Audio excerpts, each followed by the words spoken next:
Every day, the world produces noise, but only a few moments produce meaning. Information is everywhere. Understanding is rare.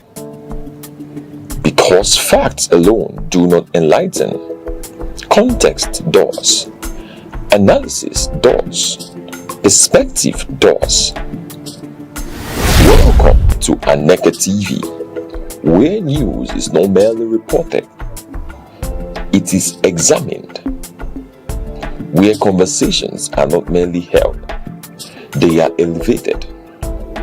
Where stories are not merely told, they are understood. In governance, in business, in society, in the global arena, clarity is power, discernment is advantage, awareness is responsibility. This is broadcasting with purpose, journalism with depth, programming with intellect. Nigeria, the world, we are live. Aneke TV, broadcasting daily, informing minds, shaping perspective.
In an age of endless information, the true advantage is not access, it is interpretation. Welcome to Aneke TV, where journalism goes beyond headlines, beyond reaction, beyond speculation. Here, stories are investigated, issues are analyzed, voices are challenged, because an informed society is a stronger society. A discerning audience is a powerful audience. We are live, daily broadcasting, relentless clarity. Aneke TV, where knowledge meets broadcast.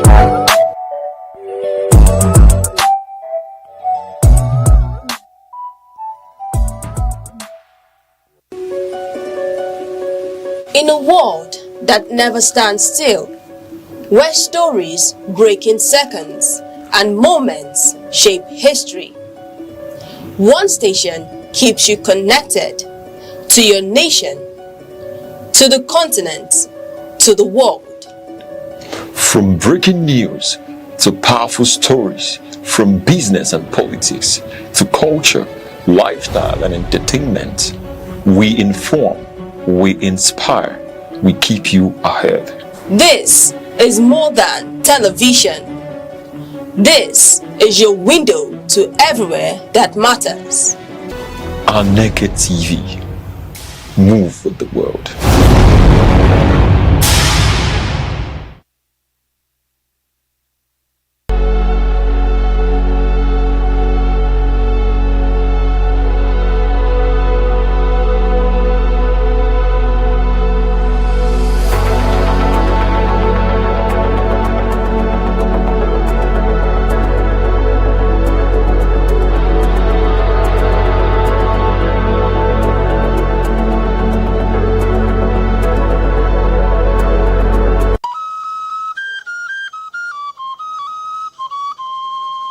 Need advert placements, coverage for events, or the latest news stories? Call 070-3043-7110 right now. Aneke TV, move with the world.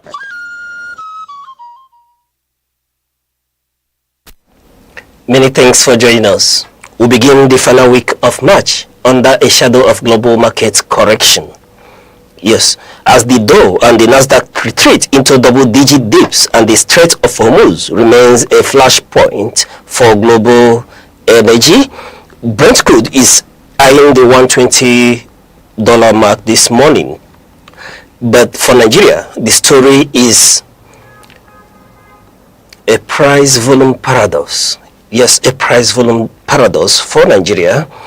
Yeah, while global oil prices soar, our domestic markets are bracing for the impact of 1,600 naira diesel and a benchmark oil share index fighting to hold the 2,000-point line.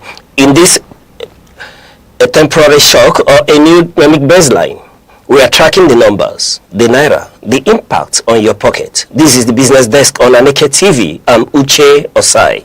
Let's get into the market. Now, we'll track back to Friday. The markets, the Nigerian exchange closed the last trading section of the week on Friday, March 27, 2026, on a slightly bearish note. Profit taking in mid to large cap stocks such as MTN, Nigeria, and Zenith Bank contributed to a marginal decline in the benchmark index. Despite the dip, the market remains a strong position, historically having recently crossed the 200,000 point threshold. Yes, having. And now when we look at the all-share index ASI, the market closed at 200,913.06, down 0.2% from 2,957.89 points, and the market capitalization ended approximately at 128,097 trillion naira. 128.97 trillion naira, and in a volume of shares traded totaling 595.15 million units of shares valued at 24.47 billion naira. And when we take a look at the market breadth, we saw that there were 32 gainers and 36 losers. Then tracking the top 5 gainers, we'll tell you that Premier Paints closed at 37 naira 50 kobo, making a positive adjustment of a plus 9.97%. And when we look at the next stock here, Zikis closed trading at 13 naira 79 kobo, making a positive adjustment of 9.97%. Nichols closed at 7 naira 42 kobo, making a positive adjustment of a 9.93%. John Holt equally closed bullish, 9.86 positive adjustment, closing the book at 18 naira 95 kobo. Yes, and then Transference Express closed at 2 naira 59 kobo, making a positive adjustment of 9.75%. Then selling pressure was concentrated in mortgage and consumer goods sector, with 4 stocks dropping by the full 10% limit. And here are the top losers. Abi closed trading at 9 naira 90 kobo, making a negative dip of 10%. And we're looking at Cabri, which closed at a very big dip of a negative 10%, closing at 63 naira. Etana equally in the dip. Etana in the oil sector is in the dip, making a dip of a minus 10% adjustment, closing its book at 3 naira 75 kobo. Itrazal closed at 20 naira 70 kobo, making a negative dip of a minus 10% adjustment. And that communication closed at 1 naira 81 kobo, in the dip of 9.50%. And then Wena Bank emerged as the most traded stock by both volume and value, accounting for 22% of the day's total volume. Now let's quickly run to take a look at Naira performance as Friday, March 27, where we tell you that the Naira showed a slight day-to-day recovery in the official market, but ended the week with an overall loss. This trend was largely attributed to a steady decline in Nigeria's external reserve, which fell to approximately 49.48 billion US dollars. Now let's look at market summary. And when we take a look at the market summary, we'll tell you that the Naira at the official market exchanged at 1,380 naira 58 kobo, making an appreciation of naira 30 kobo from Thursday. And at the black market, or the street market as many call it, the Naira traded for 1,415 naira, yes, showing a depreciation of 3 naira from the previous day, being Thursday. And then when we look at the weekly trend, we'll tell that despite the minor gain on Friday, the Naira recorded a weekly loss of 21 naira 68 kobo in the official window, compared to previous Friday's close of 1,358 naira 90 kobo. Now when we look at the market spread, we'll tell you that the gap between the official and the parallel market rates widened to 35 naira from the 29 naira earlier in the week. Yes, and then let's take a look at the currency performance against the British pound. For example, the Naira, will tell you, remained under pressure with parallel market rates hovering around 1,780 naira to 1,805 naira against the pound. And against the euro, the local currency traded near 1,520 naira to 1,545 naira in the informal segment. Yes, and then let's look at other factors here. While foreign portfolio inflows have improved liquidity, totaling roughly 4.4 billion US dollars for the month, the 1.0% dip in external reserves since mid-March has created a cautious sentiment among traders. Now let's quickly take a look at the Brent crude performance, where we'll tell you that the Brent crude oil prices experienced significant volatility on Friday, March 27, 2026, ultimately closing sharply higher as geopolitical tensions in the Middle East overshadowed the brief diplomatic pulses. Yes. Now let's quickly take a look at the market summary, where we'll tell you that on Friday, the closing price of the Brent stood at $112 $112.57 per barrel, yes, and then it made a daily change, gaining around 4.56, representing a 4.22% increase for the section. Then during the intraday, we saw prices fluctuating widely throughout the day, testing a section high of $113.41 and a low near $105.32 before settling. Then let's quickly run and take a look at the market drivers. We'll tell you that the Strait of Hormuz disruption is one of the primary catalysts which remain the severe strain on the market flowing from the Strait of Hormuz. With reports suggesting that nearly 1/5 of global oil and LNG shipments are currently at risk or halted. The market is pricing in a massive risk premium. Another issue here is what we call the Trump pause. Early Friday, prices briefly dipped after President Donald Trump announced a 10-day extension, that's to April 6, on a potential strikes against Iranian energy infrastructure. However, the rally resumed as Iran rejected the US ceasefire proposal, leading traders to view the pause as a temporary reprieve rather than a resolution. Now, another factor here is that of supply versus demand, where we tell you that the International Energy has described the current supply shock as a severe than the 1970 oil crisis, while global demand forecasts for 2026 have been trimmed due to higher prices. The immediate fiscal shortage of roughly 8 million barrels per day from the Middle East is the dominant force. Then on the technical context, we tell you that the Brent crude is currently testing its highest level since mid-2022. Analysts from the analysts from major brokerage firms suggest that if the closure of the Strait of Hormuz persists through April, prices could potentially climb towards a $150 mark. Now, let's quickly take a look at the impact of the global energy crisis on Nigeria. Yes, the energy vulnerability currently facing the Nigerian market is characterized by a price-volume paradox. Yes, while soaring global oil prices, Brent at $112.57 per barrel, offer a theoretical fiscal windfall, structural domestic issues prevent the country from fully capitalizing on the surge, while simultaneously exposing the local economy to severe cost push inflation. Now let's take a look at this paradox. Yes, this fiscal paradox, where I will tell you we're having a battle between revenue versus production. Talking to Nigeria's crude production, which remains suboptimal, hovering between 1.3 and 1.4 million barrels per day, because the country is producing below its 2026 budget aspiration.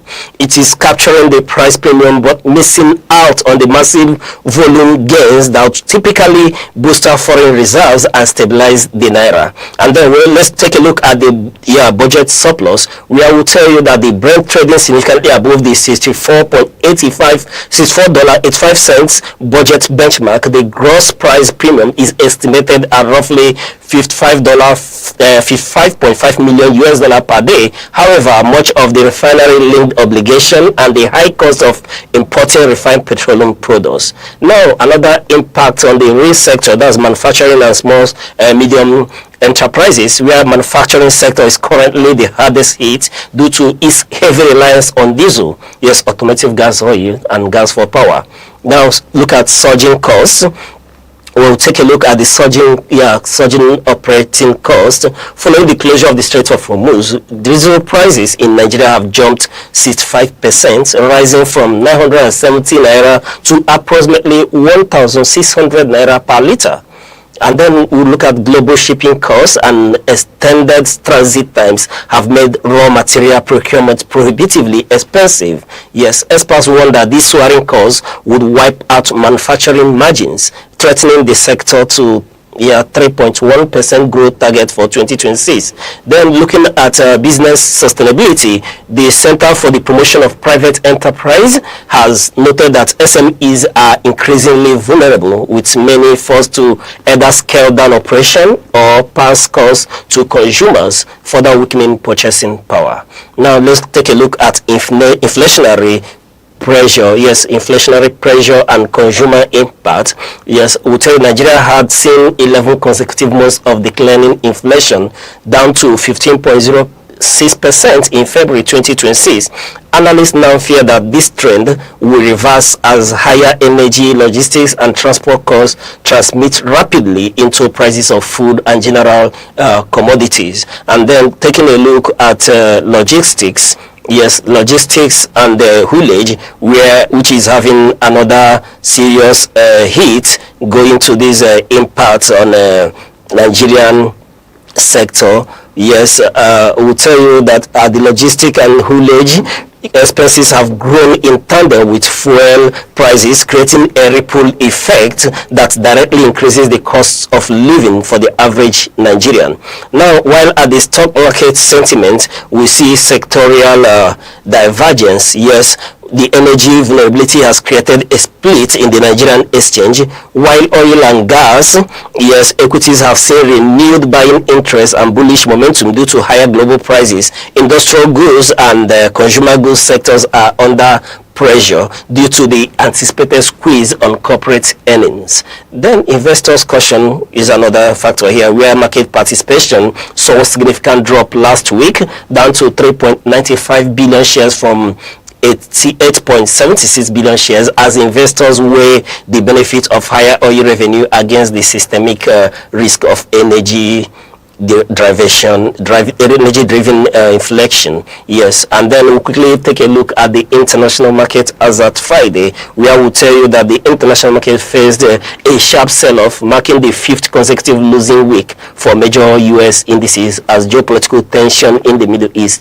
intensified. Yes, global markets summary is here, where we tell you that S&P 500 yes made a change, closing on a dip of 1.74%, closing at 6,477.16 points, worst week since war began. And then Nasdaq closed at 21,408.0 points, making a dip of a negative 2.38%, which is in the correction territory. The Jones, made 45,960.11 points, closing on a dip of minus 1.01, which is equally in the correction territory. Now we are seeing FTS E100 closing at 9,923.74 points, making a dip of a minus 0.49%, due to bearish sentiment. Then let's quickly run along due to time, where we'll give you the forecast for today. Yes, today, Monday 30th 2026, and here is our market focus. Looking at global market opening, we tell you that the correction effect, expect a shaky opening for Asian and European market. The Dow and Nasdaq officially in correction territory, down 10% plus from highs. Investor sentiment is defensive, and then you have to take to safety first, where gold remains the primary focus, likely pushing towards a $4,500 mark as traders hedge against further escalation in the Middle East. And then looking at the US dollar, we tell you that it's expected to hold firm at 115 cents, as it serves as a temporary safe haven, further pressuring emerging market currencies. And then we'll take a look at energy, where we'll tell you that the Brent crude outlook on price targets, we'll tell you that Brent is projected to test the $115 to $118 range this morning. Yes, and then the critical factor here is that the market is pricing in a massive war premium due to the ongoing blockade of the Strait of Hormuz. If diplomatic efforts continue to stall, we'll tell you a move towards $120 is highly probable by midday. Now let's take a look at the Nigerian contest. Yes, at the Nigerian contest, we'll tell you that the Osha index starts the day at 2,913.06, while the energy sector is forecast to lead gainers with expected annual earning growth of 66%. The broader market may remain flat or slightly bearish as high energy costs weigh on industrial and consumer goods sector. Now let's take a look at the banking sector. Yes, you watch Access Holdings and GT. Yes, watch Access Holdings and GT. They dominated trading volume last week and will likely be the primary bellwethers for market liquidity today. And then on the Naira, we'll tell you to expect the exchange rate to hover around 1,415 to 1,420 naira in the parallel market. Yes, continued pressure is expected as Nigeria's external reserve reflect the strain of high cost of energy imports. Yes, and that's our market forecast for today. In all, we'll tell you that at the banking sector, look at the heavy volume hitters like Access and GT. Yes, they are most likely to dominate it today. And at the Naira market, at the parallel market or the black market as you call it, we are looking at a dollar that will range between 1,415 to 1,420 naira against the US dollar. And then that's it. At the Brent crude, the stories or the rumors emerging from either US or the Iran agro will continue to dominate and maintain the flow of the market today. So in all, what we are telling you is that you should take a very defensive position, especially with the tier 1 banking sector. That will help you to be very profitable whenever market turns around and you stand the chance of being defensive and not losing at all. However, before you make incursion into the Nigerian financial market, please do consult a certified financial expert, and this is due to the volatility of the market. And that's where we draw the curtain today on the business desk on Aneke TV. I still remain your host, Uche Osai. Invest wisely. In a world that never stands still, where stories break in seconds and moments shape history, one station keeps you connected to your nation, to the continent, to the world. From breaking news to powerful stories, from business and politics to culture, lifestyle and entertainment, we inform, we inspire, we keep you ahead. This is more than television. This is your window to everywhere that matters. Aneke TV. Move with the world.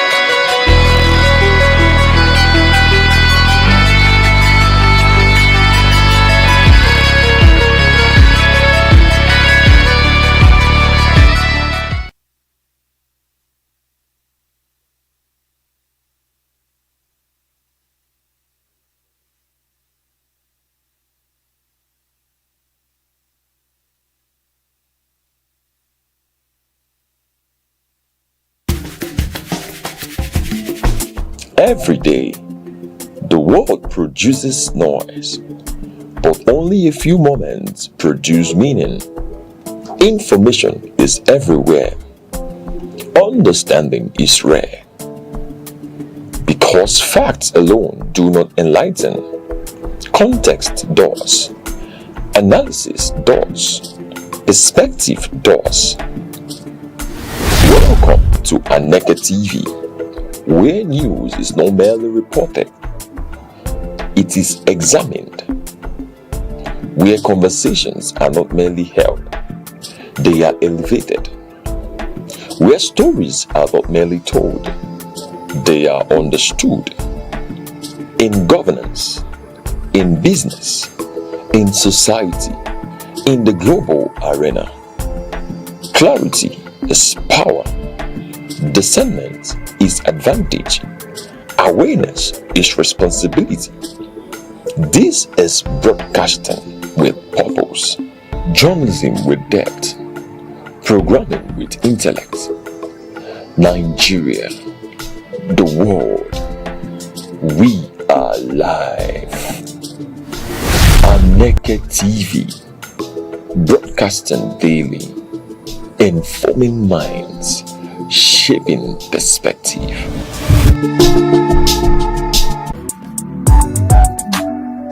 In an age of endless information, the true advantage is not access, it is interpretation.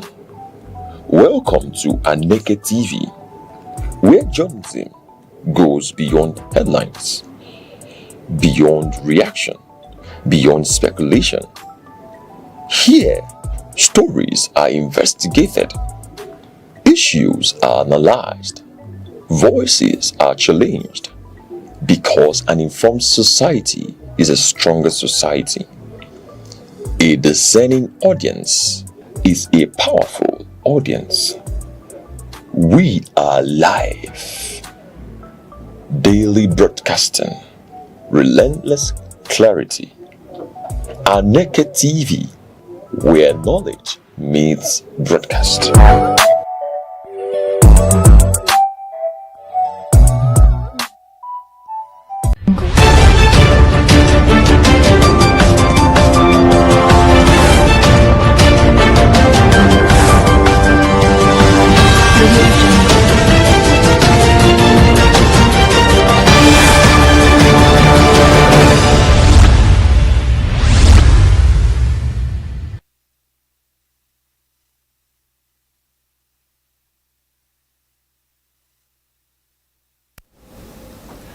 Good morning and welcome to News Around the Globe on Aneke TV. I'm Good Hope Chukuma. Glad to have you join us. Headlines. President assures Nigerians of economic recovery amid Middle East crisis. Federal Road Safety Corps confirms 1 dead and 8 injured in Enugu Road crash. On the foreign scene, President Trump signals possible breakthrough in Iran talks. On business, Nigerian Communications Commission directs telecom operators to compensate subscribers for poor service. Now the news in details. President Bola Tinubu has called for national resilience amid economic pressures linked to the ongoing tensions involving the United States, Israel, and Iran. Speaking after special prayers marking his 74th birthday at the National Mosque in Abuja, the president said rising global energy prices have negatively impacted Nigeria's electricity supply, transportation costs, and inflation. He described the situation as unanticipated blowout driven largely by external factors beyond the country's control. Despite this, President Tinubu expressed confidence that ongoing economic reforms would help Nigeria overcome what he termed temporary setbacks. The president disclosed plans to inject 1,500 megawatts into a new electricity grid corridor as part of efforts to stabilize power supply. He reiterated his administration's commitment to infrastructure development as a pathway to economic recovery. Vice President Kashim Shettima and other senior government officials joined urging Nigerians to remain patient, noting that progress recorded so far provides a foundation for long-term stability and growth. The Christian Association of Nigeria (CAN) has urged political leaders to adopt empathy and humility in governance. The call was made by its president, Archbishop Daniel Oko, in a message marking Palm Sunday. Archbishop Oko said effective leadership is defined by service and modesty, drawing lessons from the symbolic entry of Jesus Christ into Jerusalem. They emphasized that leaders must prioritize the welfare of citizens, especially amid prevailing economic hardship. He noted that global geopolitical tensions involving Iran, Israel, and the United States are contributing to rising living costs in Nigeria. According to him, disruptions in global energy markets might continue to impact the domestic economy. The CAN president called for people-oriented policies and a leadership approach that reflects compassion, responsibility, and accountability in addressing national challenges. Security agencies have received about 800 Nigerian deportees at the Jibia-Magama border in Katsina State following their return from the Republic of Niger. The returnees, comprising men, women, and children, arrived in 8 buses under coordinated supervision. Officials of the Nigeria Immigration Service, Nigeria Customs Service, and the Nigerian Police Force immediately commenced profiling and documentation of the individuals. The process is aimed at ensuring proper identification and security screening. Authorities say the operation is part of broader efforts to manage cross-border migration and strengthen national security. Intelligence gathering is also ongoing to assess any potential risks associated with the returnees. After initial processing in Katsina, the deportees are expected to be moved to Kano State for further administrative procedures as part of a structured reintegration process. Operatives of the National Drug Law Enforcement Agency have intercepted a large consignment of cocaine concealed in imported dry stockfish, commonly known as oporoko. The agency also arrested a suspected drug trafficking kingpin linked to international distribution networks. The operation was carried out by the Murtala Mohammed International Airport Strategic Command following intelligence on the syndicate's transnational activities. The suspect, identified as Abota AGK, was apprehended with 3 jumbo packs containing the illicit substance. NDLA spokesperson Femi Babafemi said the drugs were intended for shipment to India, highlighting the global scale of the trafficking operation. He noted that the concealment method indicates increasing sophistication among drug cartels. The agency reaffirms its commitment to dismantling drug networks and strengthening border surveillance to curb the trafficking of illicit substances across Nigeria's international gateways. The Nigerian Meteorological Agency has forecast a combination of dust, haze, and thunderstorms across the country over the next 3 days. Northern states, including Kebbi and Kano, are expected to experience moderate dust haze with reduced visibility. In the central region, including Abuja, similar hazy conditions are expected, while parts of Plateau State may witness isolated thunderstorms by Tuesday. Southern coastal areas are likely to experience afternoon and evening rainfall. States such as Lagos, Bayelsa, Akwa Ibom, Oyo, Ogun, and Edo are expected to record increasing thunderstorm activity as the week progresses. The agency warned that weather conditions may affect visibility and outdoor activities. NIMET advised individuals with respiratory conditions to take precautions and urged airline operators to monitor weather updates for safe flight operations. The Senior Staff Association of Nigerian Universities, SANU, has issued a 1-month ultimatum to the federal government over the renegotiation of its 2009 agreement. The decision followed the union's 54th National Executive Council meeting in Aneke State University. SANU President Muhammad Ibrahim said the union would embark on an indefinite strike if its demands are not met by April 30th, 2026. He warned that the union may collaborate with NASU to shut down administrative operations in the federal universities. The union cited unresolved issues including unpaid salary increments, exclusion from aid allowances, and poor funding of university infrastructure. It also raised concerns about declining academic standards due to inadequate facilities. SANU rejected proposed public-private partnership arrangements, warning they could threaten job security and call for immediate government intervention to stabilize the university system. The Oka also title holders in Anambra State have endorsed Governor Chukwuma Soludo's intervention in the Ezuzu traditional leadership dispute. The group expressed support following the submission of a panel report on the matter. The panel, led by retired Justice Paul Obidigwe, recognized Chief Gibson Mosu as the legitimate traditional ruler, ruling that his alleged dethronement lacked due process. Claims by rival Chief Austin Ndiwe were dismissed. The president of the Ozo Society, James Eze, said the group would align with the government's final decision upon release of the white paper. He emphasized the need to maintain peace and respect lawful authority. Governor Soludo reiterated that only one recognized traditional ruler would be allowed per community, noting that the decision is aimed at ensuring unity and preventing further conflict in Oka Kingdom. The Plateau State government has imposed a 48-hour curfew in Jos North local government area following a violent attack in the Giari Yawe community of Angwan Rukuba. The incident resulted in multiple casualties and injuries. Governor Caleb Mutfwang ordered the restriction to restore calm and prevent further escalation. The curfew took effect from midnight on March 29th and is expected to last until April 1st, 2026. Commissioner for Information, Joyce Loha Bramap, condemned the attack, describing it as unprovoked and unacceptable. She assured residents that security agencies are working to apprehend those responsible. Authorities have urged residents to remain indoors, cooperate with security operatives, and provide useful information to support ongoing investigations.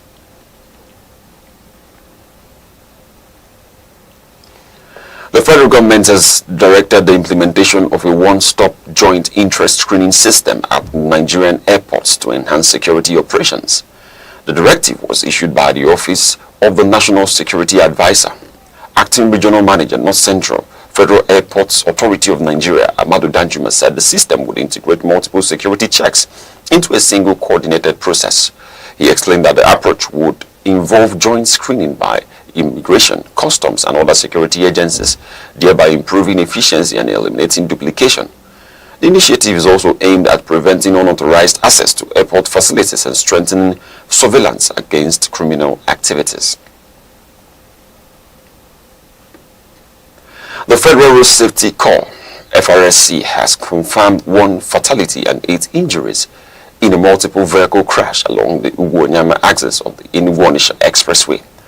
Sector Commander Franklin Abakoba said the crash involved 3 commercial vehicles, including a Mercedes truck, Toyota Sienna, and Toyota Hiace bus. He attributed the accidents to dangerous overtaking and speeding. FRSC rescue teams evacuated the injured to a medical facility while the deceased was deposited in a morgue. The agency also cleared the wreckage to restore traffic flow along the busy route. News around the globe is coming to you live from Aneke TV. Remember, you can stay connected with us on all social media platforms: Facebook, X, Instagram, TikTok, and YouTube, all at Aneke TV. Now a quick recap of the major stories making the news. President Tinubu assures Nigerians of economic recovery amid Middle East crisis. Federal Road Safety Corps confirms 1 dead, 8 injured in Enugu Road crash. Coming up shortly. On the foreign scene, President Trump signals possible breakthrough in Iran talks. On business, Nigerian Communications Commission directs telecom operators to compensate subscribers for poor service. We'll be right back shortly. The Insight with Uche Osai. Having the political will to confront whatever is the challenges. Igbo man wrestles with the tortoise that had a lot of ingenuity, a lot of ideas, and the tireless. It will take the bold mind of government in power to say, let there be electoral reform, no matter whose ox is God. I was there. We did everything. All of us came and supported him with our last blood. In-depth analysis, expert views, real voices. Uncover the stories shaping Nigeria today. Deep dive, honest, unfiltered, only on The Insight with Uche Osai on Aneke TV. Join us.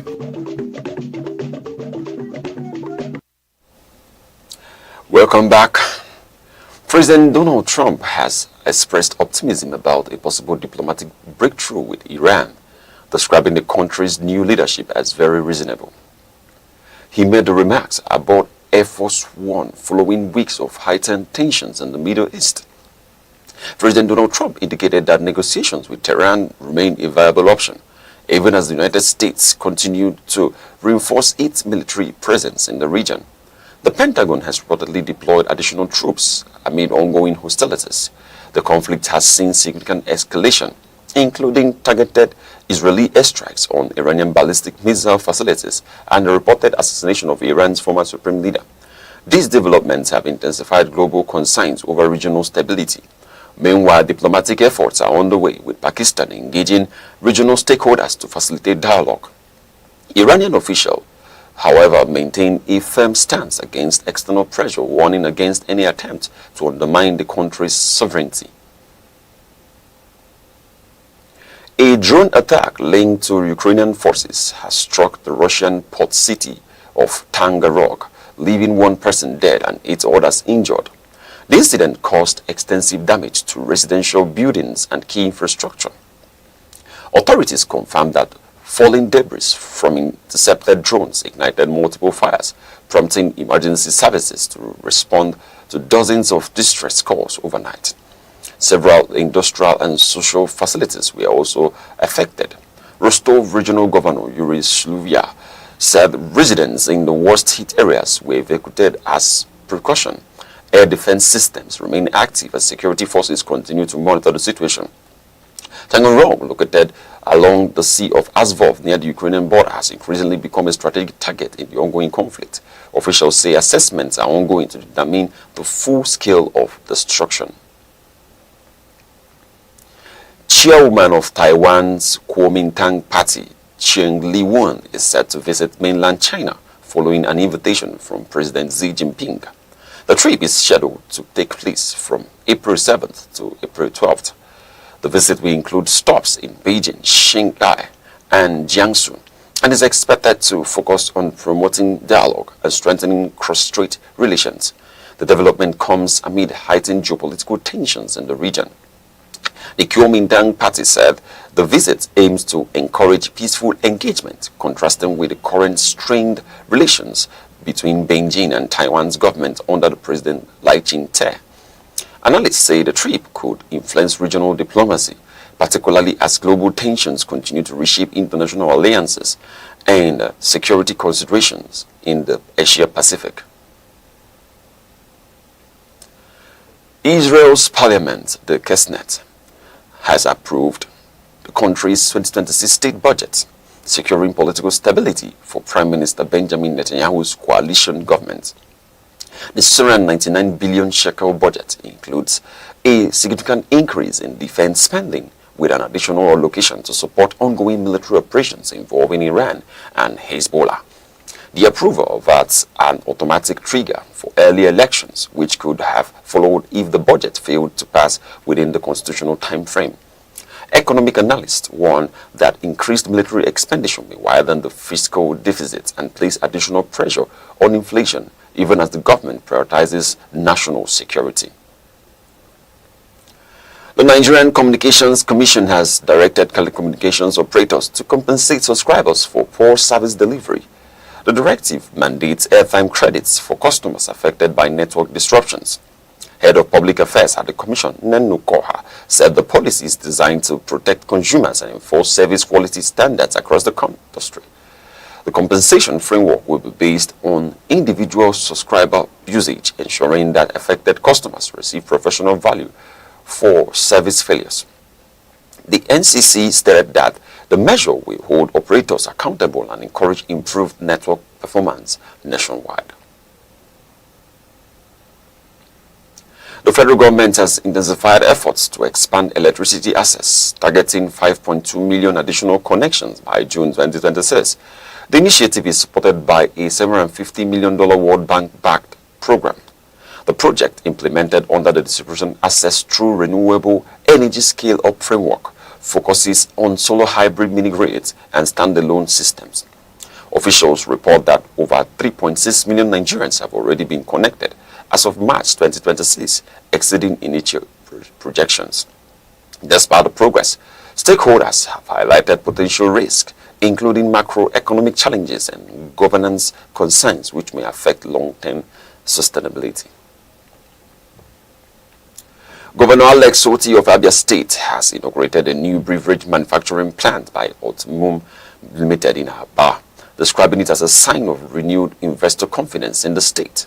The facility, located in the Osisioma industrial layout, is expected to produce multiple variants of the Razzle soft drink brand and create employment opportunities. Governor Oti said the development reflects ongoing reforms aimed at improving the business environment and attracting industrial investment. Managing Director of Ultimum Limited, Austin Ufomba, stated that the plant demonstrates Nigerian capacity for high-quality local production and regional distribution. Now in sports, the Confederation of African Football has appointed Samson Adamu as its acting Secretary General, marking a historic milestone for Nigeria. The decision was ratified at a CAF Congress in Cairo, making Adamu the first Nigerian to occupy the position in the organization's history.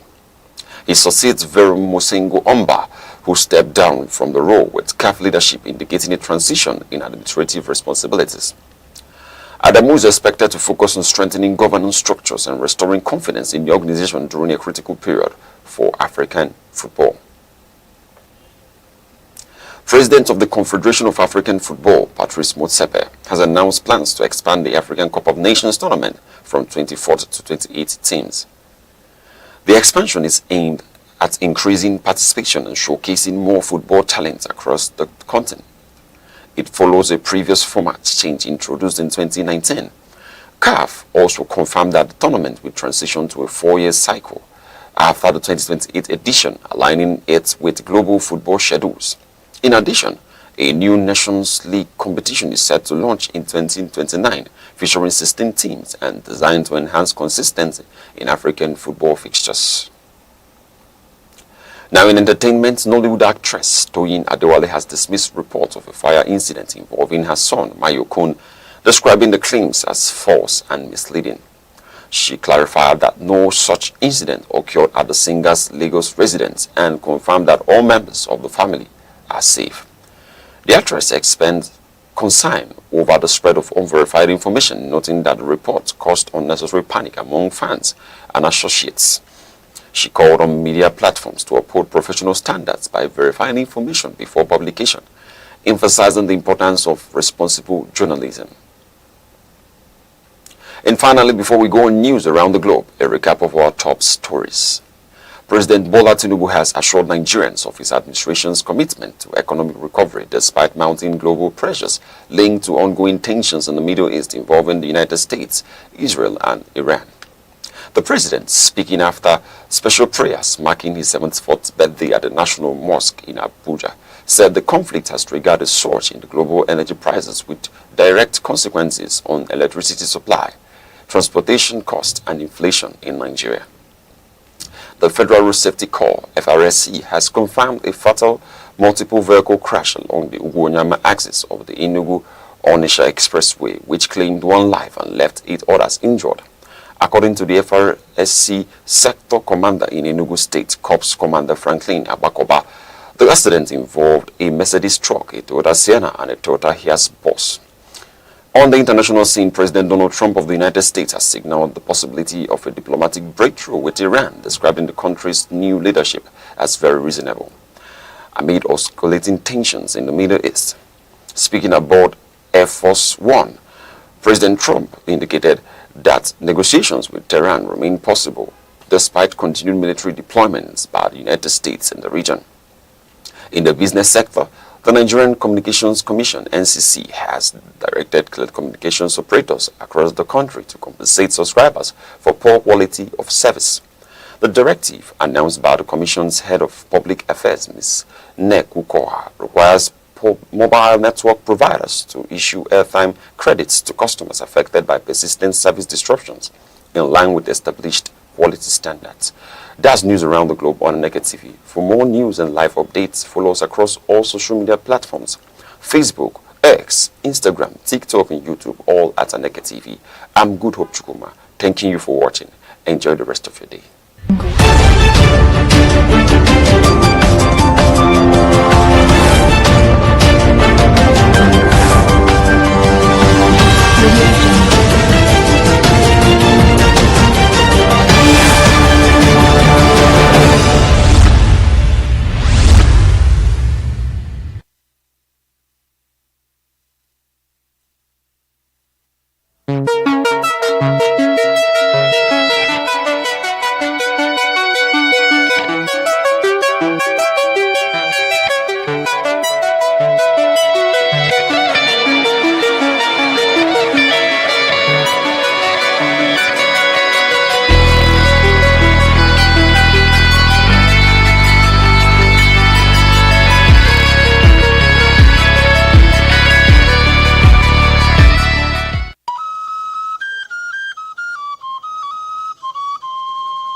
Need advert placements, coverage for events, or the latest news stories?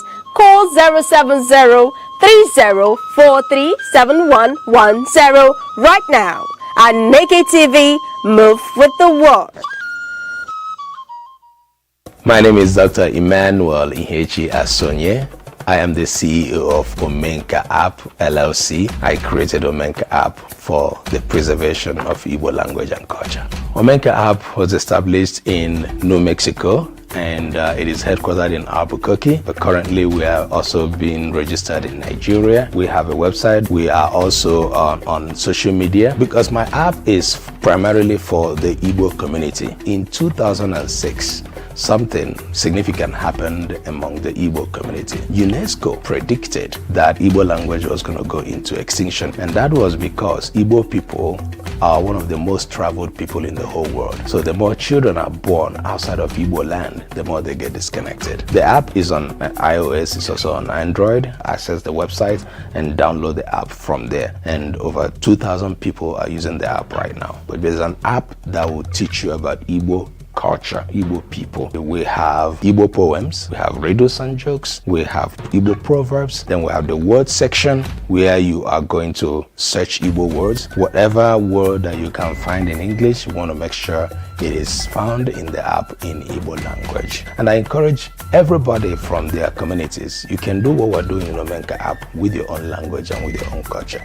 Do not allow your culture or your language to die.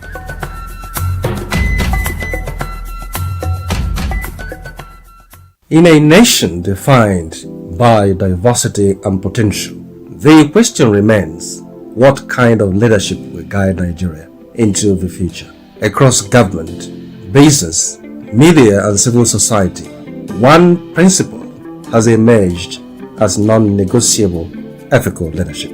Globally, leaders like Germany's Angela Merkel and New Zealand's Jacinda Ardern demonstrate that integrity and empathy are more than virtues. They are instruments of trust and stability.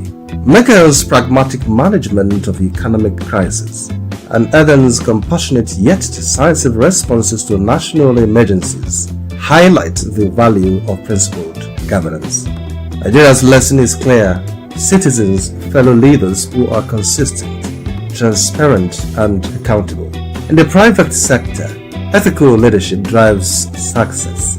Companies like Patagonia, with its environmental stewardship, and Microsoft, committed to data privacy, prove that profits and integrity can coexist. Nigerian businesses can learn from these models, prioritizing transparency, fair employee treatment, and community engagement to strengthen both the economy and public confidence. Religious and civic institutions also hold enormous influence. In Sweden, faith-based organizations collaborate with governments on social welfare while respecting secular governance.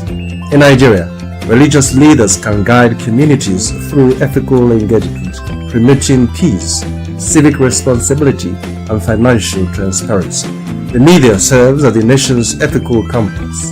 From Watergate in the United States to anti-corruption investigations in South Korea, responsible journalism exposes abuse of power and strengthens accountability. Nigerian media, by upholding truth and resisting political pressures, can elevate public discourse and encourage ethical governance. Youth and civil society movements around the world illustrate the power of principled activism. Evidence-based campaigns in Kenya, climate initiative in Europe, grassroots civic actions globally show that organized engagement reinforces accountability. In Nigeria, young people and NGOs can champion ethical leadership through advocacy, civic education, and constructive participation. The path forward is practical and systemic. Transparent public finance, digitized services, whistleblower protections, merit-based appointments, and civic education are all critical. Ethical leadership must be embedded in institutions, daily operations, and individual conduct. When leaders govern with integrity, businesses act responsibly, institutions foster unity, and citizens uphold civic duty, Nigeria's potential becomes tangible. Ethical leadership is not just a moral ideal, it is a strategic roadmap to progress, cohesion, and sustainable development.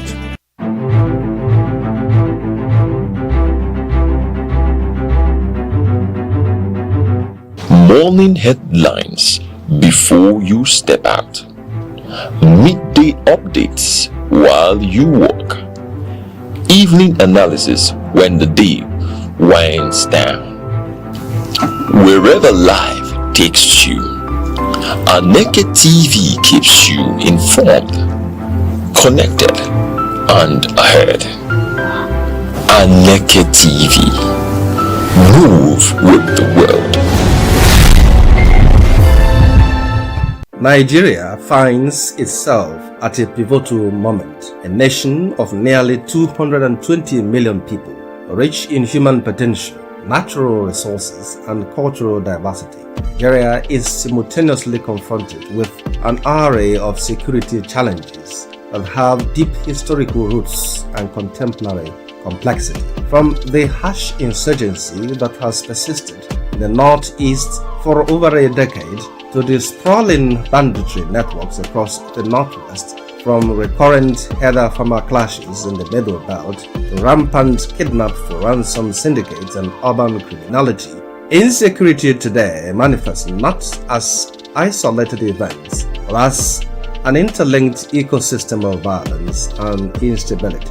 These phenomena do more than threaten lives. They fracture social trust, impede economic growth, depress investment, and erode the foundational legitimacy of the state. In environments marked by distrust and fragmentation, dialogue emerges not as an optional luxury but a strategic imperative, a mechanism for understanding grievances, bridging divides, and constructing mutually accepted pathways toward peace and progress. Indeed, scholars of conflict resolution affirm that sustainable security is seldom achieved by force alone. It demands conversation, negotiation, and inclusive engagement across societal fault lines.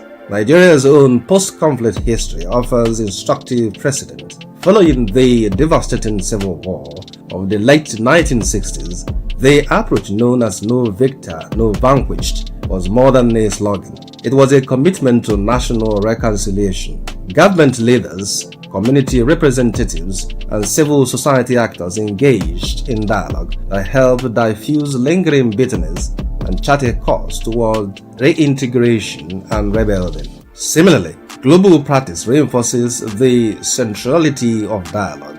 In conflict zones from Northern Ireland to South Africa, negotiated engagement between hardline actors and governments ultimately outlasted militarized approaches. These examples illustrate a foundational principle. Dialogue humanizes the other and transforms entrenched antagonisms into space for shared problem solving. In the Nigerian context, dialogue must operate at multiple levels: local, state, and national, each tailored to the specificity of its environment. At the grassroots, structures like traditional council forums, community peace committees, and youth roundtables serve as critical platforms where grievances can be heard and understood. For example, in parts of Plateau and Kaduna states, facilitated dialogues between herders and farmers have reduced violent confrontations over land and grazing access by identifying consensus on resource management and corporate forms of engagement. These forums help transform relationships of suspicion into dialogues of accountability and shared interest. At state and national levels, concerted efforts are needed to institutionalize dialogue mechanisms within governance architecture. This means establishing offices or councils dedicated to peace building, conflict management, and stakeholder engagement with clear mandates, independent oversight, and sustainable funding. By creating structured channels for communication between communities, security agencies, traditional leaders, and civil society, the state can move beyond ad hoc responses and toward proactive governance. Dialogue must not be restricted to reactive negotiations in moments of crisis. It should inform policy design and implementation. For example, if a policy on grazing reserves is developed without the voices of pastoral communities, farmers, and state governments, it risks exclusionary outcomes that fuel resentment. Genuine dialogue ensures representation, especially of women, youth, and marginalized groups whose experiences with insecurity are often distinct yet underrepresented in formal decision-making spaces. Recognizing the value of dialogue is one step, operationalizing it is another. To ensure that dialogue is transformative rather than performative, several practical measures should be prioritized. Conversations must be paired with tangible socio-economic investments such as rural job creation, skill development programs, microfinance houses, and community infrastructure, which address the underlying conditions that often give rise to insecurity. Digital platforms can democratize engagement, enabling citizens, especially in remote areas, to participate in consultations, report security concerns in real time, and access information. Technology also expands the reach of peace education campaigns that reinforce values of tolerance and civic responsibility. Efforts to mainstream peace building into school curricula, community organizations, and media narratives help cultivate a culture of nonviolence and mutual respect. These educational foundations strengthen the long-term resilience of societies against polarization and conflict. Professional training for dialogue facilitators, negotiators, and conflict analysts enhances the quality and credibility of engagement processes. Skilled mediators are equipped to manage tensions, navigate entrenched positions, and sustain momentum toward constructive outcomes. Nigeria's security challenges are either sudden nor isolated. They are the product of historical marginalization, governance deficits, competition over resources, economic insecurity, and weakened societal contrasts. Addressing these complex realities demand a response that is equally nuanced and collaborative.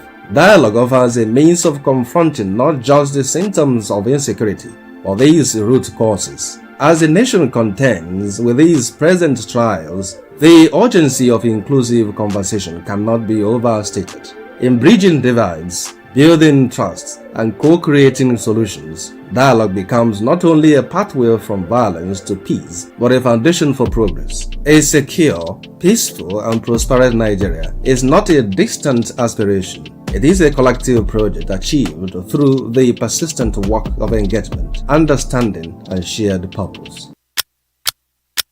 Every second, the world changes, markets rise, leaders speak, stories unfold. To keep up, you don't just need news, you need clarity, you need speed, you need perspective.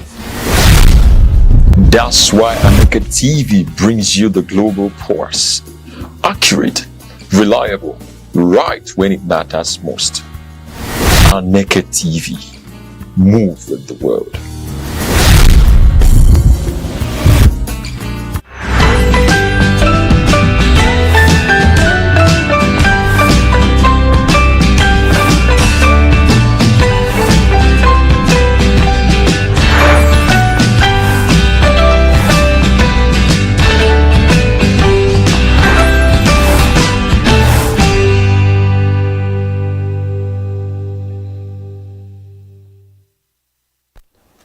Good morning, Nigeria. Good morning, 042.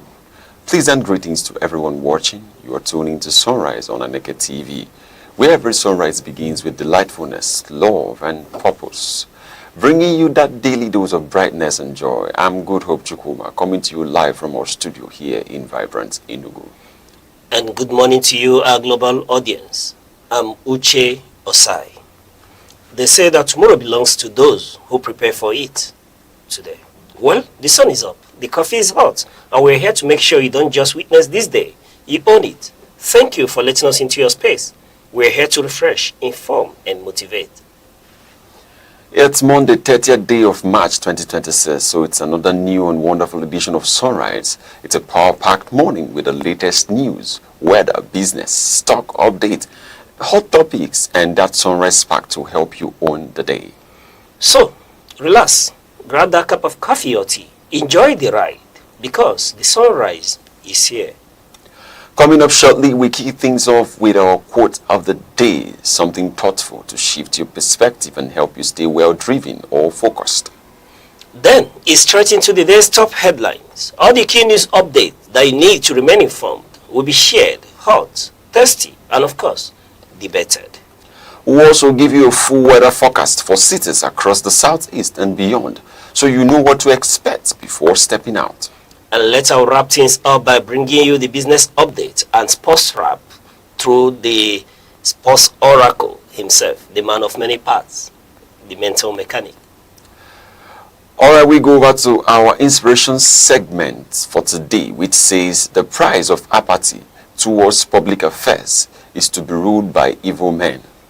This is a quote from Plato. The price of apathy towards public affairs is to be ruled by men, and this means that when good people choose to ignore politics or stay indifferent to what happens in their society, they unintentionally give room for laxity, they unintentionally give room for selfish or corrupt or incompetent leadership. And this also goes down to the individuals taking power. And you know, apathy is not neutral. It has consequences. When people don't vote, speak up, or hold leaders accountable, decisions are made by a few, often not in the interest of the majority. Well, Plato's message is a warning that avoiding public responsibility doesn't free you from its effect. Instead, it makes you subject to poor leadership. In essence, if responsible and thoughtful citizens refuse to engage, they end up being governed by those who may not have the common good at heart. Civic participation is therefore not just a right, but a duty necessary for just and functional society. Stuche? All right. You know, Plato here is telling us that the price of apathy towards public affairs is to be ruled by evil men. And what's Plato telling us? It's just like telling you that he who goes to fetch an ant-infested firewood has invited the lizard to come and feast in his home. So when you refuse to participate, then whatever outcome, you need not complain. It is said that when good men refuse to be involved in how they are led, then you say abscond and leave leadership to evil men. Whatever they do, you need not complain. There are two processes in an election. There's what you call when you vote, and when you refuse to vote is equally a vote in itself, because good men will not emerge. When you have the number of people voting the other way around, and your vote, that one single vote, could make a difference, and you refuse to vote by dissent, what you've done in essence is that you've given affirmation to whatever leadership that emerges. So you need not complain when those who have participated in the process stand up to speak up around the things that are not working. You've consented to accept that the price of fuel could skyrocket to 2,000 if government takes no action because you refuse to participate in the process. You've assented to live on a road filled with potholes if government refuses to fix them. Leadership is responsibility. Followership is equally responsibility. And Plato is telling us that when you abscond from this responsibility, that there is a price to be paid. And that price is that bad men, evil leaders, men without capacity, men without the intention good of the people would mount the throne. And what happened? The price of garri in the market will skyrocket. The price of rice would go high, and both the good, the bad, and the ugly will continue to suffer the same fate because we've learned to leave the bad amongst us take over. And so, I am reminded of Chinua Achebe's words that he who fetches an ant-infested firewood definitely has invited the lizard to come and feast. When you refuse to participate, then you've enabled bad leadership by not giving your vote to that individual that could make a difference. You need not complain. So there is a price for apathy. If you're under our voice this morning or watching us here on Sunrise, rise quickly, go to the nearest Aneke center to you. Go get your PVC. Get ready. It is your right. It is your power to select. Yes. And it is said that the power of the ballot is more potent than the power of the barrel of a gun. So this morning we encourage you, rise from where you are. Do not say that our votes do not count. Do not say that it doesn't matter. They've already rigged it. They've already rigged it because you refuse to participate. So this morning, rise. Dust your PVC if you have it. If you do not have it, go to the nearest center, get it, and get ready to participate. Thank you. All right, thank you very much for that. We go on a short break and we'll be right back with the weather report. Stay with us. Time the silent witness to human courage, the keeper of memory, the archivist of greatness. Across the vast landscapes of Africa, from the savannas to the bustling cities, voices once rose, ideas once bound, and visions once dared to challenge the limits of their age. They were not merely individuals. They were epochs in human form. In literature, minds such as Chinua Achebe, Wole Soyinka, and Ngugi wa Thiong'o reclaimed the African narrative. Through ink and imagination, they dismantled distorted histories and restored the dignity of African identity. Their words were not just stories. They were mirrors, reflecting a people long misunderstood, and windows opening the world to the depths of African civilization. In the realm of science and knowledge, pioneers like Philip Emeagwali proved that African intellect could reshape the frontiers of computing and technology. Their work was a quiet revolution, reminding the world that innovation knows no geography. And in leadership, towering figures emerged when history demanded courage. Men like Nnamdi Azikiwe, Kwame Nkrumah, Nelson Mandela, and Julius Nyerere redefined freedom, not as a privilege bestowed, but as a right reclaimed. They spoke for millions. They endured prisons, exile, and resistance. Yet, their vision transcended the politics of their time. They dreamed of a continent awakened. Today, their echoes travel through generations. In every African classroom, in every curious mind, in every dream that refuses limitation. For history is not merely what has passed, it is the foundation upon which tomorrow stands. The past still speaks. Its lessons remain. Its voices endure. This is not just remembrance, it is inheritance. Echoes of the past, where history breathes and legacy lives on. You're still watching Sunrise here on Aneke TV. Up next, we'll take a look at the weather report around the southeast today.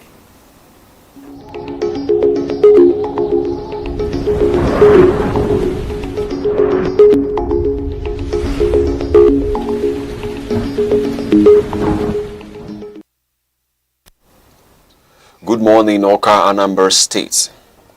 The morning sits around 24 to 25 degrees Celsius with clear skies and fresh air. Afternoon peaks at 33 to 36 degrees Celsius with bright sun and dry to slightly humid conditions. Then night settles around 24 degrees Celsius with calmer air. So expect a bright hot day, some sweating in the afternoon and a relaxed evening.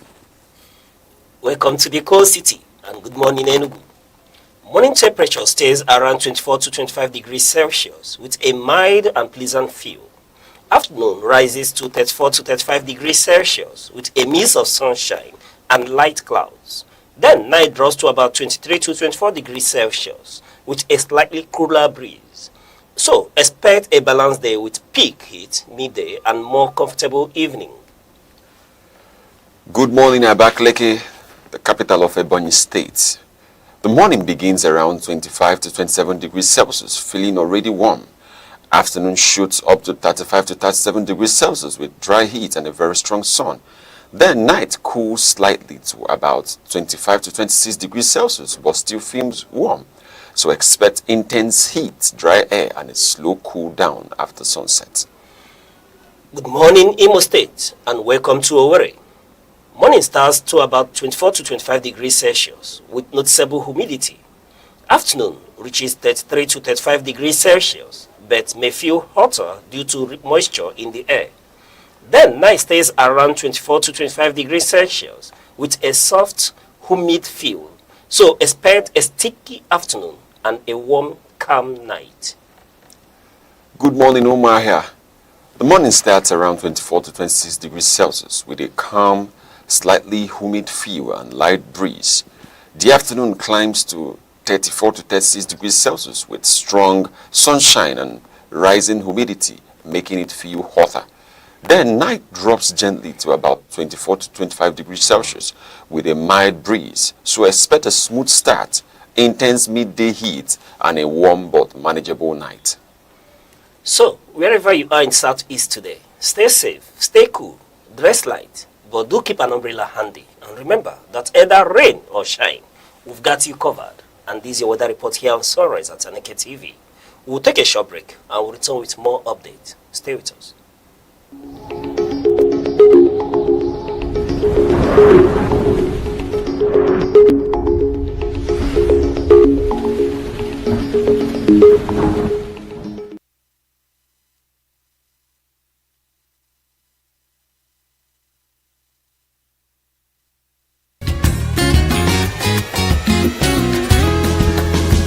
Every day, your health shapes your life, your strength, your choices, your future.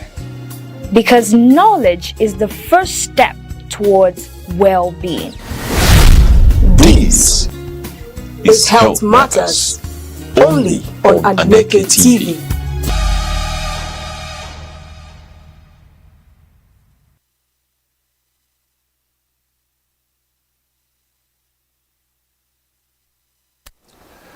Welcome back. So let's take a quick look at what's making the front page headlines across major newspapers today. The Nation, Punch, Vanguard, The Sun, The Daily Trust, and The Guardian. And joining us this morning to give flesh to these whole news issues is Aneke TV's in-house analyst, Res Aro. Mr. Res, it's a pleasure to have you on Sunrise. Thank you for having me this morning. And how was your weekend? A fine weekend. We have gone through the weekend as we used to, because we used to do it in a very special way in Nigeria. Okay. And how is Nigeria treating you? Fair. Fair? Fair, of course. Okay. When you say fair, what does that mean?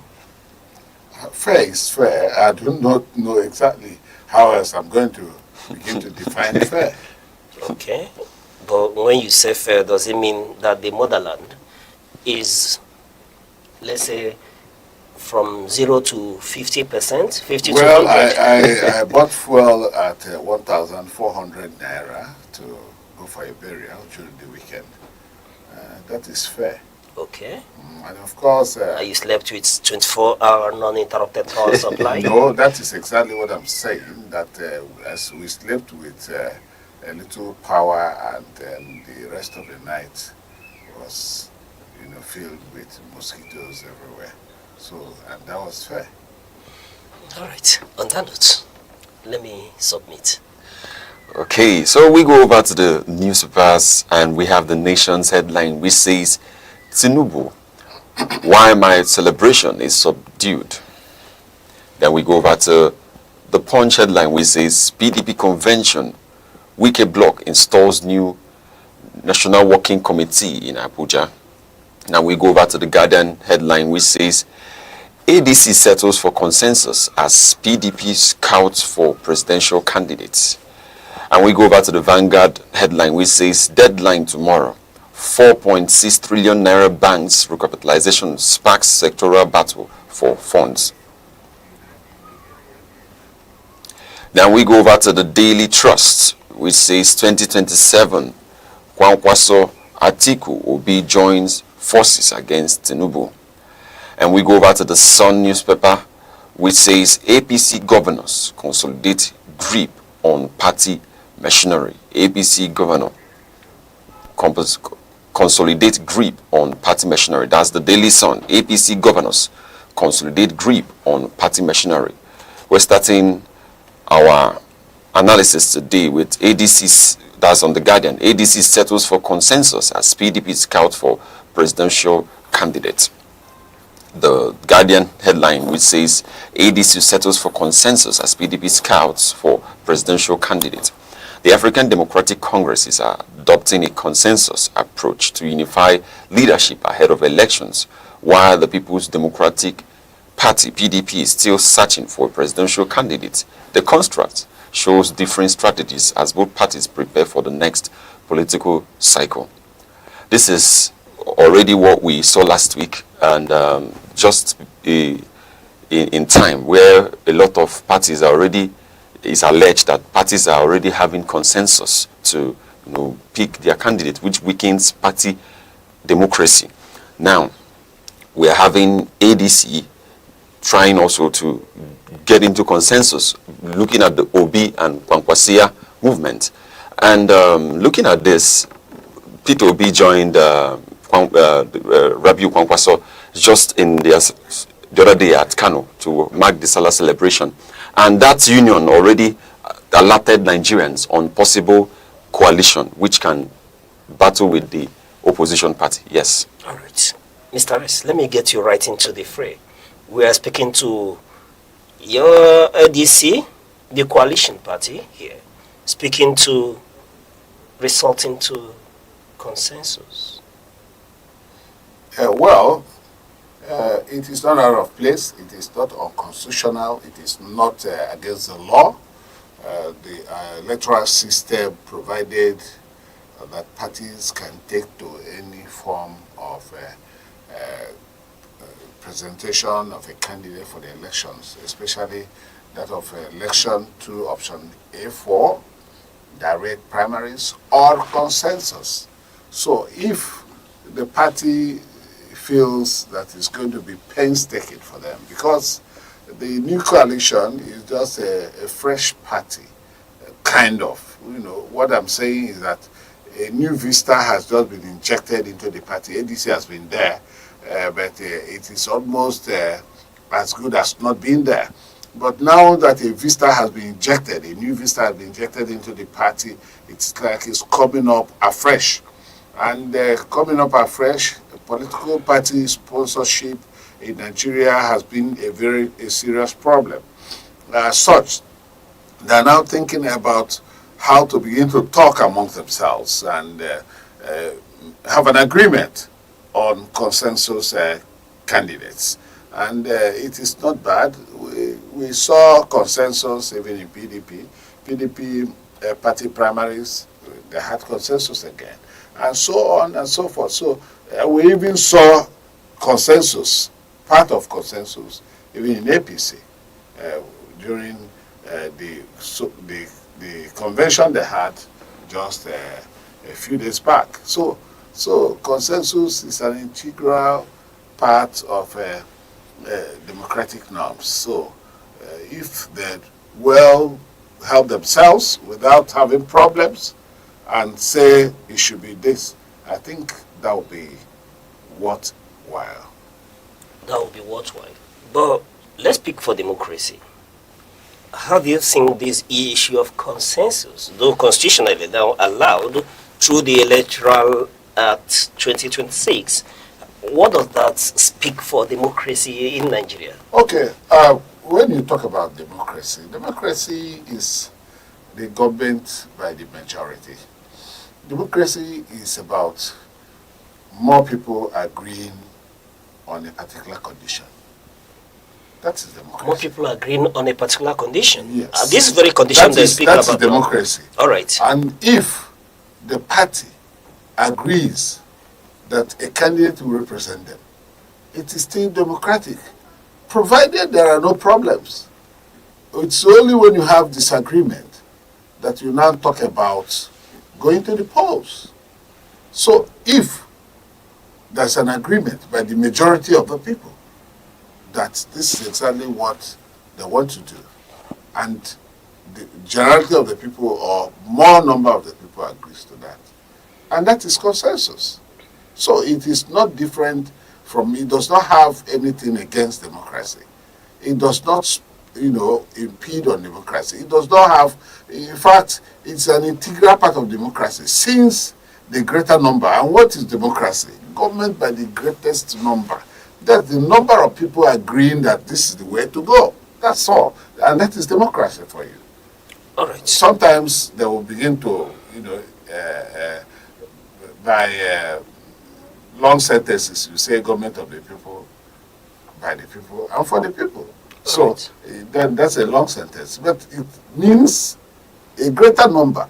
If we are 50 and 40 says yes, then automatically it's democratic. All right. We agree with you that democracy is a government by accredited representatives. But when we speak to this issue of consensus, in party politics, it leaves a greater number of the party faithful at the wings of the elites. And I ask, where would this leave the issue of godfatherism in politics? Because obviously, the elite, the party elites that would take this decision, because in the sense that the generality of the commoners, of the populace, of this party will not be part of that decision making.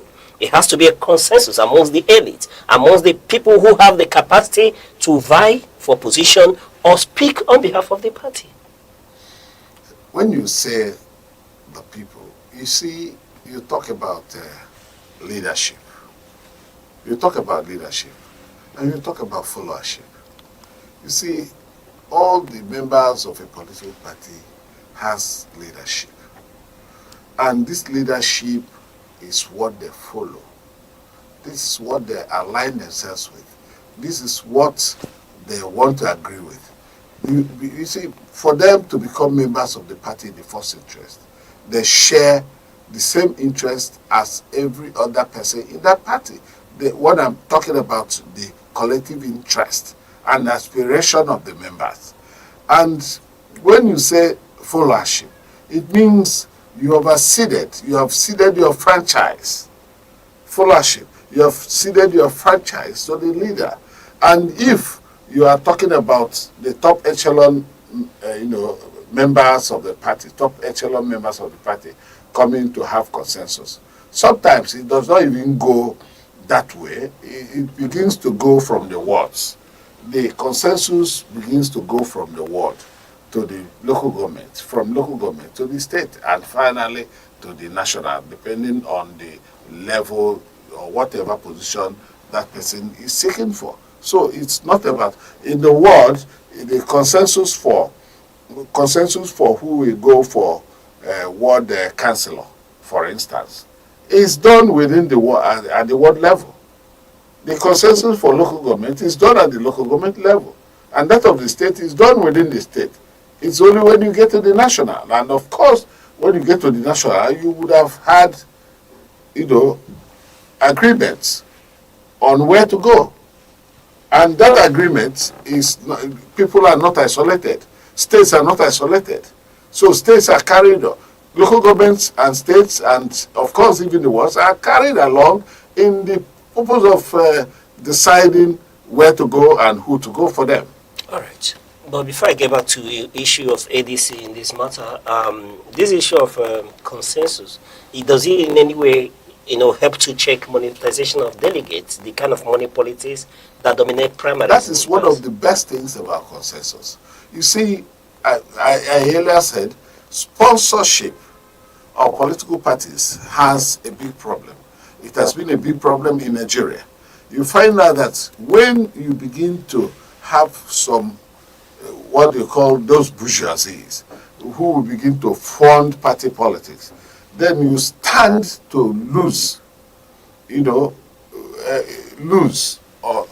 if the party comes into power, because the bourgeois will be pushing the government towards the direction of benefiting them, instead of benefiting the reality of the masses. So if you cut down the expenditure being made politically, that will help Nigeria's democracy, for instance, because we have even made laws about how much that a candidate has to spend in, prosecuting elections into such position. Yet, these laws are not implemented. Nobody has ever been taken to court that the person spent maybe beyond what has been stipulated by the law. Nobody has been. So, consensus tends to keep monies, and keep the bourgeoisie from investing so much money into party politics, wherein they will stand to reap most of the dividends of democracy. All right, let's talk about to ADC. The coalition is a marriage of different political interests, and now we're speaking to consensus. How do you think that this issue of consensus will not lead to, this unity among these varying interests in ADC moving forward? Yes, wherever there is a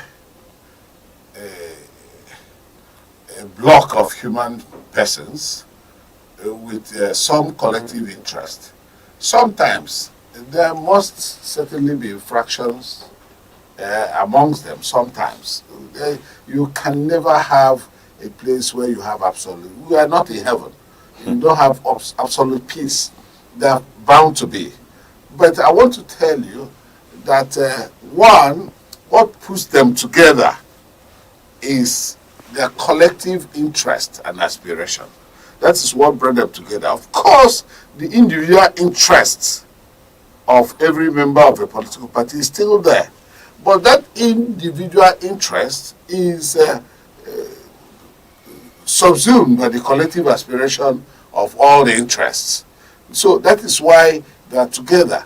So if they have a problem, if they are wise enough, they have wise leadership, they will see how they can always resolve their problem.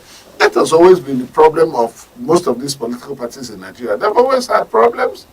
El-Rufai was in APC, Malami was in APC, they are no longer in APC. Of course, all these cross-carpeting and moving from one party to the other is as a result of interest,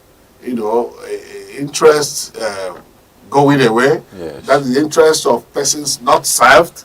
And when your interest is not served, you look for where your interest will be served. there's a greener pasture, and then where your interest will be served. Like Kwankwaso, who even came to ADC now. They had won him into APC, but he wanted to have a place where his interest will be served, and they couldn't make any categorical statement as to where he would belong. Do you understand? The man would want to run as a vice presidential candidate in APC if they had agreed, and he would have gone into APC. Yes. But unfortunately, that is his personal interest. Okay? And there are other people, the ADC now actually is giving him that option, that if a Satana gets the presidential ticket, Kwankwaso will run alongside. And possibly there's a marriage that is being nurtured by the ATC between Obi and Kwankwaso. All right, thank you very much. All right, we go back to the Nation's headline, which says, Tinubu, why my celebration is subdued. Nation headline says, Tinubu, why my celebration is subdued. The statement refers to comments attributed to Bola Tinubu explaining why public celebrations around certain achievement, that's his birthday, were toned down. The overall message emphasizes restraint in public festivities in consideration of prevailing national conditions, including economic pressures, governance reforms, and security concerns. And this is what it says. Well, it is Mr. President's birthday just around, and he went to the National Mosque after he was done with the prayers. He said that he doesn't want to go into a large celebration or calling forth the balloons, citing national issues, insecurity, and the electricity blackout. He mentioned that these things are the key national issues he's working on, and that he commended the people, the masses, for their patience, and also reiterating his commitment to governance and to reforms, looking at the electoral reform, and also looking at how so far his fight against insecurity as the president of Nigeria and the things that has come along with it. That was also where he said that he will be adding 1,500 megawatts to the national grid, the surge and the supply, things around this. Now, Mr. President's birthday, from what we have seen over the time, used to be a lot of commendation here and there, people sending in their requests. But his birthday, first of all, this time around is toned down. And I must not forget to say happy birthday to Mr. President, regardless of whatever that has been happening in the issues in the nation, whatever that has been, however it is. I must not forget to, wish him well as he continues his years in the office. Yes. All right. Mr. Rice, Mr. President is celebrating 74 years. And happy birthday to the Commander-in-Chief of the Federal Republic, the Armed Forces of the Federal Republic of Nigeria, and the President, the GCFR. We celebrate with him, wish him more healthy years, wisdom to lead this nation to a greater height. Mr. Rice, our President, 74, is making promises, speaking to power, speaking to the things he would add. In fact, we are seeing a president who is burdened with the welfare of the nation, a father who cares for the nation, who wants things to thrive, who wants to bring development for the people. He is pained, though, that the pace of development is not commensurate with his heartbeat and the things he wants for Nigeria. Mr. Press, let me get your insight. And that's why he's been sober about this celebration. That's why it is said it is subdued, which means it is low-key. But at the same time, I want to remind us that the president, on 29th of May, he would have been 3 years in office. And we will have about a year from 29th of May for him to round off the first term. But if he wins again, he will continue. But after about 3 years now, we have not had any improvement in power supply. You see, he's beginning to apologize to Nigerians for having patience. That is to say, he's commending them for having patience, which means it is a subtle apology. He's now saying that what ought to have been done has not been done. That is the implication of commending Nigerians for being patient with the administration. The implication is that what ought to have been done has not been done. It has not been achieved. And he is now promising to do what? Add. Before he even came in, Nigeria had more than the quantity of electricity being produced before he came in as president. So I'm wondering that the energy output became so low, and he's now promising to just make it up, to bring it up, which is to say that somehow within the period of 3 years, that his administration has not really worked well in the sector of energy. That's the implication. And for him, and that's a self-censorship. For him, the Mr. President censored himself and saw that there is problem in Nigeria. And that's why he's commending Nigerians for being patient for the government that has not been able to achieve certain things. He's commending Nigerians for being patient. That is to say that before now, Nigerians would have revolted against the government. But Nigerians, being who they are, based on the level of docility among the populace, the Nigerian populace, they have kept quiet, mute, and they have been going on. They say when the trend gets tough, the tough trend gets going. That is Nigerians for you. So Nigerians are just the tough that gets going when the the trend gets tough. And that is exactly what Nigerians are in terms of responses to how government manage their own resources. So, Mr. President is generally sober, and that sober reflection is brought to bear in his statements.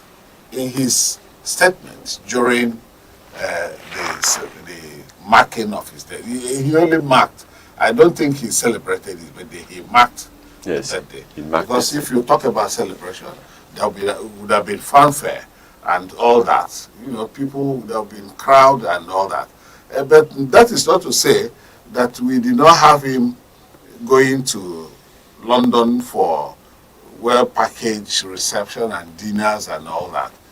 So if he was really thinking about the situation in Nigeria, he was really perturbed so much the way the sober reflection did in the present circumstance. He probably would not have gone to London.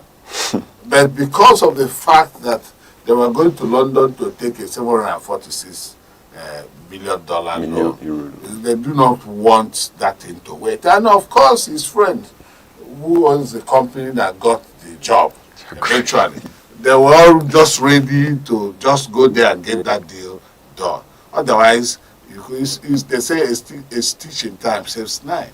Otherwise, probably the money may not come. So these are some of the things that one begins to think about in the present circumstance. But all the same, the president, of course, has shown that he has interest of the masses at heart. He has spoken about it. He has shown it. And if Nigerians will, they will listen to him. This is their president. This is the president of Nigeria, so Nigerians will listen to him. Otherwise, the opposition is there warming up to, of course, stop him from a second tenure if he has to work hard. So within this remaining 1 year or before the election, if he would be able to take up his game, I think it will be good for him. All right, very well said. I couldn't have put it any better. I wouldn't have framed the words any better. But however, he's our president, and we need to celebrate with him. We need to wish him many more years filled with strength and wisdom to lead this nation to greater heights. And of course, Mr. President is so worried about developments in Nigeria that he has refused to celebrate, and showing his willingness, his commitment to the job and to the people of Nigeria. He did donate his salary since assuming office for the welfare of the Nigerian armed forces, particularly those who are wounded in the line of duty and the families of fallen heroes. And he said he described the initiative as a tribute to the courage, sacrifice, and service of military personnel. So to that, we commend Mr. President. Yeah, you have something to say? 1 month, 1 year, or 4 year salary? He said his salary since assuming office. That is 4 years. Yes. So he's dedicating it to giving it to the armed forces. And why that is commendable, like I did say, I wouldn't have framed your thoughts or the words the way you put it any better. But let me leave it at that Mr. President really cares. He cares about this nation such that he took the pain and the trouble not to celebrate when he should have rolled the drums like it did happen in London and celebrate, and would have sang on his mandate on that very day and celebrated with him. All right, thank you very much for that. We go on a short break and we'll be right back with other updates. Stay with us.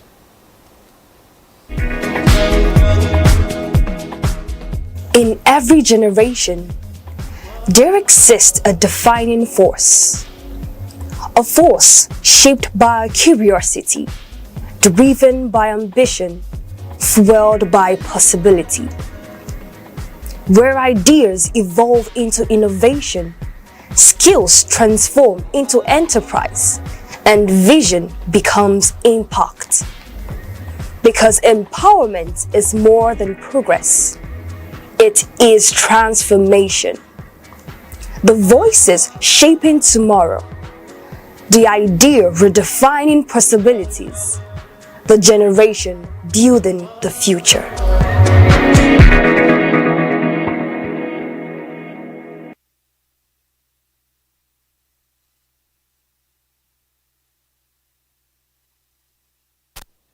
Welcome back. Still on the newspaper headlines, and we go over to the Sun newspaper, which says APC governors consolidate grip on party machinery.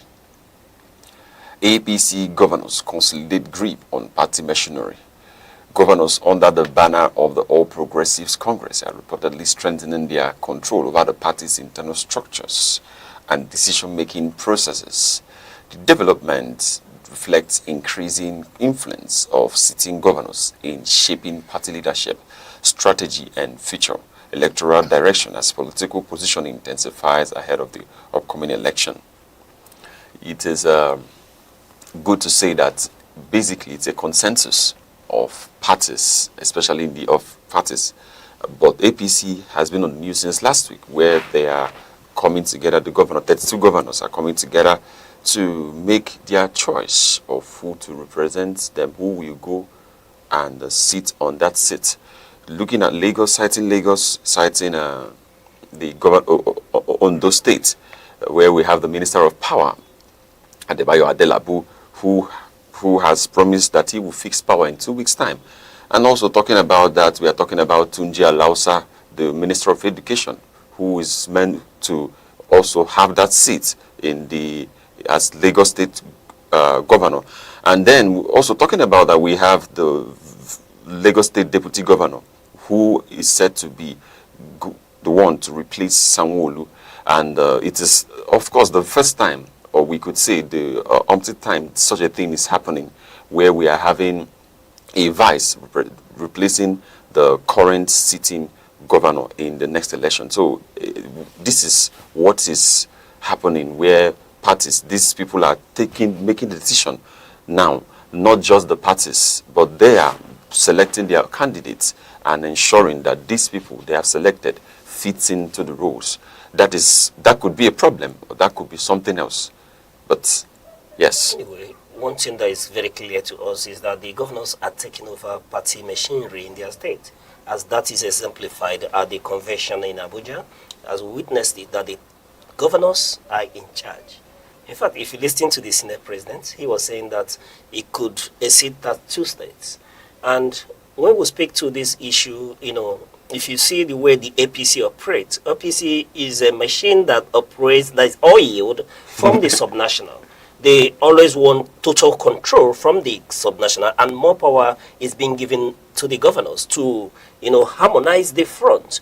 They do not want a cacophony of leaders. Rather, they want everything hemmed in together, which is why we've seen the likes of Dagogo expelled from the party, not giving room to take the party to court. No, it's a machine that is well oiled, well serviced, both from the grassroots to the center, and they do not want any dissent. So seeing the governors taking charge of the party, yes, one would see that, yes, the APC governors will continue to consolidate their grip, on party machinery. And if you take a closer look at the pictures after the convention, you see that at the various states, you saw the local government chairmen and their party faithful singing on the mandate of the governor at their state. And in turn, the governor will go at the center to sing on your mandate, and collectively they will sing on the mandate they stand. So the APC is a well-serviced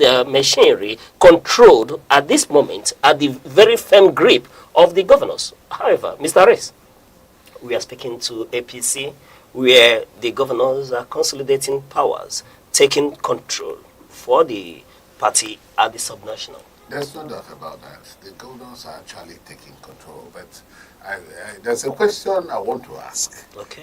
I'm just asking this question, it just occurred to me. Is this same powers that the governors are exuding in their various states also applicable to the governor of Rivers State, Fubara? That is a very great question, because I have not seen anybody talk about Fubara and who he wants to to be the member of the National Working Committee of APC and anything. We have not heard about him. We have not even heard about any intention of his actually running for elections. We are not hearing anything about him. It's like he has gone really comatose, just administering the River State. I do not know. But that's the question I want to ask. Then there's no there's no doubt about the fact that the APC governors are becoming almighty powerful in their states as leaders of the party, as leaders of APC. They are now the persons that will think about who, which means the governors have been given power. Also, that power impedes on democracy, except that the followership tends to have ceded franchise to him as the leader of the party. Except that. Otherwise, for the governor to take the sole decision of ensuring that whoever they want to have in various positions is the person they will have. So, which means, you know, a very superpower has been given to them. So, APC should try as much as possible to wield down the powers of the governor in such a way that it will be democratic. Just like the state police issue is coming up. They want to wield down the power of the governor in the control of the state police so that it will not be used as a tool. So the governors now are going to become almighty powerful. They will say, you are going to House of Assembly, the person goes. You are going to Senate, the person goes. You are going to House of Reps, the person goes. Which means some of the democratic norms, you know, is sure to be eroded by the powers of the governors. All right. You know, usually the polity wears the look of the leader of the party, and Mr. President Bola Ahmed Tinubu has a peculiar way he operates in a democracy if one takes cue from Lagos. Since after he became the governor of Lagos and has been calling the shots around the political party and the party issues in Lagos State, you see that he is one that is so enamored to the party hierarchy selecting or giving power to whom they feel is so suitable and takes it away when they feel that the person no longer aligns. But speaking to the issue of River State, I think the most important thing is that River State seems to be at the grip of the APC head or tail. Mr. President is in charge. He has the control. The votes will follow, either through PDP or through APC. Fubara at the head, yes, Wike at the tail. Wike at the head, yes, Fubara at the tail. Give or take, the votes would come in, and that's what counts for APC. That's what counts. I think they are more sure of they are more sure of River State. That is what counts for the president. For the APC, not for the APC in River State, because Fubara still remains the governor, and there are chances he will want to make a return. So what happens to him? But it's obvious where the APC stands on this. The governors are the subnational who are going for a second term. Obviously, may not have any encumbrances from the party hierarchy. You know, speaking at the national level. You think so? They may not have any encumbrances from the party. Yes, from there. So, and I don't think that Fubara will be an exception. Yeah, I was thinking there's an exception to that powers of the governor. The governors of APC in the circumstance that surrounds the Fubara governorship. So I'm thinking that Aneke has been insisting he's not going for a second term. He must go after re-election, and Aneke wants to install another governor. And maybe a governor from PDP or from APC. How sure is he that that person will not be worse than Fubara? That the person will not look him eyeball to eyeball? The way Fubara fights and looks away. That is politics for you. So, but however, I don't think that Fubara is the only APC governor who is operating from the sidelines. There are many APC governors that we didn't see make noise. We didn't see the likes of Ododo shout. We saw the former governor seated there. So there are many of the APC governors who are operating from the sidelines who are calm, silent, going about their business without making much noise about it like Fubara. So I don't think there's any much in case of Fubara going forward. All right, we go back to the Daily Trust, which says 2027, Kwankwaso, Atiku, Obi join forces against Tinubu. 2027, Kwankwaso, Obi, Atiku join forces against Tinubu. A possible political alliance involving Rabiu Musa Kwankwaso, Atiku Abubakar and Peter Obi ahead of 2027 elections, aimed at challenging the incumbent Bola Tinubu. It reflects growing strategic realignment and coalition talks within Nigeria's opposition landscape as parties position themselves for a competitive electoral context. All right. It's good to see the alliance of the coalition, that the strong man of Kano politics perhaps is tilting towards the ADC. But for the names mentioned, we know that El-Rufai is bereaved and is fighting legal tussles. Likewise, Malami. These may not just be the names I didn't hear. Rotimi Amechi, there are a lot of them there. But however, before I give opinion on this issue, Mr. Rest, we are speaking about the coalition. What are their chances? Well, the coalition is working hard to put their ass together because it's not easy. I just said that they did not start early to strategize as to where to go. But at the same time, it was very difficult to actually have a platform because they were looking for a platform. Initially, they went to SDP, the Social Democratic Party, but it was not much time. They discovered they had problem there. They now left for ADC. Of course, they tried other political parties. They even saw that PDP as nothing, that Wike has already hijacked the PDP then. So what they looked for and found ADC still, and the Labour Party was having a problem where Obi came from. So these people all came together. Of course, Atiku Abubakar was in PDP, Obi in Labour, Kwankwaso in NNPP, and many others. They came together to form a coalition and under the platform of ADC. And presently, they are working hard to see if they could get the party together and strong enough to challenge the almighty, powerful APC with 32 governors. Of course, 32 states structure in one party. It is quite overwhelming. It could still overwhelm the ADC at the end of the day. But, we do not know. Because if we do an opinion poll, if you put an opinion poll on any of the social media, you begin to see that some people are still very strong against the present administration. You still see that. But it will be difficult, especially when you have the governors of the various states who are APC governors. And of course, their chances, the chances of APC winning the election looks higher than that of ADC. So it depends on how well ADC gets prepared, how well they put their things together, how well they mobilize the Nigerian people to vote for them. That is exactly where you begin to see a magic, because it must be a magic. It must be a magic for ADC to come on board. It will not just be an ordinary election. It cannot just happen ordinarily.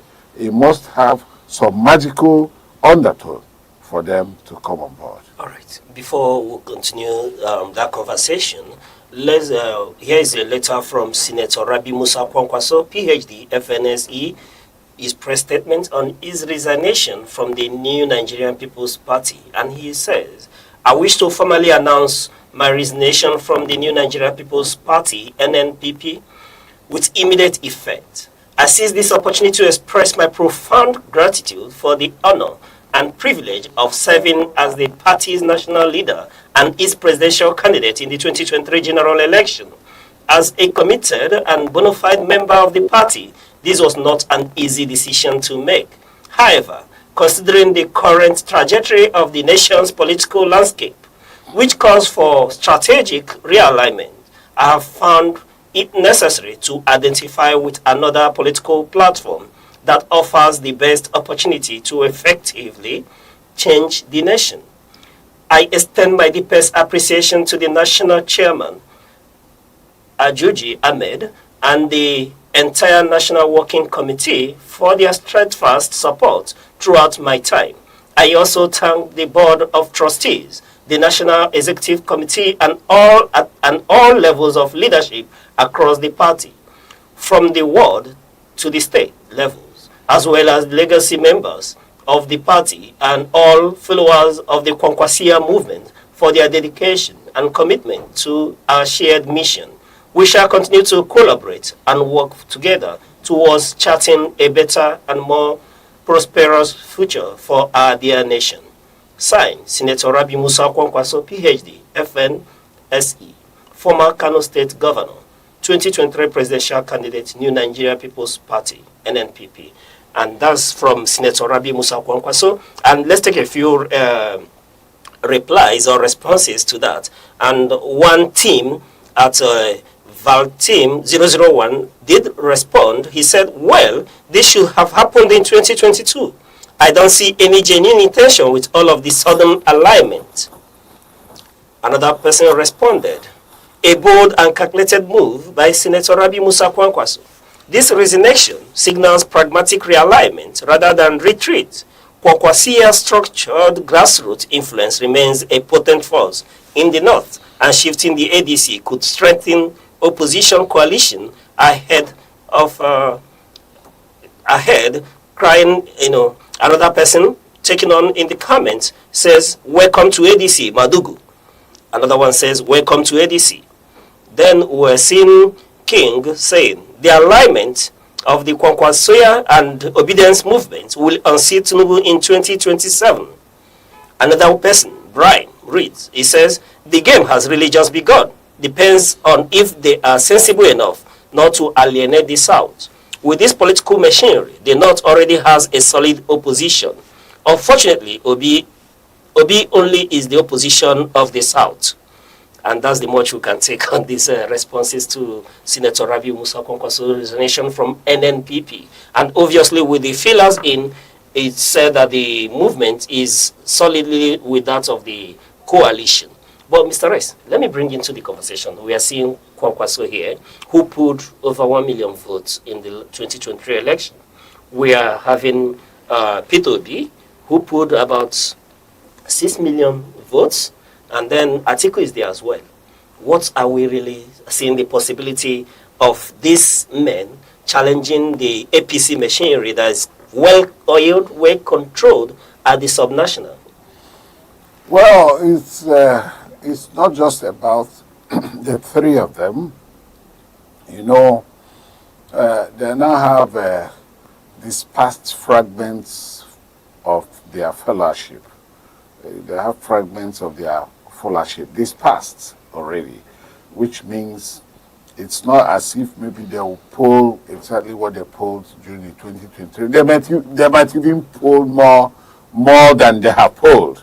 That is still because the electoral issues are very dynamic. So the chances of some of them pulling more and coming together to pull more votes are there. But that is still dependent on how well they prosecute that election, because it is not going to be easy. The APC is so, ready, so calculated, well made, in such a way that they are ready to face any opposition. So the opposition must be sound and, prepared for whatever the process. And remember, the factors associated with the general elections, the factors of apathy, the factors of vote buying, the factors of rigging, the factors of compromises by even the umpires, officials of the umpire, are still there. So they must be nipped in the bud. The factors of compromise by even security agencies, some security agencies, they are all still there. These are the factors that tends to, play out during Nigerian elections. So the opposition must be very mindful of that and very careful too, not to allow these things to rear its head or come up in such a way that it will now affect their votes. The important thing is, if Aneke will deliver a free, credible election, free and fair, credible election, then automatically Nigerians will be happy for whoever that wins, whether it is Ahmed Tinubu's led APC or the coalition either led by any of these three persons you called, All right, thank you very much. Moving on to other issues, that is making headlines as well. Though I bet a very funny one. We're moving to River State, Port Harcourt, where a few days ago, OPM's GO Apostle Chibuzo promised gift offers, lifetime salary, free house, 10 million naira cash, overseas vacation, and 20 million in advance to any woman who can marry his autistic adopted son. In just 3 days, the marriage has happened. I'll call for the video on that. Is there any young girl or woman that is interested in marrying an autistic person? The general overseer of OPM Church is interested to get this young man married, and there are going to be benefits attached.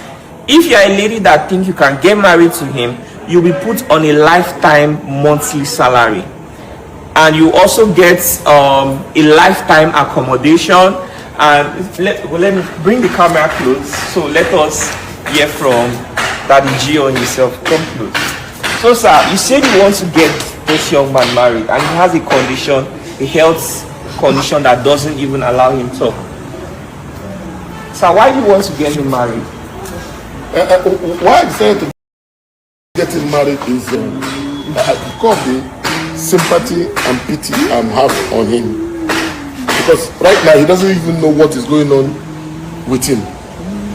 As he's growing and growing, there is this uncontrollable sexual urge happening to him. He stays, he needs to masturbate.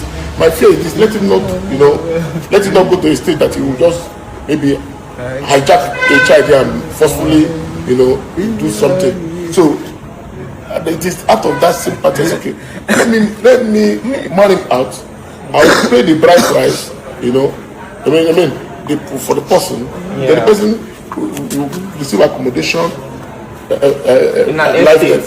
Yes, in an estate, and we receiving monthly salary for life. For life. Because right now he doesn't have a father, he doesn't have a mother. He was just dumped at my gate, and after he was dumped, I invited the police. Police came, carried him to the motherless baby home that is owned by the government, but they rejected him. Wow. They rejected him. So now the police now returned him back to me. So I have no choice than to take care of. I can't throw him out on the street. So I have to start taking care of him all this while. But now he's growing. He's going to school. He's growing. But this uncontrollable sexual order that is going on with him is something that is a cause of worry, and that is why I want.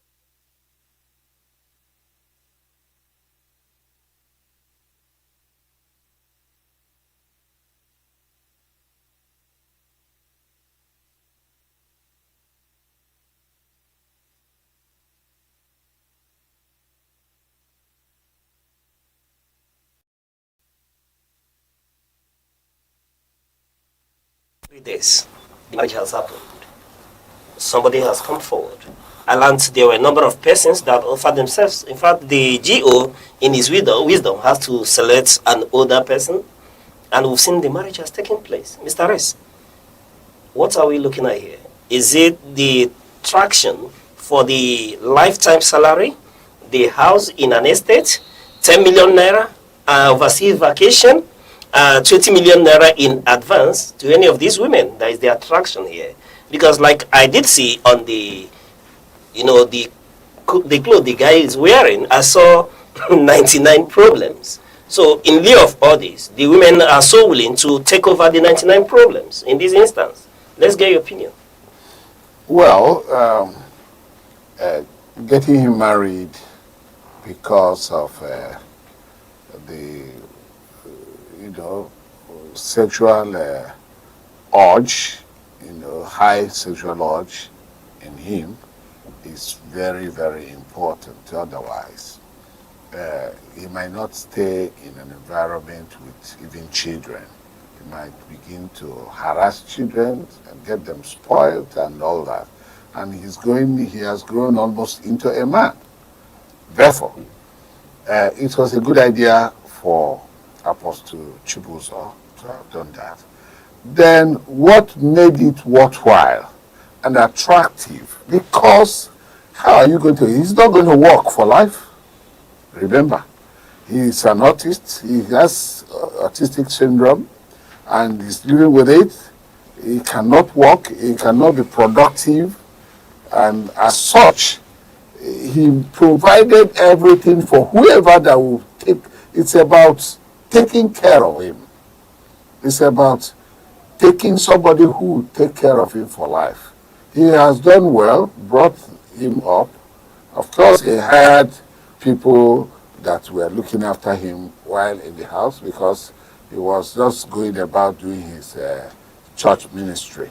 So, and the boy has grown up. And when they found out these problems, they felt that the only way to take care of it is get a woman around him. That woman will now nurture him, keep him, feed him, do almost everything for him, wash his clothes where it is not possible for him to do that. Therefore, for the man to make it attractive, for anybody to want to do any such work, there must be an attraction to it. And the attraction here is about the money. All these monies that have been voted, there's the house. So you are getting married to a husband and you are taking care of, completely taken care of.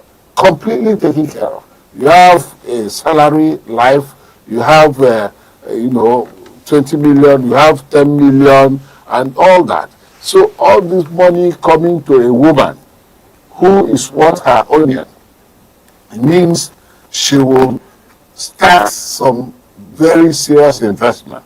If this woman directs herself effectively, you'll find out that the sky will be her limit.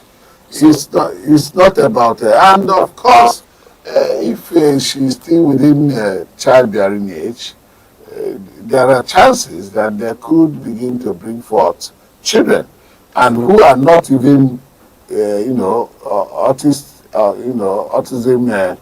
children. So, and of course, the family will fare well because they have everything. But let us pray that nothing happens to Apostle Chibuzo, because I do not, he said for life. I don't know what insurance things he has done, so that even if he's not there, they will continue to survive until their lifetime.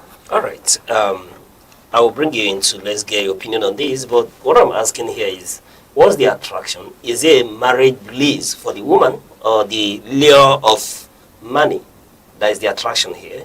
Because like I did see 99 problem, this is, she would continue to take care of this problem. I do not see moments of bliss in this union. Rather, the attraction perhaps is the allure of money, the housing, and then the privilege not to work. The attraction is part of it. But I want to tell you that there are women who are praying to get anybody that's a man into their life. They want to get married. There are people who are desperately in need of a marriage life. They want to get married and be under a man. There are people. You see, when you get married to an artist under the care of Apostle Chibuza, it is indirectly you are under the care of Apostle Chibuza. So when you talk about bliss, what is the bliss in it? The bliss in it is that they have agreed to marry, she has agreed to put everything aside and get married to him. But who knows? I just hope that they do not have ulterior motives to come in and grab the money and seek for divorce. I hope that will not happen. So, because it is important that sometimes when you come in, some people might, I will go and do it. After doing it, after a while, they will now begin to seek for divorce and begin to give reasons, so many reasons why they must get divorced. So, well, let it be. Okay, so this is, as we are saying it, I don't have a lot of things to say here. It's just simply that someone just got married. And whether it's for the price or for the person, there must be a price in this kind of issue. There must be a price, and I could say congratulations to them. And also, like you've said, rightly pointed out, we pray that Apostle Chibuzo stays alive to, complete all these plans. And let it not be a poverty alleviation scheme for the other side. Rather, let it be a union. Already, you can't rewrite the story. You can't rewrite what happened. It's he was seen, and the conditions that are surrounding him is not that safe. So a help came. He announced it, and he selected. So it is okay. It is very okay. Like, we have been trying to avoid the societal issue of rape, societal issue of child abuse, child molestation, and this is a commendable one from Apostle Chibuzo. That's all I have to say. All right. Opinions differ. As far as I'm concerned, is there no possibility of the young man being rehabilitated in terms of being able to take care of his sexual urge? But like you did say, what I'm seeing here is poverty alleviation. Somebody's been taken away from the poverty ladder such that they will continue to receive stipends, perhaps for life, and a house to live a comfortable life. Because I see 99 problems, irrespective of how you want to put it. But Apostle, the general overseer could have gotten a nurse, taking him into an institution to take care of him. And then we are speaking about marriage. How do you want to explain to me that the woman may be able to satiate his urges? There are a whole lot of issues here. But for me, like you well put it, is a lot of poverty alleviation and a nanny to take care of the man. Perhaps, but I would have advised a nurse or an institution where they will have catered better for him, and there are likelihood tomorrow that we may see divorce coming up after this individual may have amassed and assessed the portfolios attached to this union. Anyways, we'll continue to watch and see how this sort of union unfolds. One thing that is certain, and for everyone to know, is that autism is genetic. Yes, it is. Can they procreate? Yes, they can. But there are chances that they may have children that are autistic too. The research has shown that. But on that note, we'll continue to watch. I'm not questioning the intention of the man of God in this regard, but I felt that there are other ways that such issues could be handled as well. Thank you. Thank you very much, and that's a wrap on this edition of Sunrise on Aneke TV. Thank you for waking up with us. It's always a pleasure. I'm Good Hope Chukuma. And thank you, Mr. Ress, for those in-depth insights on news issues. Thank you very much. Thank you, Mr. Uche, for having me. And of course, for you out there, keep watching Aneke TV. And I'm Uche Osai. On behalf of all of us here on Sunrise at Aneke TV, we say thank you for watching. And keep watching till we come your way, same time tomorrow. Bye-bye.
In a world that never stands still, where stories break in seconds and moments shape history, one station keeps you connected to your nation, to the continent, to the world.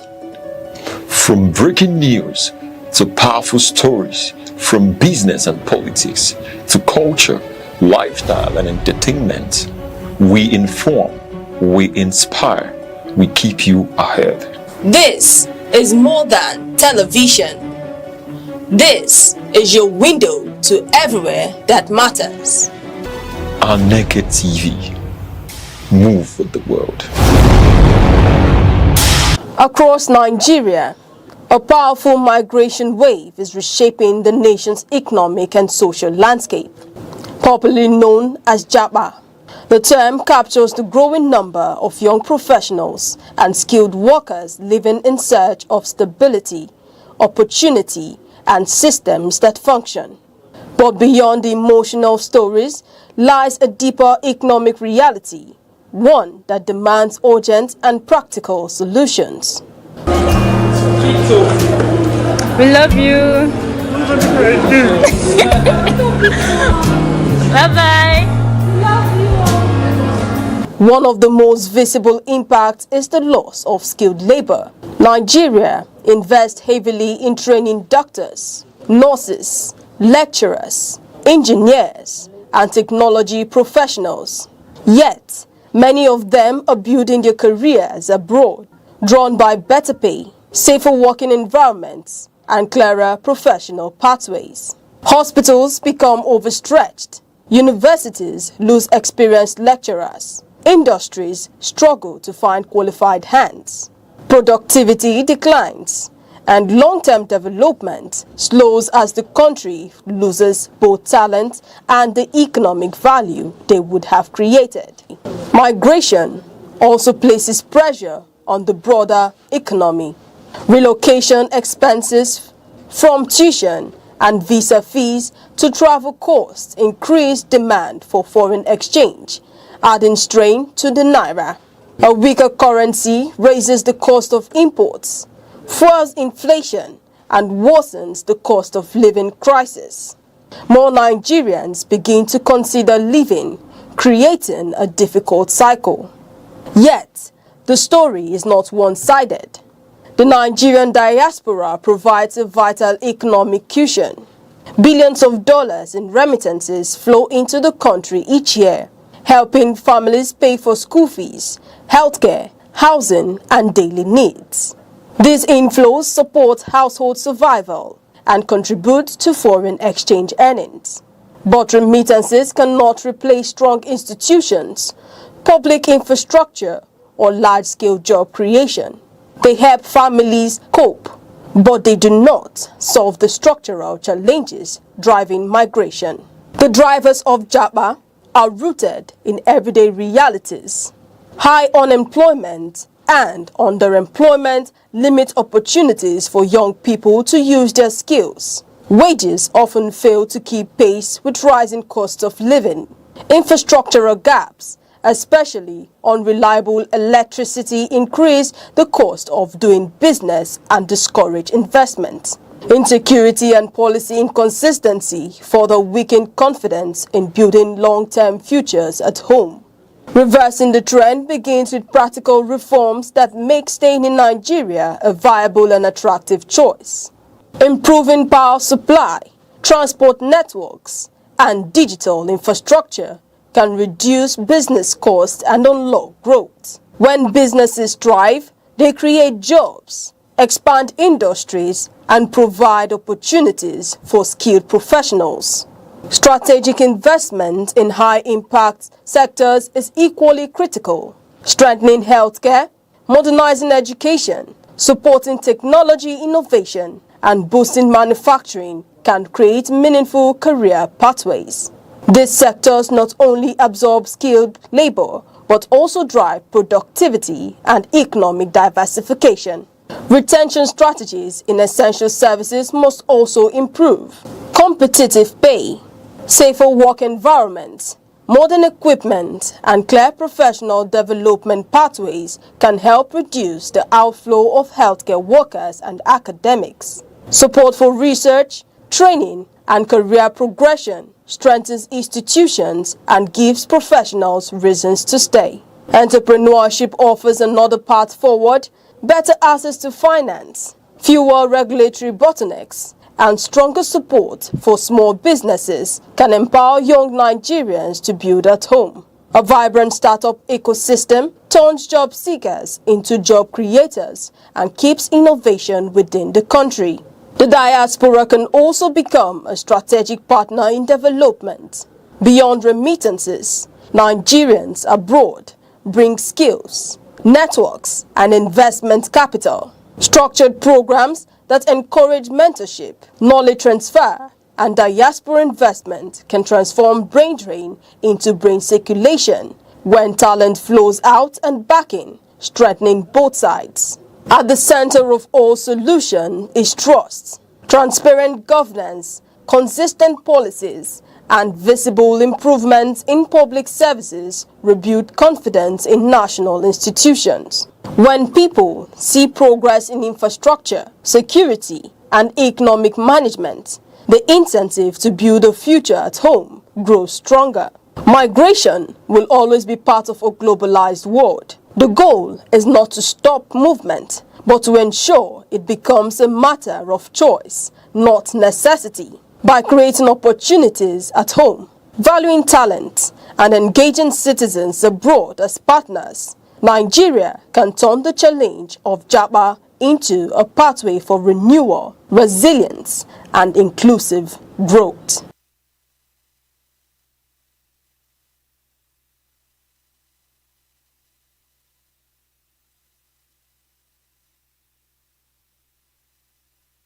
Anambra State, located in southeastern Nigeria, is one of the nation's most dynamic and enterprising regions.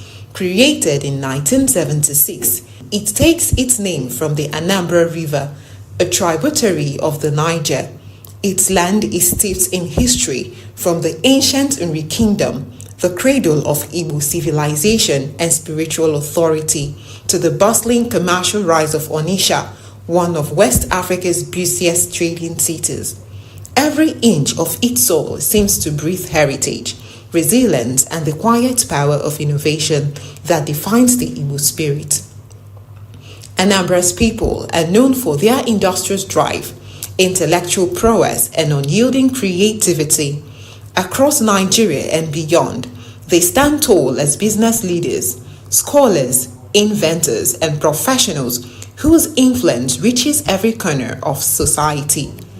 From the sprawling market of Onitsha to the humming industrial machines in Nnewi, fondly called the Japan of Africa, the state exemplifies the fusion of tradition and modern enterprise. In Awka, the capital, new technology hubs and startups are springing up, harnessing the energy of a generation determined to build a future powered by knowledge and innovation. The state's endowments are immense. Anambra boasts of fertile soils that yield abundant harvest of yam, rice, cassava, and vegetables, feeding not just its people but the wider region. Sources: crude oil, natural gas, kaolin, and limestone, waiting to be fully harnessed. With a well-educated populace and a vibrant entrepreneurial culture, the state's economy is driven by small and medium-scale industries that continue to expand Nigeria's manufacturing frontiers. Culturally, Anambra is the heartbeat of Igbo identity. Age-long traditions and legendary figures like Nnamdi Azikiwe, Chinua Achebe, and Dora Akunyili, whose contributions have left indelible marks on Nigeria and the world. Its towns and villages are known for strong community bonds and progressive values that inspire excellence in every field. Anambra's potential lies not only in its natural and human resources, but in the unbreakable spirit of its people, a people who see every challenge as a call to greatness. With expanding infrastructure, digital transformation, and a thriving creative scene, the state stands poised to lead Nigeria into a new era of prosperity. It is a land where heritage meets ambition, where history fuels innovation, and where the light of progress never dims.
Many thanks for joining us on The Insight, but we do apologize for being some few minutes late.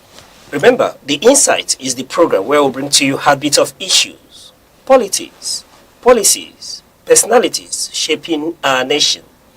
Today on The Insight, we'll take a look at 1,200 naira per litre fuel. Is Nigerian workers' wages dead on arrival? They say the dignity of a nation is mirrored in the welfare of its workforce. But today, that mirror is cracked. As we sit here, the Nigerian worker is trapped in a mathematical nightmare, with petrol officially crossing the 1,200 naira per litre mark and global crude prices surging past $100. The new minimum wage, once held as a victory, has been incinerated before it even hit most bank accounts. When it costs 72,000 naira just to fill a standard car tank, but the national wage floor sits at 70,000 naira, we aren't just talking about inflation anymore. We are talking about an existential crisis. Is the Nigerian worker now paying for the privilege of going to work? Or have we reached the final dead on arrival moment for the 2026 fiscal year? Today on The Insight, we aren't just crunching the numbers. We are demanding answers. Joining me in the hot seat to navigate the March 31st ultimatum and the brewing storm in Nigeria is a man at the center of the struggle here in southeast Enugu, Nigeria, Comrade Ben Asogwa, who is TUC Enugu State Council ex officio. Comrade Ben, it's a pleasure to have you on The Insight. It's a big pleasure being here with you. I'm pleased. All right. Thank you. Thank you for coming. But let's get straight to it. Looking at the issues at hand, a worker now needs 103% of the minimum wage just for one full tank of fuel. I don't know the figure you used to check that, but I heard you mention 1,200 naira. And I'm pretty sure that if there is any place they sell fuel at 1,200 naira per liter today, maybe I wouldn't have been here, I would have been queuing up there. Because I'm sure that the least amount I bought fuel recently is 1,350 naira. So if your calculation was based on 1,200, I think the right figure to use is 1,350 naira. Okay. A gap of 150 naira is wide. So then coming to the issue, if you look at the situation in Nigeria, it is really implying that even the more we complain, the harder it becomes. It doesn't seem as if the leaders are actually listening to the yearnings of the people. Because if you look at what is happening, it now implies that any issue that comes up out there must affect Nigeria first. That is where it pains me, because the recent hike in fuel price was caused by the global crisis emanating from the issue of the war between Israel joined with the US and Iran. And then we talk about the Strait of Hormuz, where they said is the crossing path for exchange of crude and other international market commodities. But looking at it critically as it concerns fuel, one problem I have as a person is that this is the first time I'm getting to understand that even when your father is a farmer that cultivates yam, harvests yam and sells in the market, if the market is interrupted, you won't have yam to eat in the house. Does it really sound well? I thought that even when the market is interrupted, you have plenty yam in your house. You may be thinking of how to sell to make money for some other things, but not that yam. So when we talk about crude, when we talk about fuel, it's a natural resource, a gift to Nigeria. And when we begin to suffer because of what happens outside there, on the basis of fuel that we are supposed to get here, refine within and use within, I keep on wondering, is there any problem that will come up and it won't affect Nigeria more than any other place? Yes, the impact is there in the global phase, but I personally didn't expect that the effect of fuel fluctuation would be this much on Nigerians. And if you look at where we are coming from 800 and something naira, before we could know it, it's now 1,350. It even came down a bit because at a point it hit 1,004, getting to 15. And when you look at that in comparison to minimum wage, when we say that minimum wage or whatever is dead on arrival, somebody outside there may not understand. But if you are getting money that you cannot use to do what you used to do, even when you didn't have that money, that means that the money has no value to you. Because the value of extra money is when it can achieve what you weren't able to achieve with the little money you had before. So by looking at it critically, the time we were earning 30,000 naira minimum wage, if you compare the then fair price, which was about 140 something naira, to what we have today, that we have 70,000 naira as minimum wage, and fair price is 1,350 naira, at least the one we can see in the street. I don't even know if by the time I will go out there after this program, if it will still remain at 1,350 or something higher. And when you look at that, we are the receiving end. Some people will be wondering why we talk about workers as if we are the only people that exist in Nigeria. Somebody has said that before to me, that we talk as if we're the only people that exist. But I know quite well that marketers have a way of cushioning the effects on themselves, on them.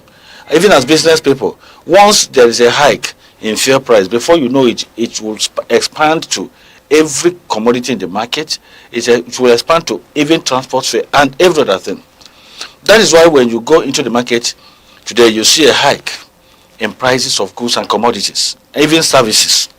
But for those of us that are in the civil service or public service, the unfortunate thing about it is that your income is fixed, while every other factor fluctuates upwards. And that tells you that we are the worst hit when it comes to this kind of situation. Then, looking at it from the critical point of view, it implies that with 70,000, even if you keep 70,000 naira on the table, except if this worker is living at the back of his office, where he cannot board any vehicle to get to his office. And let me tell you why he cannot live at the back of his office. Most offices are not located in the slums. They're not located in remote parts of the city. They are mostly located within busy parts, buoyant parts. And you can't even think of paying house rent within the areas that would have been closer to your place of work. So most workers go to remote areas where they will be able to pay. And that implies paying higher transport. And now that the transport fare has increased, it also implies that even if he keeps his 70,000 naira on the table and starts picking his transport fare from the 70,000 without thinking of food, without thinking of rent or care for the family or whatever, that 70,000 naira cannot offset the bill for transportation to and fro office. Then what is the essence of going to work? What is the essence of working? You know, when we talk about productivity, it's a give and take kind of thing. When we talk about corruption, it's a give and take sort of thing. And sometimes they will say that workers are agents of corruption.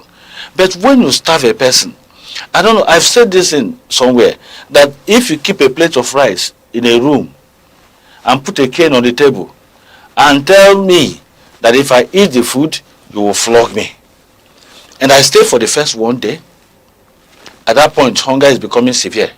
Second day, it's becoming more severe. The third day, the hunger would have become so severe that I will opt to eat the food and receive the cane. Because if I didn't eat to receive the cane, I will die before the cane comes. So I will choose the option of eating and then receiving the cane comfortably. And that has pushed some civil servants into some odd things. I'm not trying to say that it's a justification for doing the wrong thing. But the truth there is that when you truncate the efforts of people, when you make people suffer unnecessarily, at a point, so many of them that do not have seriously determined mindset will go into certain things. So the consequences of all this economic hardship that workers experience every now and then will always expand from a kind of truancy to some other corrupt practices. And that is it. So I must tell you that workers are really in pains. Nigerians, the poor masses are in pains, but the workers suffer most, because if I'm a bricklayer and you increase the price of fuel, that means that by the time you call me to come and lay blocks for you, I will tell you that price has changed. And at least you will pay. The extra pay that is coming in will cushion the increase. If I'm a bus driver and you change the pump price of fuel, I will come out to the road and tell passengers it is no more 200 naira but 350 naira. And as greedy as Nigerians are, when there is a maybe 10% increase, every other thing will increase by more than 20%. So if our leaders understand all these indices, they would have been more serious in controlling the factors that determine the market price of commodities and living services. So I must tell you that workers are really in trouble economically. In fact, you tell people to manage when something is manageable, not when it is out of shape. You see, if you bring handkerchief and tell a good tailor, any tailor at all, to use hanky to make a suit for you, it's impossible. No matter how you try to make, he can never manage it to make a suit. So it's like telling Nigerian workers to use hanky to make a suit by telling them to use 70%. 70,000 naira to take care of their needs, transport themselves to and fro office for 30 days, 31 days or thereabouts. It's practically impossible. All right. Just to track back a bit, is your opinion that, just like you cited, that a man whose father is a farmer has no bearing on any need being hungry or being starved of yam if the father is a yam farmer? So in this instance, your opinion is that Nigeria has no business being in this situation. Of course. The crisis in Iran. Yes. Let's just assume that the right thing was done even before now. We have refineries owned by government where they pay huge amounts as maintenance. They spend a lot of money to maintain those refineries, but they have been in a state of moribund for years. If those refineries have become irreparable, what stops us as a country from building one or two more? Even modular refineries. Then we have a private refinery though, that is a Dangote refinery, that is said to be the largest in the whole world. In the whole world? I think, or let me say in Africa. But looking at it, it has the capacity to refine at least for us. And we have the crude to be refined here. In this case, what concerns us with Strait of Hormuz located between some countries like Iran and some other nations, that is said to be a crossing path. If we can get our crude from our own ground, refine and push into our local markets, we are not supposed to suffer that. If we have our own refineries, even if Dangote becomes a hard nut, you use your own refineries to cushion the effects. Because our own refineries would have concentrated on at least refining the quantity that can serve our domestic need, our local needs. And if we have refineries, functional refineries that can serve our local needs, that means that Dangote can even be exporting whichever quantity he is refining in the country without the citizens feeling the impact. We have now left everything in the hands of Dangote, and then come to wonder, if Dangote refinery was not to be there, where would we have been? That would have been worse. By now, a liter of fuel would have been more than 3,000, 4,000 naira. Going by the way it is today, if Dangote refinery was not functional, if it were like some few years back when we didn't have Dangote refineries, that would have implied what situation that we see. Okay. So we have all it takes to shield the citizens of this country from a whole lot of external forces. Okay. That is it, economically. But unfortunately, everything is being mismanaged. Look at it this way. Before the present government, we were told that the problem we have as a country is this fuel subsidy. That it was fuel subsidy that was the major corruption hub in the country. In fact, just a few months after removing subsidy, our president came up to tell us that we've saved money in trillions. And if we could save money within that short period, I think it was around August 2023 he said that, either July or August, after removing subsidy on the 29th of May. So, looking at it that way, that tells you that by implication we would have saved a whole lot of money. But we are not feeling it. We can't feel it here. The major essence of whatever you are doing is to ensure that the result is being felt. If you have a family and you're a rich man, very wealthy, but your children are hungry, they know that they can't even afford good food.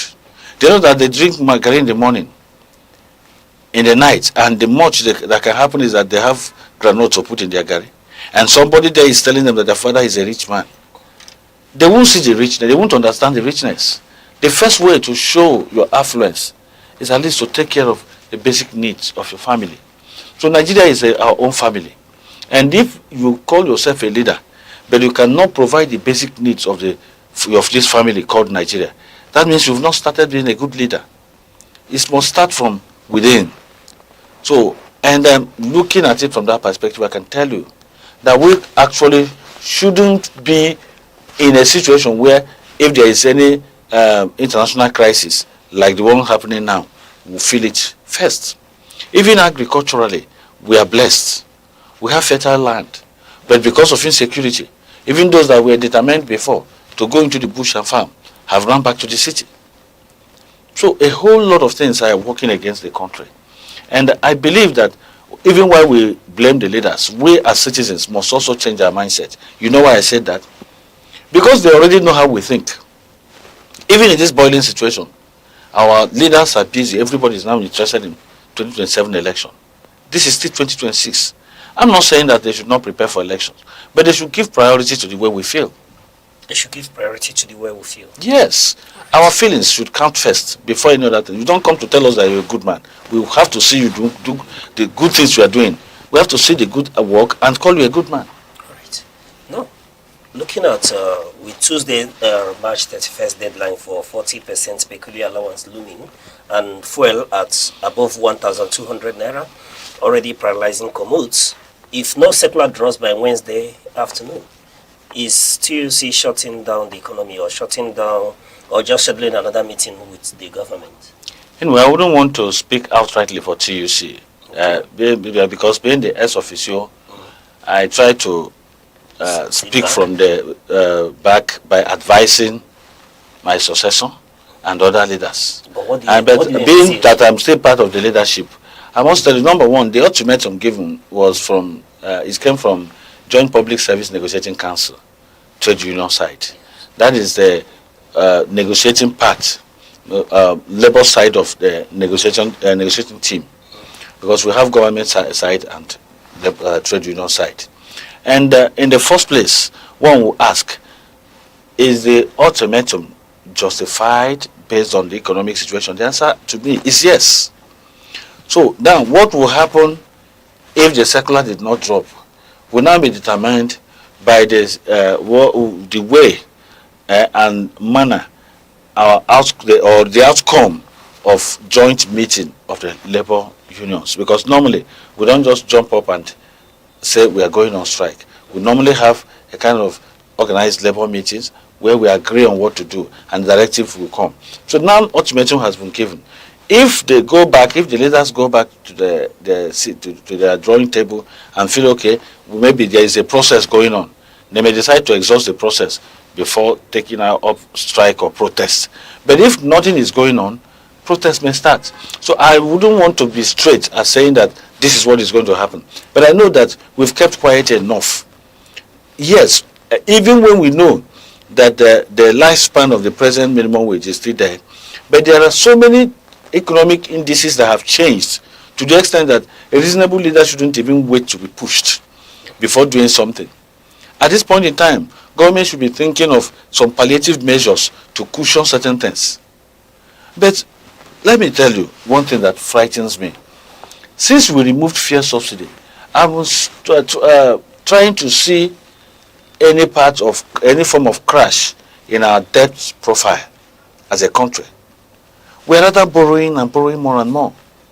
So if we are actually getting it right, now that we're no more paying subsidy, one should be able to see a crash in our debt profile and near zero borrowing. But we keep borrowing. We keep borrowing. In fact, both the ones they do openly and the ones they do secretly. And that tells you that a whole lot of things are wrong with our system.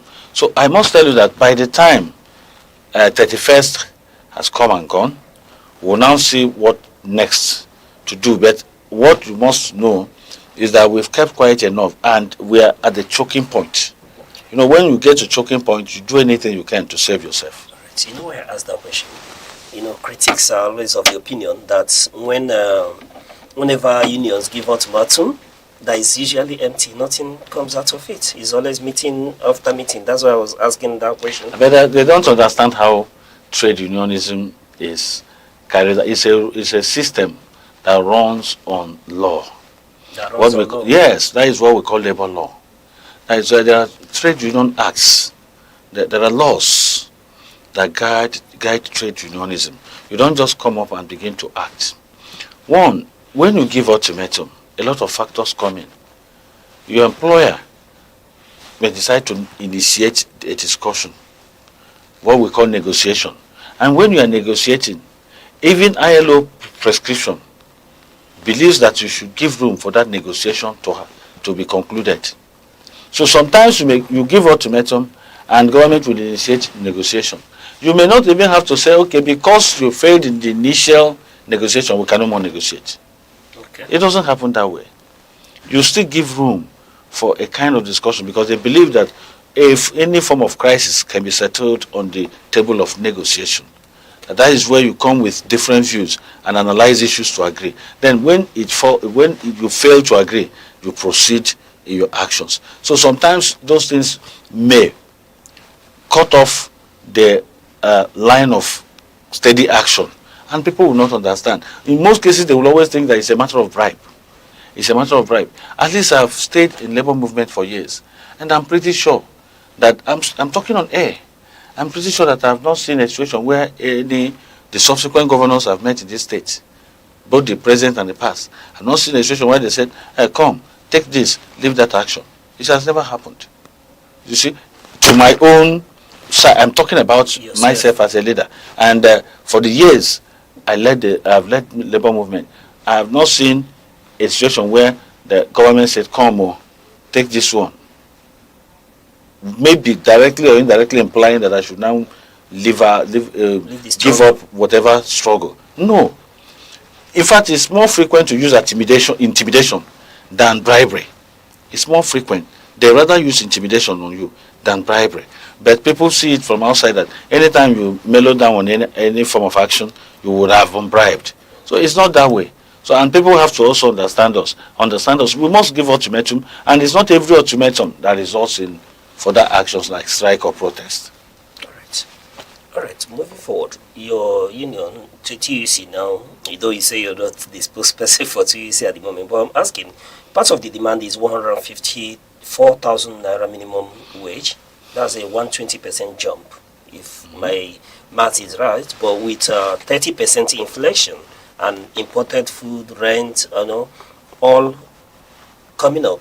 One is wondering how this would impact the economy if it will not spike prices by over 200%, even trapping the workers you are fighting for. Then I also have a question. Since they did 70,000 naira minimum wage, have they changed it? They have not changed. They have not increased it further. Have we not been seeing spike in prices of goods and commodities? A bag of cement in 2023, 2024 is it same today? Even the fuel that is a center point of our economy, the fuel price, even as at the time we were shouting and crying, was about 500 and something naira. By the time they removed subsidy, 500 and something to 600 and something naira. Today, what is it? When we got the minimum wage of 70,000 naira, how much was a petroleum pump price? Today is getting close to 1,500. Can you imagine the level of increase? So, if all these things could be increasing without increase in our remuneration, in the salaries of workers, that tells you that you cannot just be looking at our salaries as what will change the prices of goods and services in the market. Prices of goods and services in the market haven't changed in all this while.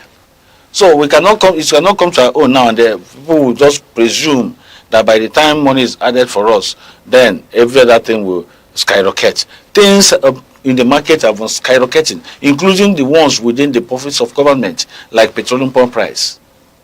So if all those things are fluctuating upwards, and one is down telling us that, I know quite well that where things work, the center point of our issues shouldn't be increase in salaries. But since we've seen that those factors we cannot control, that government should have been able to control, are not being controlled the proper way, or rather they've overwhelmed government, do we need to continue staying where we were or where we are? We say, okay, we don't want prices to change further. The ones that have changed, how do we handle it? Now that we have petroleum pump price moving from, at a point it's stabilized at even high cost of 800 and something naira. Today it's 1,300 something, getting to 1,500, and we don't know. The war in Iraq may not end tomorrow morning, which implies that anything can still happen. And you expect us to remain on the same salaries? And so how do you now survive? Okay. How? Let's assume the 154,000 naira is granted. How are you going to enforce this on the private sector? For example, manufacturing, they're already buying diesel at 1,800 naira per liter and perhaps above. So how are they going to, be able to navigate and be able to pay 154,000 naira? Do you know one funny thing?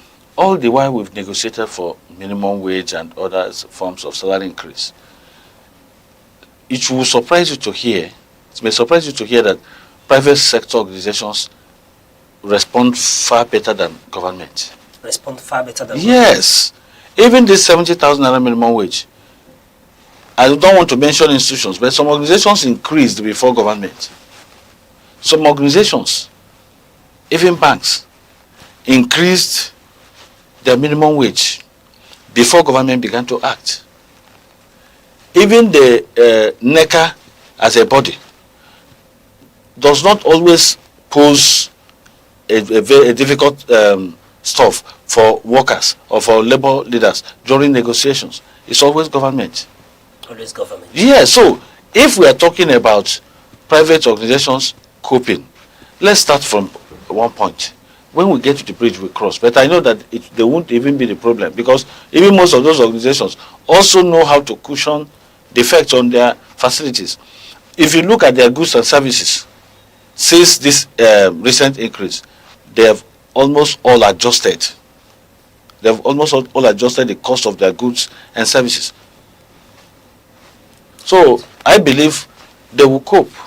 But going by what has happened for some while now, private sector organizations have had, they are not the major problem we have when it comes to salary adjustments. All right. On that note, we'll go on a short break. And when we return, we'll continue to probe this issue.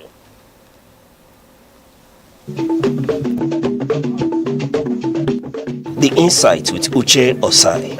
Having the political will to confront whatever is the challenges. Igbo man wrestles with the tortoise that had a lot of ingenuity, a lot of ideas, and the tireless. It will take the bold mind of government in power to say, let there be electoral reform, no matter whose ox is God. I was there. We did everything. All of us came and supported him with our last block. In-depth analysis, expert views, real voices, uncover the stories shaping Nigeria today. Deep dive, honest, unfiltered, only on The Insight with Uche Osai on Aneke TV. Join us.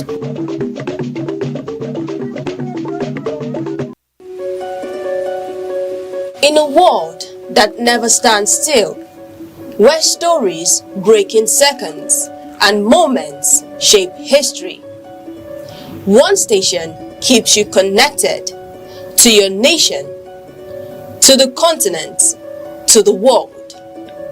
From breaking news to powerful stories, from business and politics to culture, lifestyle and entertainment, we inform, we inspire, we keep you ahead.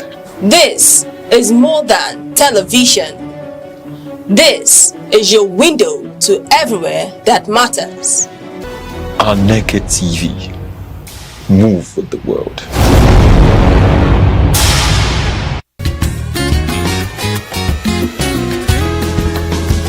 Every day, your health shapes your life, your strength, your choices, your future. Because knowledge is the first step towards well-being.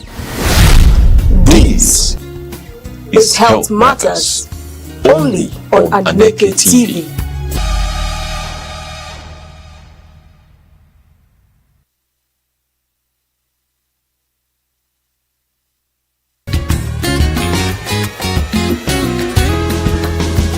Every day, your health shapes your life, your strength, your choices, your future.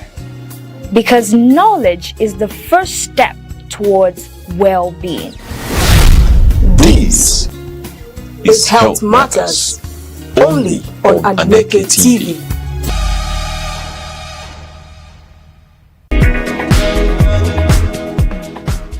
In every generation, there exists a defining force. A force shaped by curiosity, driven by ambition, fueled by possibility.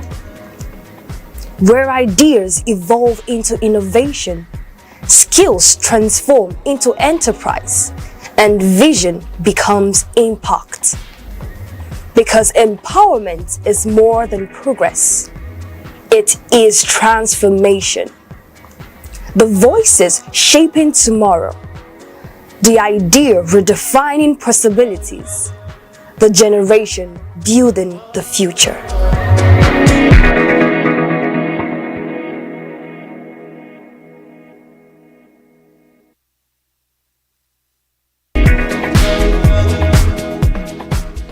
In every generation, there exists a defining force. A force shaped by curiosity, driven by ambition, fueled by possibility.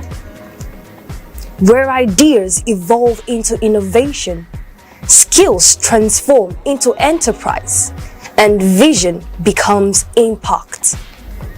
Because empowerment is more than progress. It is transformation. The voices shaping tomorrow. The idea redefining possibilities. The generation building the future. Many thanks for staying with us. And if you've just been joining us, we've been looking at Nigerian workers' wages. Is it dead on arrival? And we've been speaking with Comrade Ben Asogwa, TUC, that's Trade Union Congress, Enugu State Council as official. Comrade, it's been a pleasure having you on the show. Yes. Let's look at another issue here. Your union, more often has been at the vanguard for demanding naira for crude to Dangote refinery for cheaper fuel. And the government on the other side, one would say, needs the dollar, which is the price of crude selling at the international market at above $100 per barrel, to continue, for them to continue to, fund and fight the currency rates and other issues to swell up the coffers of government. And when you make this demand, is it not a sabotage on the reserve and the other aspects of government demands and initiative going forward? It would be laughable for anybody to think it's a sabotage on our side. For government that we may think is sabotage, one, who prioritizes profit, external profit, to the interest of his own children? Because if government should understand what we are talking about here, Dangote refinery is here in Nigeria. Why can't you supply Dangote refinery on naira currency? Because what is happening is that they supply Dangote the way Dangote would have bought the same product outside Nigeria. So, and if that is the case, it means that the benefits of that refinery being in Nigeria is defeated, so long as we are concerned.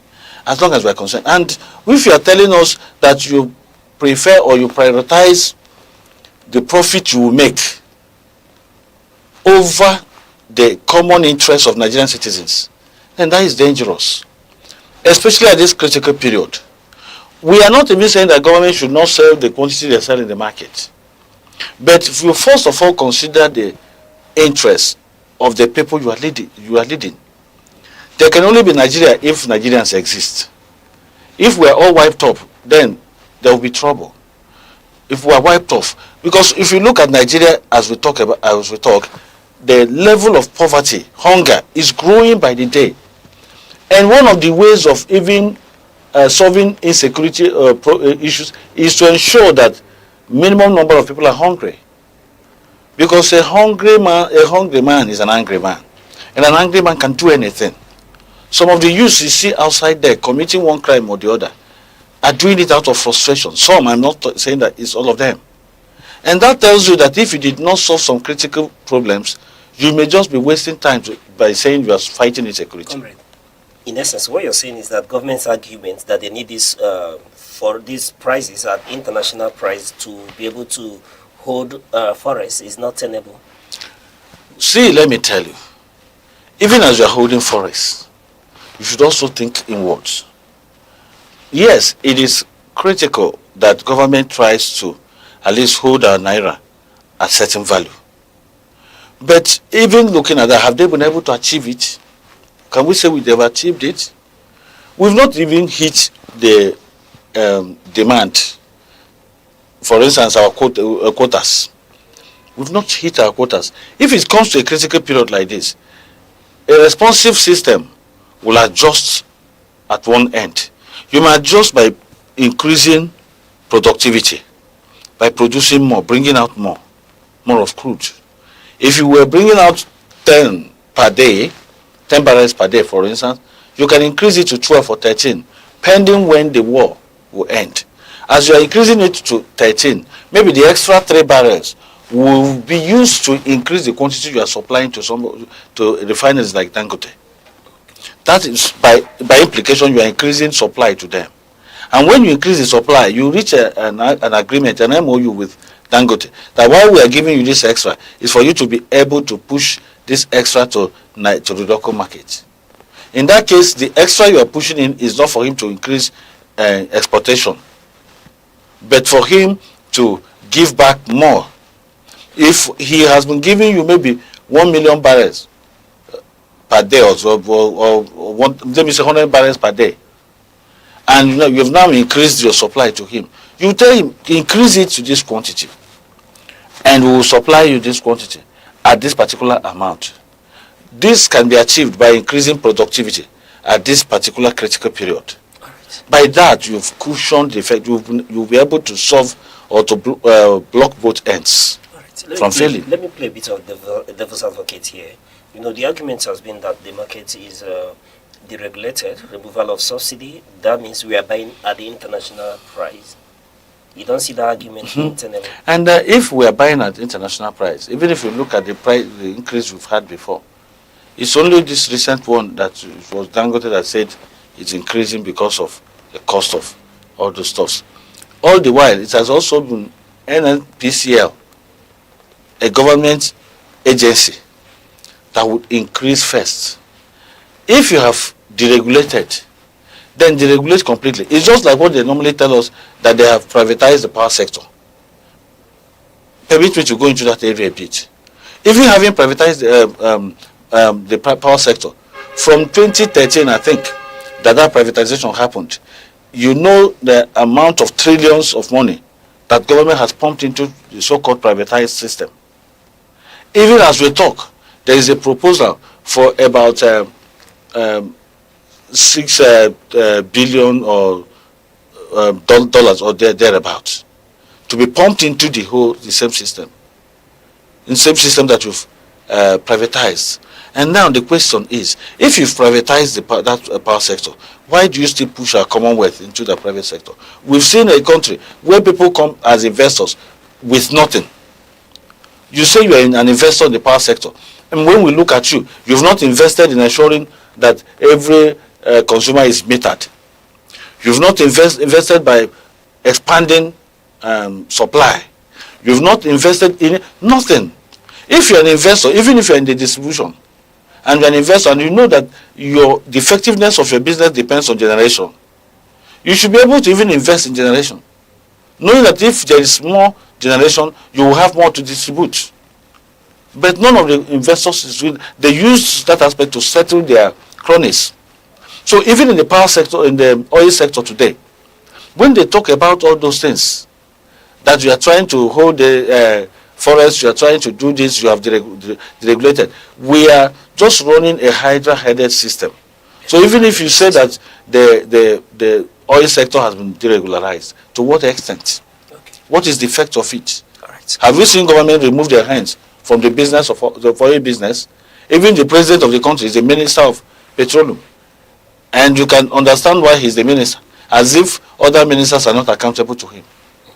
All right, comrade, let's run along fast. I'm getting signals for time.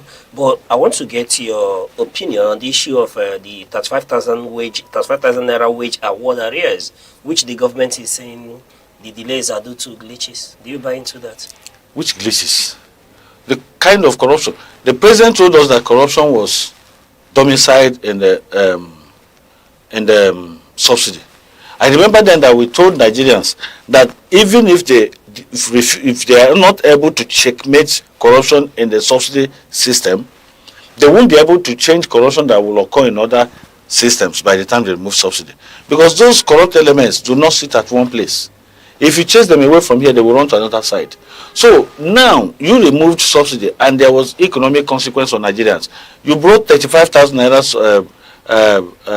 wage award, and you said it was going to last for a certain number of months. And for how long now? They've not been able to pay their arrears. The money they owe Nigerian workers, 35,000 naira. Why are we really working against ourselves? Is it because of the gullible nature of Nigerians? Because now that the election is coming, they are jumping up and down and they want people to follow them. In fact, I thank God for somebody like the governor of Enugu State.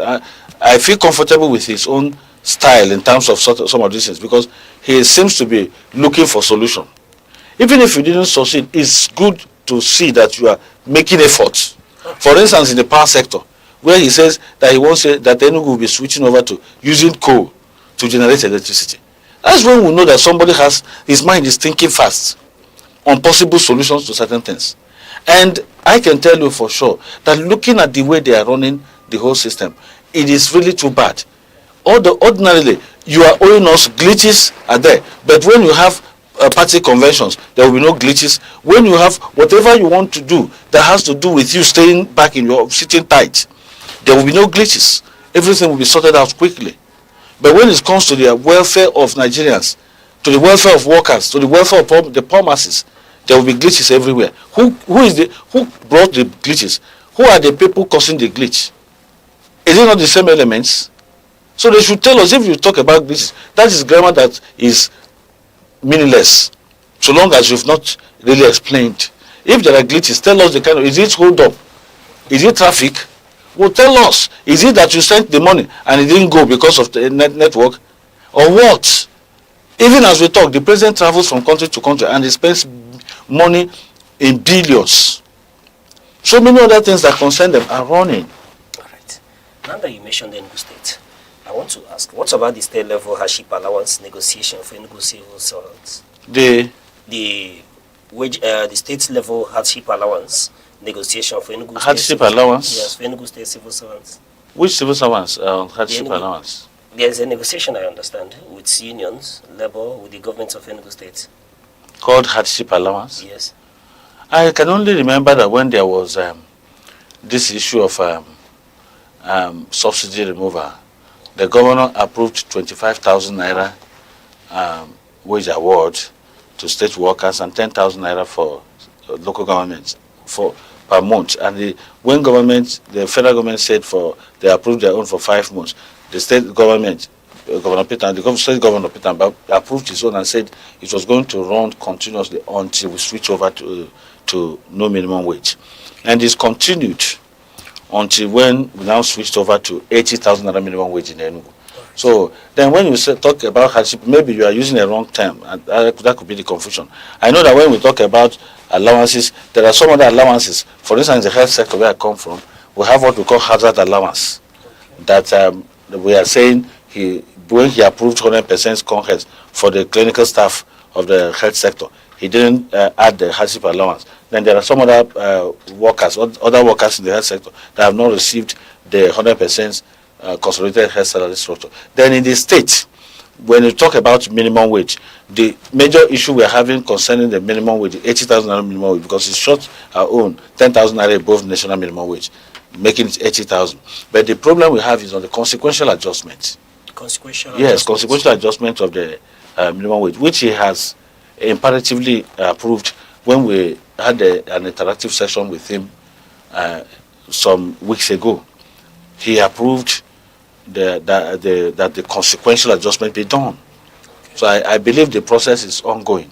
But the one you refer to as hardship allowance, that may be a form of wrong use of terminology. All right, but some state governors like Oyo State have approved about 10,000 naira palliative for workers.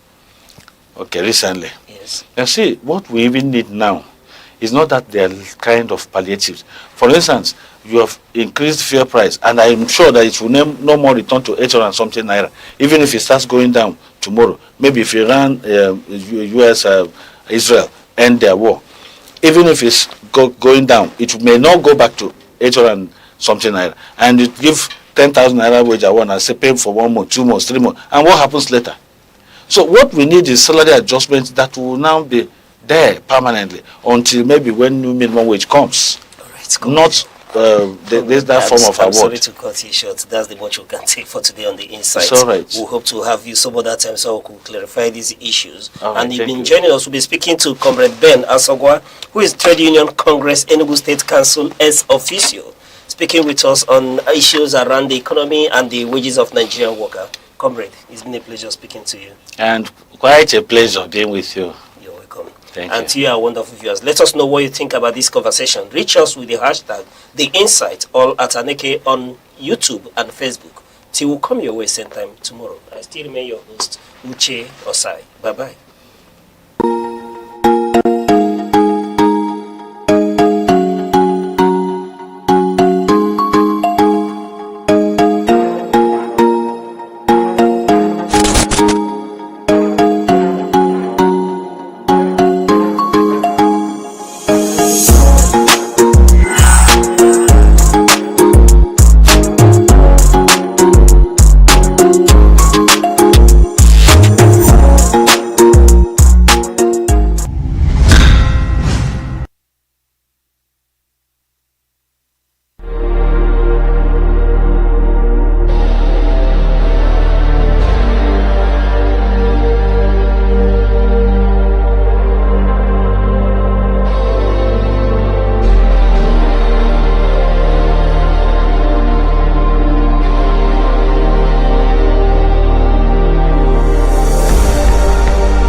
Every second, the world changes, markets rise, leaders speak, stories unfold. To keep up, you don't just need news, you need clarity, you need speed, you need perspective. That's why Aneke TV brings you the global pulse. Accurate, reliable, right when it matters most. Aneke TV. Move with the world.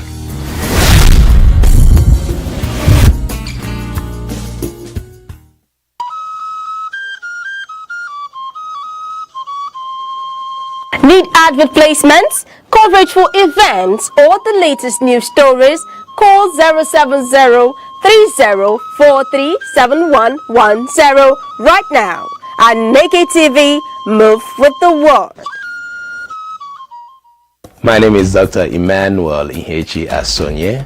I am the CEO of Omenka App LLC. I created Omenka App for the preservation of Igbo language and culture. Omenka App was established in New Mexico and it is headquartered in Albuquerque, but currently we are also being registered in Nigeria. We have a website. We are also on social media because my app is primarily for the Igbo community. In 2006, something significant happened among the Igbo community. UNESCO predicted that Igbo language was going to go into extinction, and that was because Igbo people are one of the most traveled people in the whole world. So the more children are born outside of Igbo land, the more they get disconnected. The app is on iOS, it's also on Android. Access the website and download the app from there. And over 2,000 people are using the app right now. But there's an app that will teach you about Igbo culture, Igbo people. We have Igbo poems, we have riddles and jokes, we have Igbo proverbs, then we have the word section where you are going to search Igbo words. Whatever word that you can find in English, you want to make sure it is found in the app in Igbo language. And I encourage everybody from their communities, you can do what we're doing in Omenka app with your own language and with your own culture. Do not allow your culture or your language to die.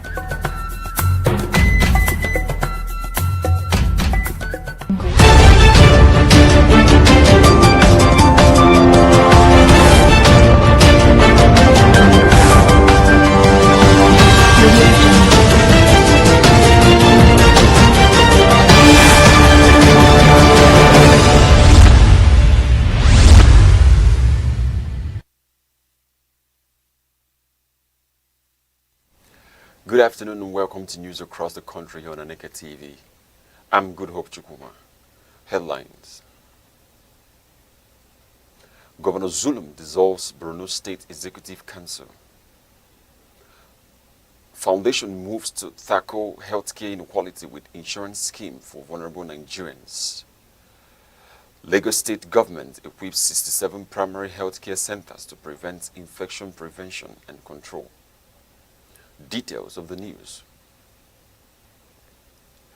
The federal government has disbursed 2.25 billion naira to 45 student innovators under the Student Venture Capital Grant Initiative in a move to reposition tertiary institutions as hubs of enterprise and innovation.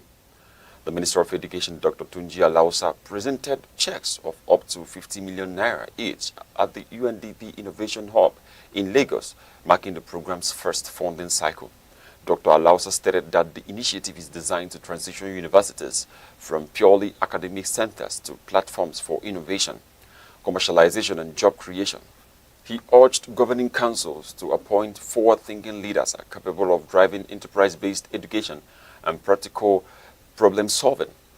The University of Lagos recorded the highest number of beneficiaries, with 8 government-led projects receiving funding, largely focused on artificial intelligence and emerging technologies. The program attracted over 30,000 applications nationwide, reflecting strong youth interest in innovation-driven development.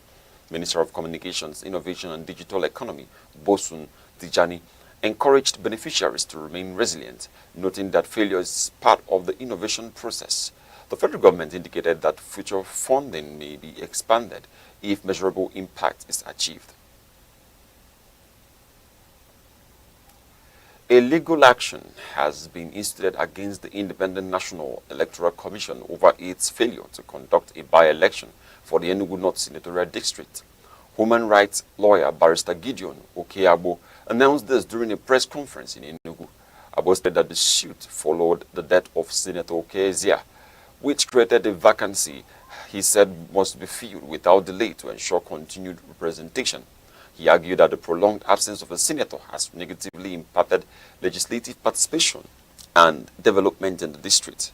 Citing Section 76 of the 1999 Constitution, the legal practitioner maintained that Aneke is constitutionally obligated to conduct a by-election promptly once a vacancy occurs. He described the delay as a violation of democratic principles and threat to public confidence in the electoral system. A plaintiff is seeking a court order compelling Aneke to immediately release an election timetable and commence the process of filing the vacant seat. He emphasized that the action is aimed at upholding the rule of law and restoring representation to the people. Founder of the Ogemek Charity Foundation, Dr. Frederick Ilobune, has unveiled a health insurance scheme targeting vulnerable populations across Nigeria. The initiative was announced during the foundation's official launch in Enugu. Dr. Ilobune said the program will be implemented in partnership with the University of Nigeria Teaching Hospital Foundation, with a focus on providing affordable and inclusive healthcare services to underserved communities. He described the scheme as a response to gaps in access to structured health insurance. He noted that while government reforms remain critical, private sector interventions are necessary to complement efforts in addressing systemic healthcare challenges. The foundation, he added, operates as a non-religious and non-denominational organization guided by equity and service. The foundation is also promoting skills acquisition in areas such as ICT, fashion, and catering to enhance economic reliance. In a goodwill message, Executive Director of CAPIO, Reverend Father Jude Isuguzo, called for increased collaboration to support vulnerable groups and strengthen social protection systems. The Force Criminal Investigation Department Annex, Enugu, has reaffirmed its commitment to fairness and justice in handling investigative matters across the Southeast and South-South regions. The assurance was contained in a statement issued by the Police Public Relations Officer, CSP Chijindu Arum. The statement quoted the Assistant Inspector General of Police in charge of the annex, Chukwudi Ariepere, as aligning with the Inspector General's trust-driven policing strategy aimed at strengthening public confidence. According to the command, maintaining cordial police-community relations remains central to effective policing, with emphasis on professionalism, accountability, and respect for human rights in all investigations. JANEX announced activities to mark the 2026 National Police Day, including sanitation exercises, a walkathon, community sensitization, and lectures on human rights and discipline, ahead of the grand finale scheduled for April 7th at Eagle Square, Abuja.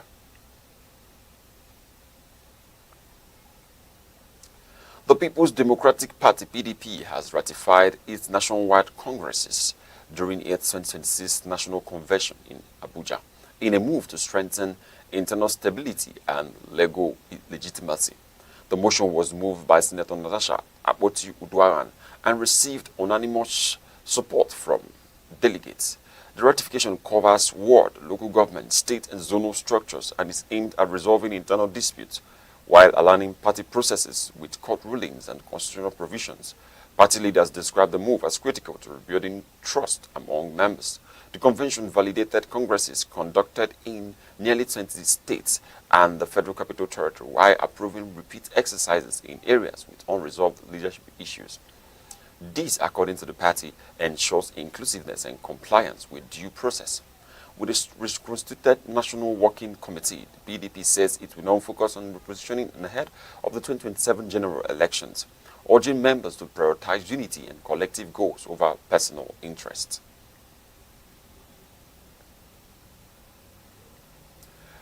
Governor Babagana Zulum has dissolved the Borno State Executive Council with immediate effect. The announcement was conveyed by the Secretary to the State Government, Buka Tijani. The dissolution is intended to allow cabinet members interested in contesting upcoming elections to pursue their ambitions without conflict with governance responsibilities. The move signals the commencement of political activities ahead of the next electoral cycle. All commissioners have been directed to hand over to permanent secretaries, with the transition expected to be completed by April 3rd, 2026. The administration says this will ensure continuity in governance. Governor Zulum commended the outgoing council for their service and contributions to the state's development, reaffirming his commitment to sustaining ongoing projects while preparing to constitute a new cabinet. Governor Alex Oti of Abia State has urged Christians to actively participate in the continuous voter registration exercise conducted by the Independent National Electoral Commission, INEC. He made the call at the 28th anniversary of the Assemblies of God Church program in Aba.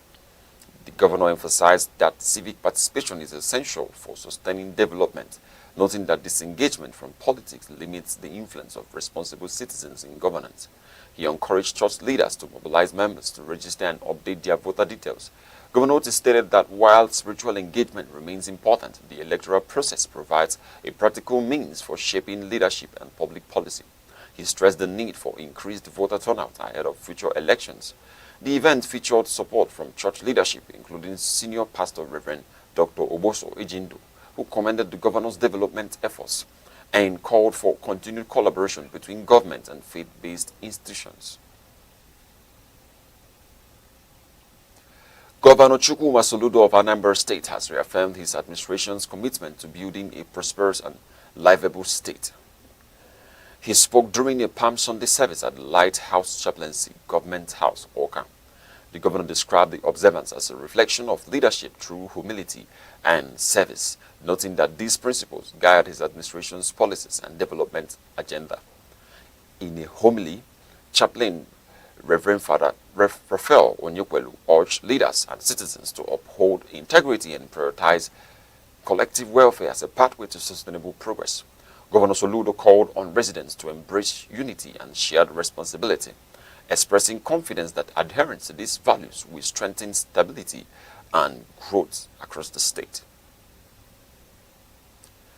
Residents of Owerri have raised concerns over mountain waste accumulation across major parts of the city, citing environmental and public health risk. Affected areas including Douglas Road, World Bank Roundabout, and Amakohia. The waste situation has disrupted traffic and raised fears of disease outbreaks, including cholera and Lassa fever, particularly following recent rainfall that has worsened sanitation conditions. The Eastern Waste Management Company has acknowledged the challenge and appealed for patience, stating that efforts are on the way to address the situation. However, residents have expressed dissatisfaction with the pace of response. Health experts warn that prolonged waste buildup could lead to flooding, air pollution, and groundwater contamination, urging authorities to implement urgent and sustainable waste management measures to avert a public health crisis. You're watching Aneke TV news across the country. Remember, you can follow us on Facebook, X, Instagram, TikTok, and YouTube, all at Aneke TV. Now a quick reminder of major developments in the news. Governor Zulum dissolves Borno State Executive Council as political activities gather momentum.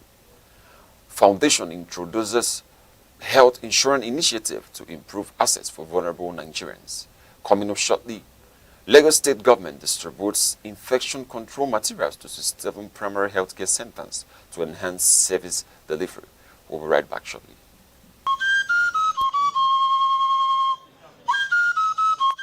From the tiniest cells to the farthest galaxies, life holds secrets we are only beginning to uncover.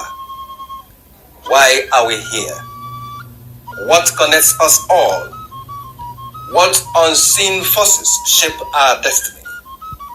Join Professor Jude Udenta as he explores the wonders, the questions, and the revelations that define existence. Mysteries of life, where every answer sparks a new discovery. Watch now on Aneke TV every Monday.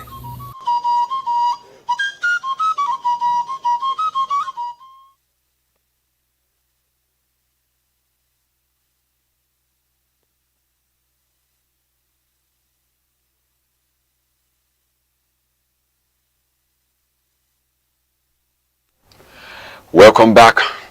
The Lagos State Health District 3 has distributed infection prevention and control materials to 67 primary healthcare centers across Ibeju-Lekki, Etiosa, and Ebe. The intervention includes personal protective equipment, sterilization tools, and waste management systems aimed at reducing hospital-acquired infections. Permanent Secretary Dr. Monsurat Adeleke said the initiative is designed to strengthen safety standards and protect both patients and healthcare workers from secondary infections. She described the program as a strategic upgrade of frontline healthcare delivery. The intervention aligns with the state government's Teams Plus agenda, which prioritizes improved healthcare infrastructure and service delivery across urban and rural communities. Officials say the move will enhance public confidence in primary healthcare systems. Facility managers have been directed to ensure immediate deployment of the materials, with the government warning against improper storage. Monitoring and evaluation teams are expected to conduct compliance checks to ensure adherence to safety protocols. The Nigerian Ports Authority has commenced a major infrastructure upgrade across eastern ports, including One, Warri, and Calabar. Managing Director Abubakar Dan Shosho disclosed this at the Enugu International Trade Fair. Dan Shosho said the initiative is aimed at decongesting Lagos ports and repositioning the Eastern Corridor as a competitive hub for maritime trade. He added that technical support is also being extended to emerging deep-sea port projects. As part of effort reforms, the MPA is introducing export processing terminals to streamline cargo handling, documentation, and certification. The terminals are expected to improve efficiency and boost non-oil exports, particularly for small and medium enterprises. The authority is also advancing digital reforms, including the implementation of the national single window system to enhance transparency and reduce human interface. The reforms are expected to strengthen Nigeria's global trade competitiveness.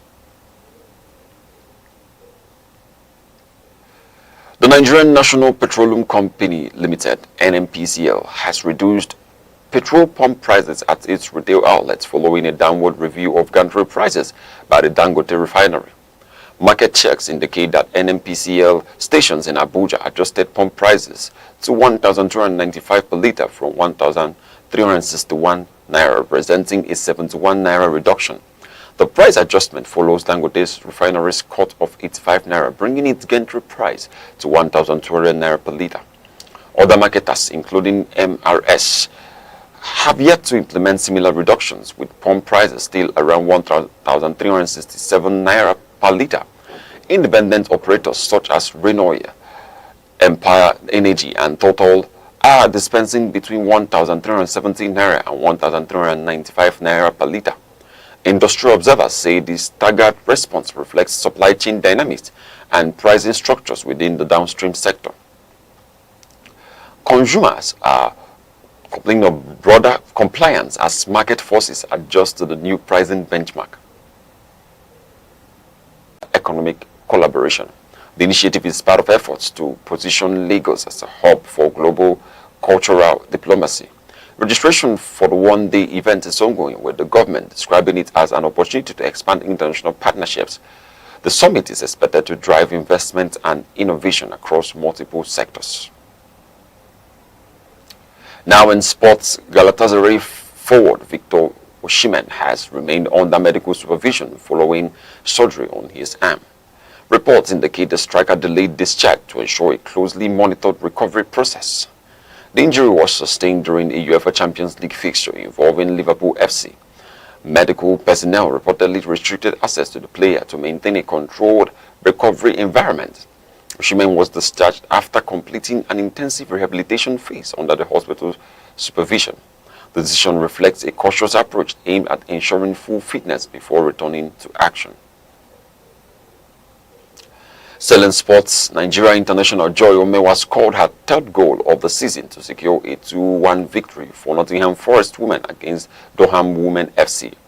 The match was played at the City Ground. Omewa opened scoring early in the game, marking her second consecutive home goal. Her performance set the tone for the victory alongside a contribution from teammate Chantele Boye Loka. Since joining from Fortuna Horin, the striker has adopted quickly to English football, bringing her goal-scoring form into the Women's Super League 2. Her attacking presence has strengthened Forest's offensive play. The result boosts Nottingham Forest's position in the league standings. Analysts say Omewa's consistency could play a key role in the club's campaign this season. A renewed rift has emerged between Nollywood actresses Toyin Abraham and Funke Akindele following an incident at a public event in Lagos. The development reportedly occurred during a movie premiere hosted by Yabojo, where an interaction between both actresses drew attention. Observers noted a perceived lack of engagement between the two. Subsequently, Toyin Abraham signaled a breakdown in relations, indicating a decision to disengage from further interactions. The situation reflects a shift from previous public displays of reconciliation between both parties. Industry stakeholders say the development underscores ongoing competition within the film industry. Both actresses remain prominent figures with major projects expected in the coming months. Still in entertainment, Nigerian musician and activist Foz has responded to public calls regarding his marital status. The reaction followed a message from a fan urging the entertainer to get married.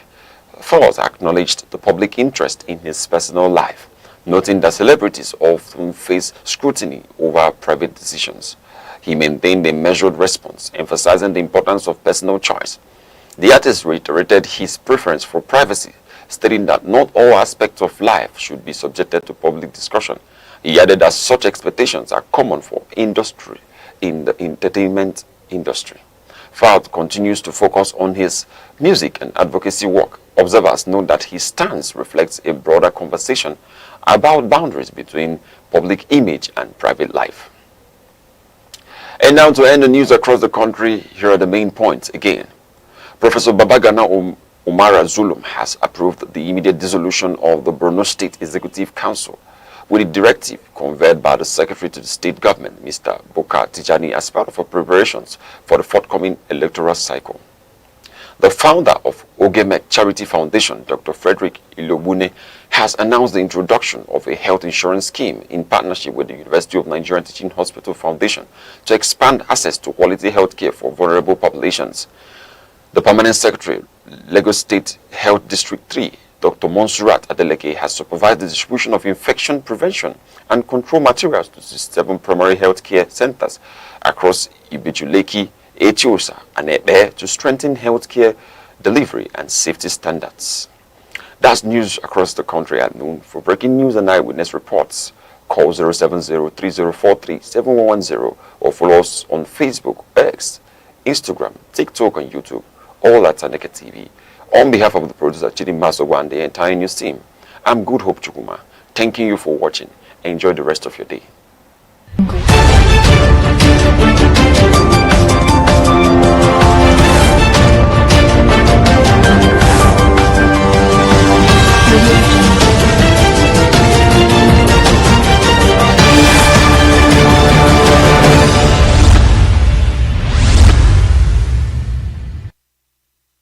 My name is Dr. Emmanuel Ihechi Asonye.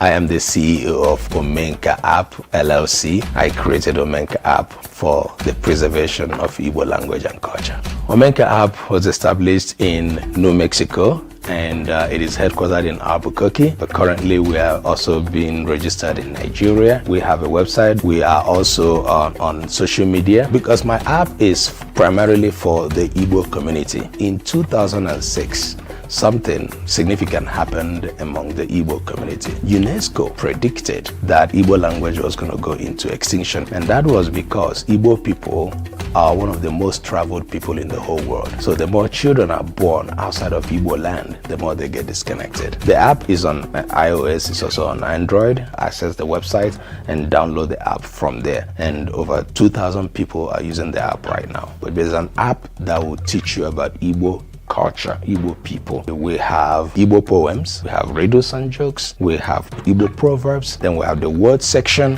where you are going to search Igbo words. Whatever word that you can find in English, you want to make sure it is found in the app in Igbo language. And I encourage everybody from their communities, you can do what we're doing in Omenka app with your own language and with your own culture. Do not allow your culture or your language to die.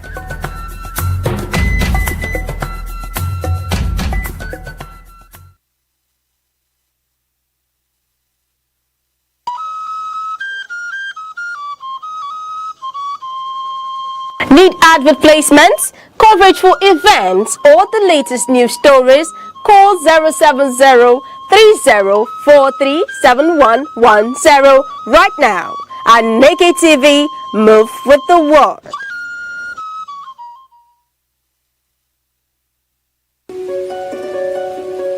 In a world that never stands still, where stories break in seconds and moments shape history, one station keeps you connected to your nation, to the continent, to the world.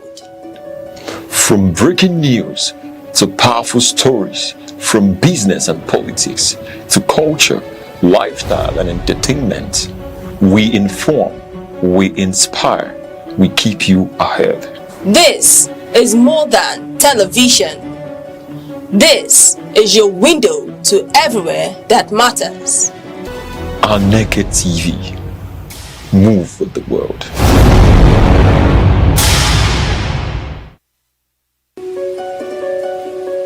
In a world that never stands still, where stories break in seconds and moments shape history, one station keeps you connected to your nation, to the continent, to the world.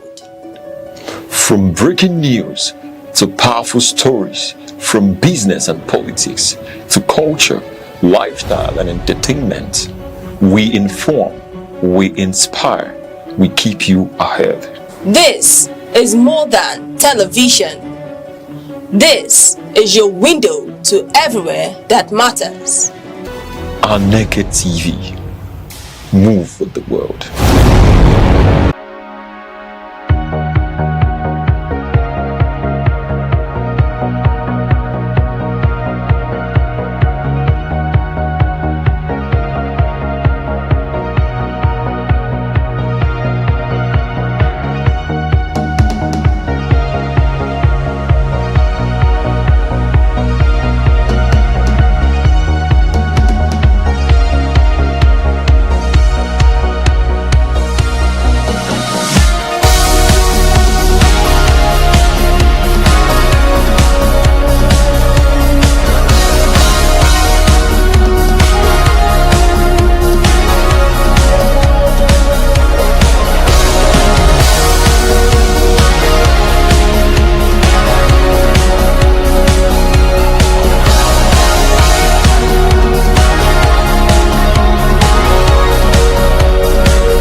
Nigeria, a land of striking contrast, where nature unfolds into dominant ecological identities. The lush southern forests and the vast northern savanna belts, stretching from the humid Atlantic coast to the dry fringes of the Sahara.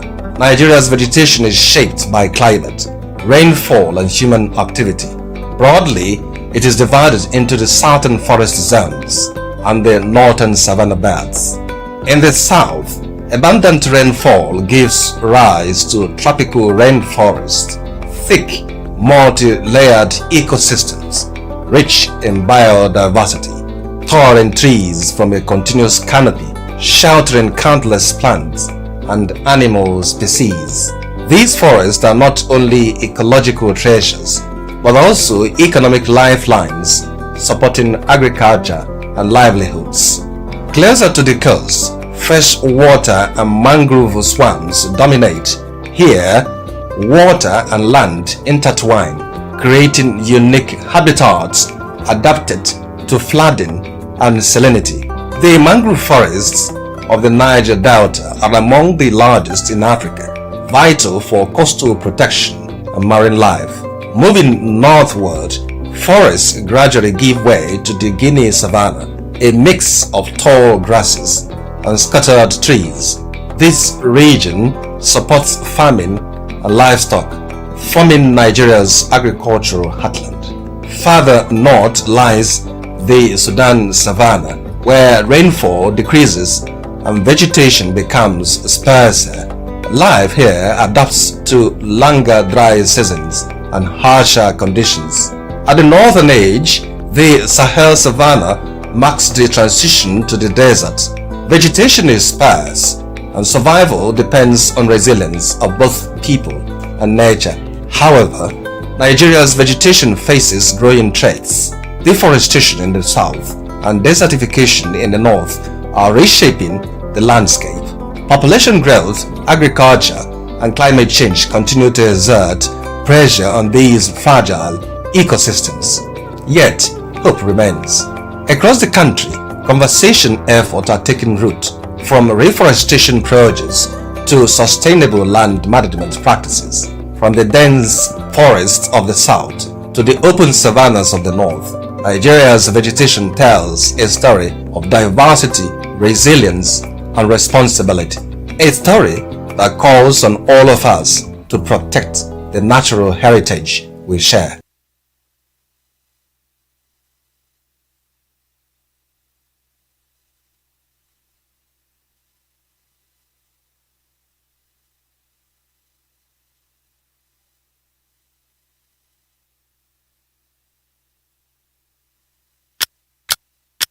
Every second, the world changes, markets rise, leaders speak, stories unfold.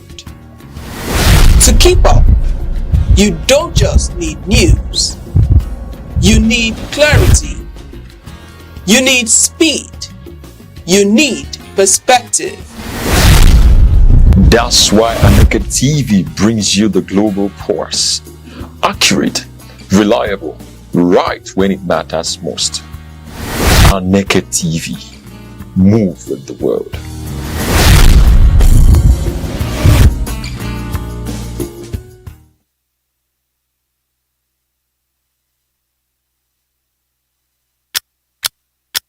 Every second, the world changes, markets rise, leaders speak, stories unfold. To keep up, you don't just need news, you need clarity, you need speed, you need perspective. That's why Aneke TV brings you the global pulse. Accurate, reliable, right when it matters most. Aneke TV. Move with the world.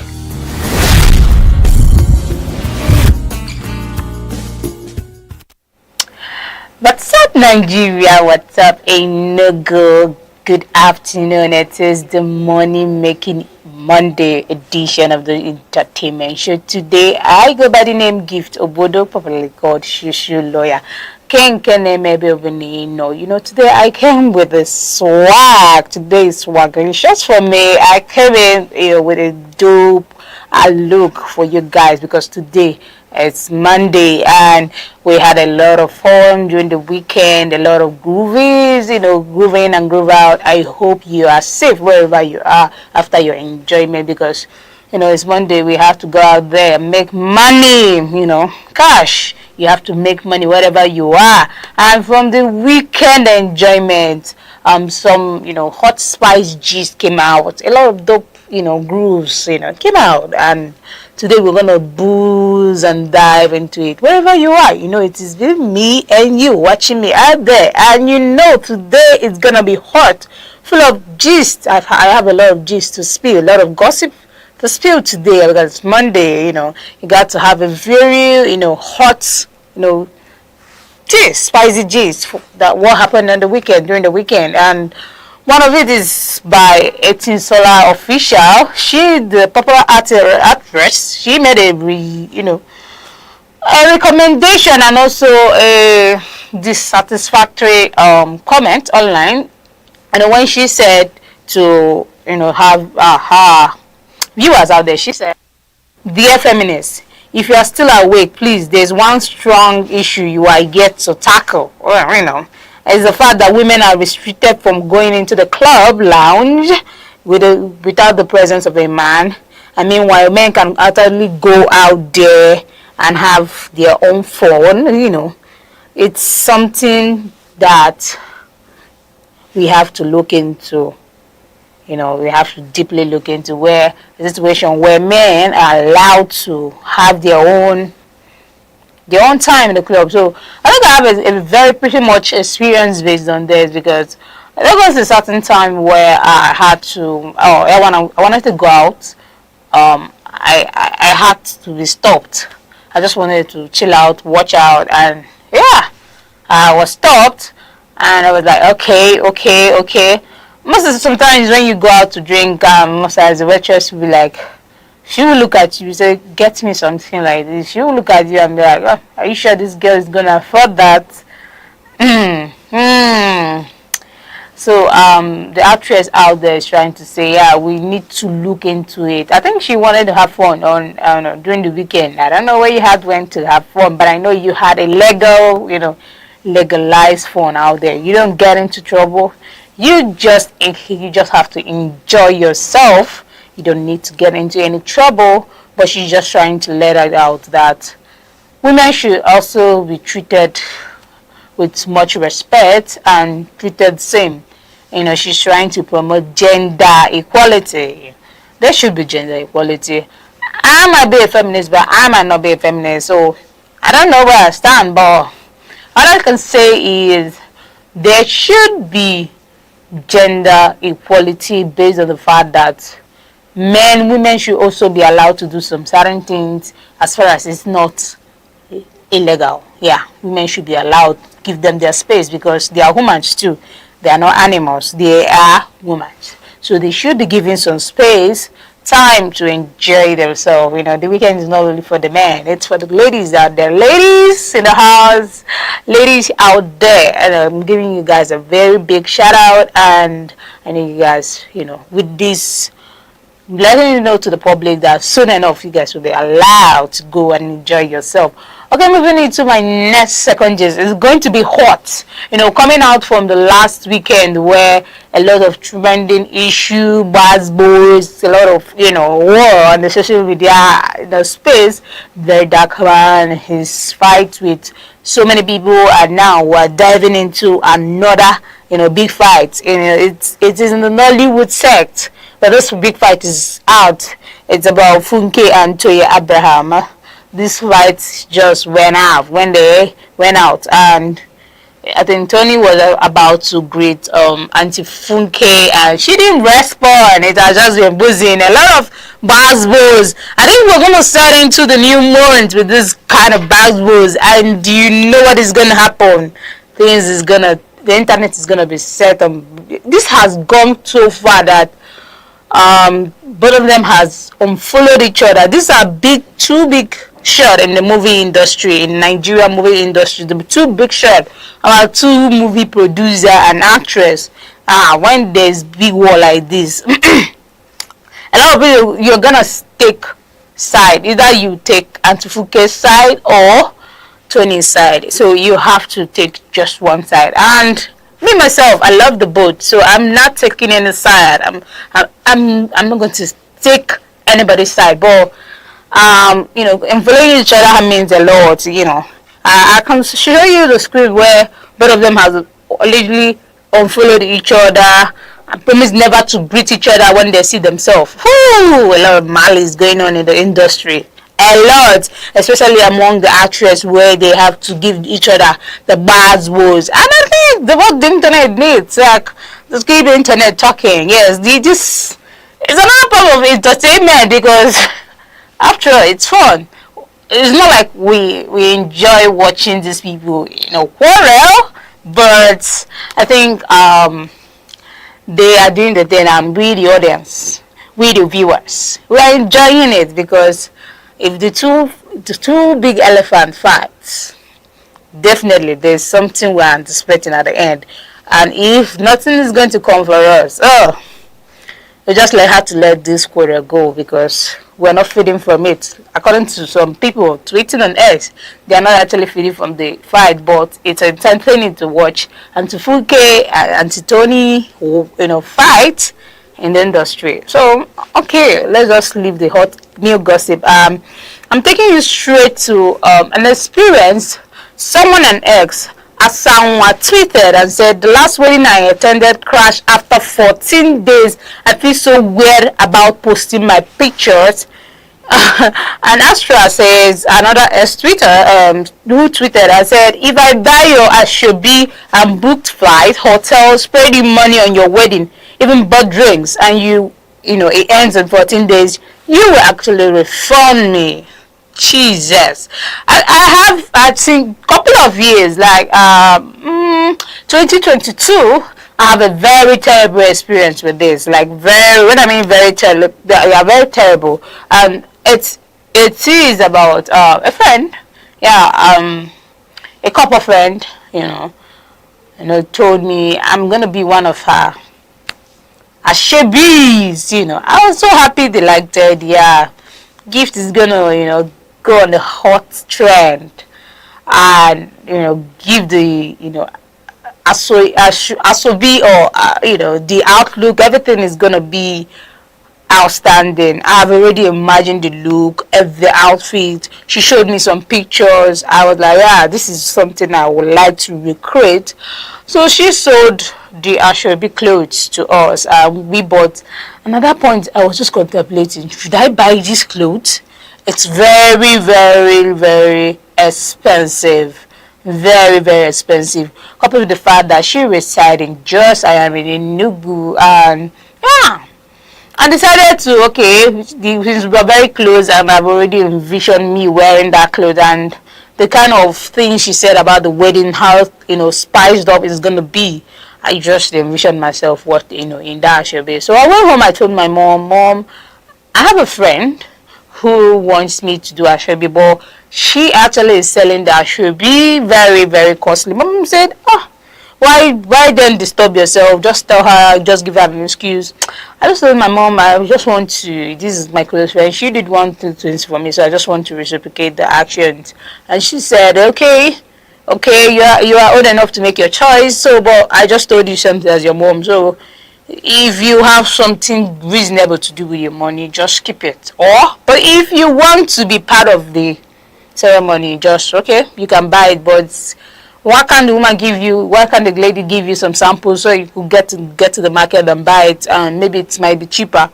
She said I told her she wants us to be uniformed, like wear the same clothes and nothing different. She showed everything from the gele, from the outfit, from the shoes, the clothes, the hampan, everything. She sold it out, and I bought them very expensive. I sold the clothes very expensive. So I think the wedding was supposed to be scheduled on January.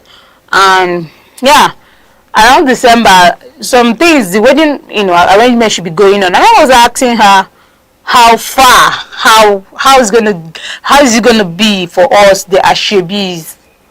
She didn't reply. I kept on texting. I think the wedding was meant to be on 4th January. I kept texting, and then on 2nd January, she didn't reply up to that. I became worried. Some people started commenting on the group because we all were added to the group. She didn't reply any. At some point, the group was locked from people sending their comments. I think everybody was just, buzzed up, hot feelings. The atmosphere was just heated up.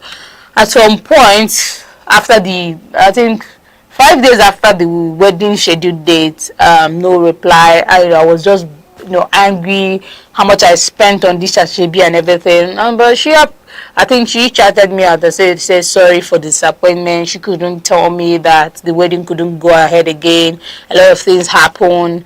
They are no longer getting married. They are separated. I said, what of the clothes, the shoes, everything? She says she's just sorry. All she can say to me is that she's just sorry. Hey, I felt like grand. I should have listened to my mom. I felt like grand should open and I should just, go inside there. But it's one of these experiences. I feel, I don't know. You can't force people to marry themselves if something goes wrong. But there should be a remedy be found for some people, because some people go in and out to be part of some people's big day. So I unfortunately I lost a lot of things, but it's not. I didn't actually lose because I had to, I think it was approaching my birthday for the next year. I had to wear the outfit because it was all looking all dashing. That was just the only consolation I have. But nevertheless, let's go to the next gist. And it says, married people who allow family members or friends to stay in their house for more than 3 days are disrespecting their own marriage. Packaging your bags or packing your bags, go squat with a married person is just pure entitlement. A marital home is not a free hotel. It is a private institution. And yeah, a lot of people just do that. And it's so unfortunate that people go out there to box on married people and sometimes end up causing problem for them. Yeah, causing a lot of problem. People will now see themselves being part of a family that you are not, legally binded to, because marriage has to do with a lot of binding spirit. They bind two people to become one. So you go there, box on married people and just trying to make them uncomfortable. I don't know what's in for that.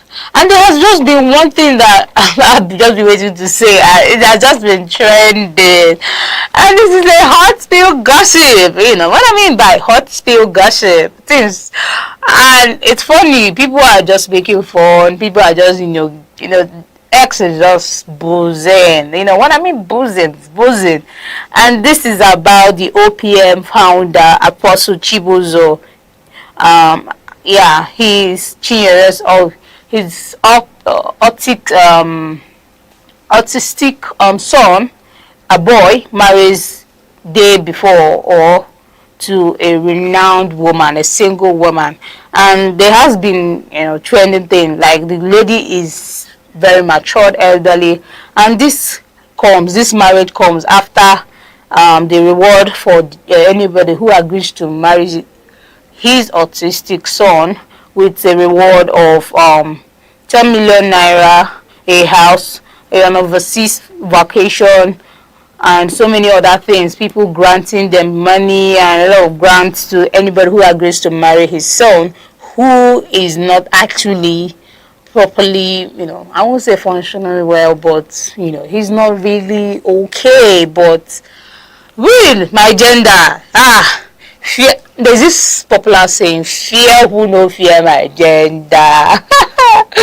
Fear who no fear my gender, because you see, this lady out there is not a baby. She is way matured and she's trying to go as low as marrying this young guy there. Or maybe because of the money, the rewards attached to the marriage. I don't know. Just look at the lady out there. She's very much elderly, and marrying a young guy like that, although the guy is autistic, well, but I don't know, women can do a lot of things just for the money, because the word they were talking about is 10 million, 20 million, house, vacation. Hey, it's a lot for some women. Some women are, I think with the couple of marriages we see online, I think a lot of women can do a lot of things for money, and they don't care what people say out there. It's their life, it's their own, it's their own problem. So they try to make themselves happy in as much as something is coming out right there. If something is actually coming out right there, there's no problem. They feel like it's not a big deal, and for them it's not a big deal. So who am I to complain when they're actually enjoying themselves? And some things, there's this one thing I always say, and it's not me. I'm gonna deny that because it's not actually me that said this. I didn't say who said that. Is Adekumbi. She said, what makes a man handsome is his pocket. If your pocket is empty, you are ugly. I know some people out there who can't wait to roast me online. If you're gonna roast me on the comment section. Go straight to our official handle on Aneke TV, on our socials, on YouTube, TikTok, Instagram, X. Just go there and roast me. Have your opinion there. You don't break your screen there. Just roast me there. I'm going to read out the replies. I know you choke, but I didn't say that. But she said, what makes a man handsome? It's his pocket. So if you are looking at me and you're a man and your pocket is empty, I emphasize, if your pocket is empty, I did not say, as Adekumbi said so, if your pocket is empty, Oga, age or I didn't say that. So don't beat me. If you want to beat me, go straight to the comment section and send in your hard comments. We're gonna read it out and we're gonna make hard fun conversation out of it, because I didn't say anything. So if you are a man out there and you have something to trash, go trash Adekumbi who said so. But the sisterhood is proud of Adekumbi. We are proud of her. Yeah, we are actually proud of Adekumbi. Yes. You're not going to beat me. Adekumbi said it with a full chest, and we, the sisterhood, supported it with 1000% minus nothing. When I mean minus nothing, if you're going to roast, go straight to the comment section and roast us there. And we are here. We, the soldiers, the female soldiers are waiting right there. And I know the people that have time to comment are the people we talk about, the empty pocket men, because the rich ones, they don't do too much. They just do the action. They just, they know how to go straight to the action. But you see those ones that have empty pocket, and they work keyboard, they got type. I know they will type. We the anti-women soldiers are waiting right there to, respond. No be me to come. I just say, make I tell you waiting Adekumbi say. So if you want to shoot her, but we want to say we the sisterhood is proud of her. A nice applause to our auntie Adekumbi for giving it out hot, because I know some men out there. The men out there are not going to take it light. And okay, for my last one, I said, if you like, when life gives you lemon, you make lemonade out of it. So what if life gives you pepper? What do you make out of this? For me, if life gives me pepper, I'll just make pepper soup. Hot spicy pepper soup. You know what I mean? Hot spicy pepper soup. So if life gives me pepper, I will not make pepper made. I will make pepper soup and enjoy myself. This is Monday. You just have to make the money and relax, enjoy the money, because soft girl life is what we do here. We don't make it hard. You just go to the kitchen with your pepper and prepare some hot chili pepper soup. So we're gonna cook it for some people out there. I know they will feed on it. The people with empty pockets, you know. So we're actually, so if you're out there, I know you guys. I know you. I can see you from here, and I know you want to cook us. So if you want to cook, go straight to Aneke TV on our socials: Facebook, Twitter, on X, on Instagram, YouTube, and go cook us there. Cook us there. We're waiting for you. We're waiting for you. We the online at Umada is actually waiting for you. And today has come to the end of the show. We have come to the end of the show. I remind you best of best. What I mean, best of best. I know your number one social lawyer, and this is Hot Spicy Gist Day, and it's Money Making Monday. Stay cool, stay blessed. We'll be right back. We'll do this thing same time, same station tomorrow with your Hot Spicy social lawyer, Red Pepper. Remember to use your red pepper to make some red hot spicy pepper soup. We will see you tomorrow. We love you. Bye. Every second, the world changes, markets rise, leaders speak, stories unfold. To keep up, you don't just need news, you need clarity, you need speed, you need perspective. That's why Aneke TV brings you the global pulse. Accurate, reliable, right when it matters most. Aneke TV. Move with the world.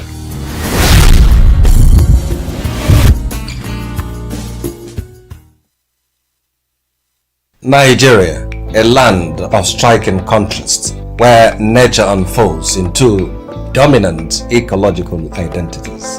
The lush southern forests and the vast northern savanna belts, stretching from the humid Atlantic coast to the dry fringes of the Sahara. Nigeria's vegetation is shaped by climate, rainfall and human activity. Broadly, it is divided into the southern forest zones and the northern savanna belts.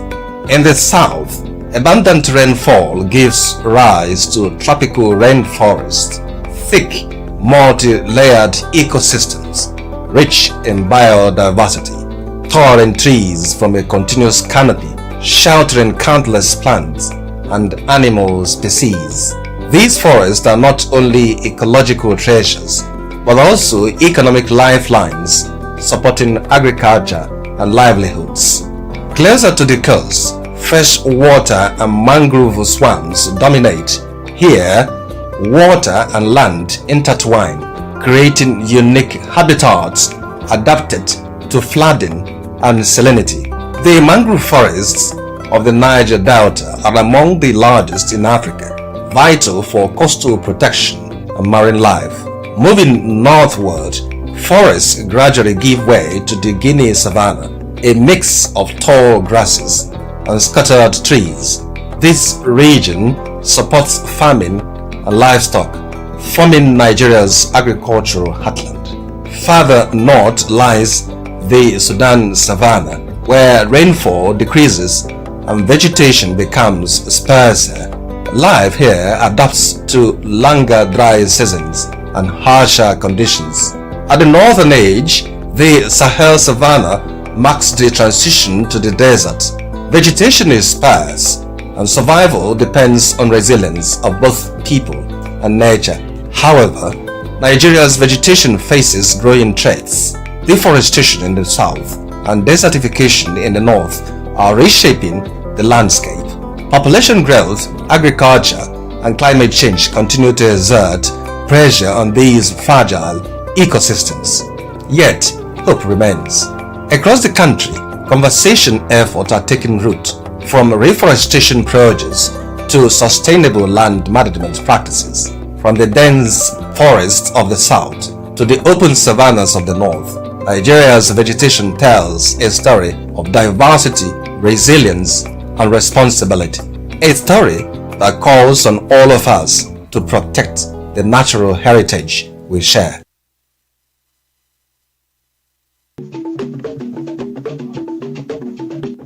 The Insight with Uche Osai. Having the political will to confront whatever is the challenges. Igbo man wrestles with the tortoise that had a lot of ingenuity, a lot of ideas, and the tireless. It will take the bold mind of government in power to say, let there be electoral reform, no matter whose heart is God. I was there. We did everything. All of us came and supported him with our last block. In-depth analysis, expert views, real voices, uncover the stories shaping Nigeria today. Deep dive, honest, unfiltered, only on The Insight with Uche Osai on Aneke TV. Join us.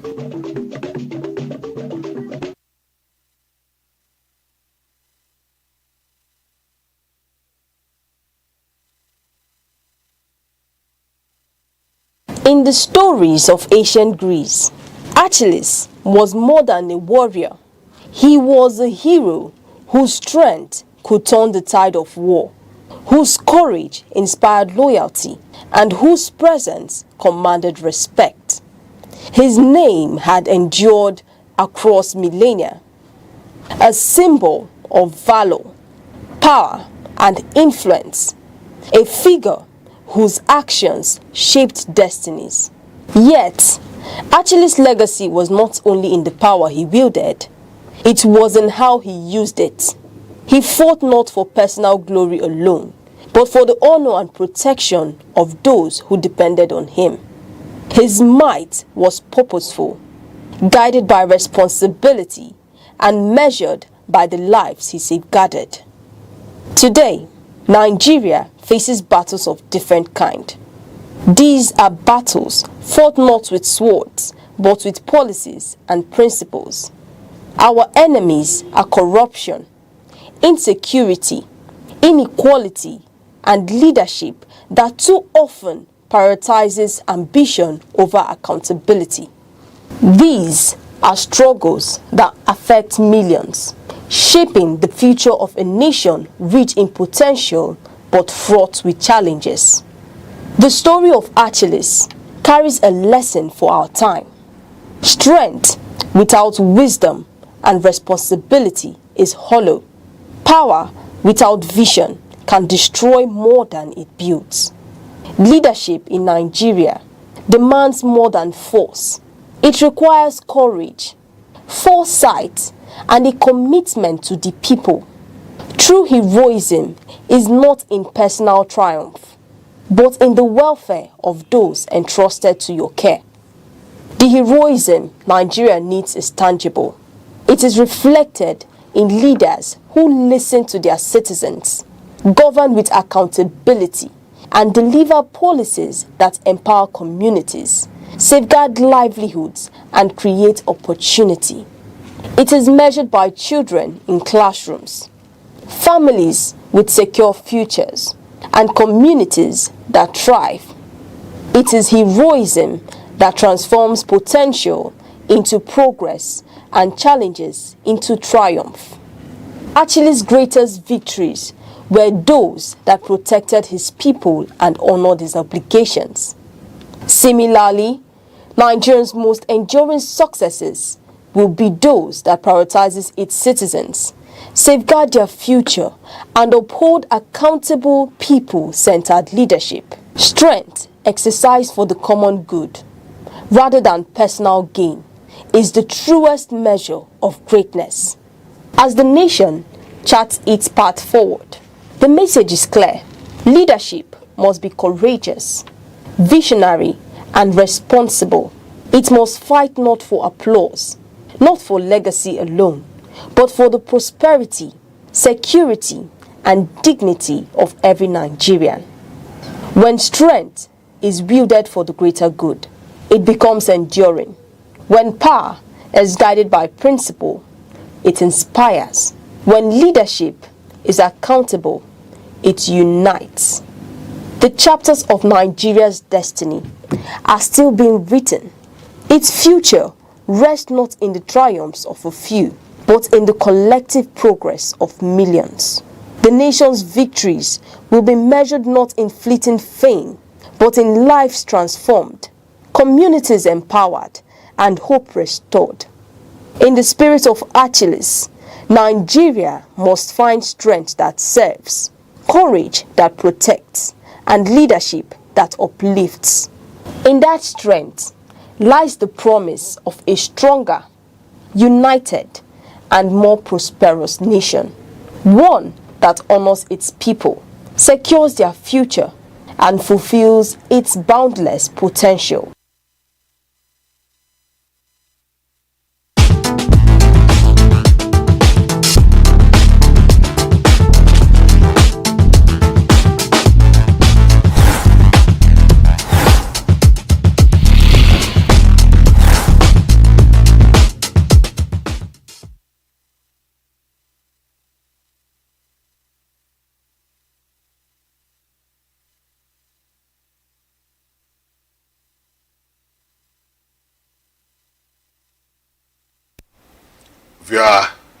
You're welcome to another edition of our program on Aneke TV, Enugu, Southeast Nigeria. And the program is an arena where we dissect both national and international issues, and we find very erudite personalities to lend voice and dissect these topics in such a way that we all be part of it and become happy as a part of our program to educate and enlighten the society. Today we are going to discuss on a topic: proposed state police in Nigeria, the pros and cons. I still remain your anchor, Rex Arum, and with me in the studio is Comrade Ken Ofoma, former Vice President, Nigerian Union of Journalists and Public Affairs Commentator. You are welcome to the studio, Comrade Ken. Thank you. It's my pleasure once again to be here. State police is a proposal that came from the presidency, although it's been in the front burner that it's been discussed in Nigeria severally, and some section of Nigerians say that Nigeria is not yet mature to have state police. Some are of the opinion that the state governors will be using that as an instrument of witch hunt and intimidation. They'll also use it as an instrument to, prosecute their elections and all that. Well, as it may be, the security of Nigeria is becoming worse for it. That is going down every day. And the security problem has resulted in an emergency proposal of a state police from the presidency. And already the state police proposal is on the floor of the National Assembly.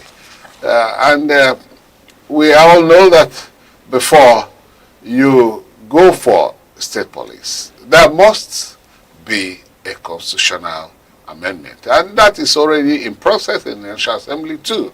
So what we are expecting is that within the shortest time schedule, I do not know, because the National Assembly seems to be in a hurry to do that, and the presidency also seems to be in a hurry to actualize that. So we shall have a state police. Already the states of the confederating units of the Federal Republic of Nigeria, that is the states, already have the informal state police organizations. In the West, you have the Amotekun. In the northern several zones, you have the hunters. Of course, in the southeast, you have the forest guard and the other vigilante groups. So it is like the state police after all. So, but then before I will start with you, Comrade Ken, let us pause for a break. We'll come back and then we'll continue from where we start.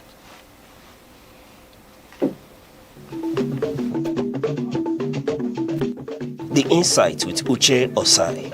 Having the political will to confront whatever is the challenges. Igbo man wrestles with the tortoise that had a lot of ingenuity, a lot of ideas, and the tireless. It will take the bold mind of government in power to say, let there be electoral reform, no matter whose ox is God. I was there. We did everything. All of us came and supported him with our last block. In-depth analysis, expert views, real voices, uncover the stories shaping Nigeria today. Deep dive, honest, unfiltered, only on The Insight with Uche Osai on Aneke TV. Join us.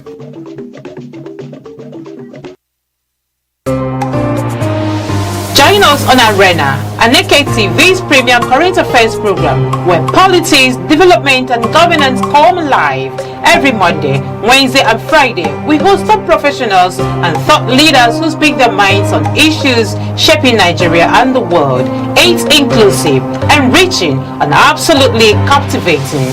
The roadmap is let's have our environment secured so that the investors can come. If you don't know what economic security is, kidnapping will tell you what it is. You kidnap a person. Customers are going to get these meters, and like we said, it's at no cost. There are things that dialogue can handle. But when we leave it, we want to use a kinetic approach alone. You cannot. For discussions that promise insight and deliver truth, stay tuned, stay informed, and keep watching Arena, only on Aneke TV.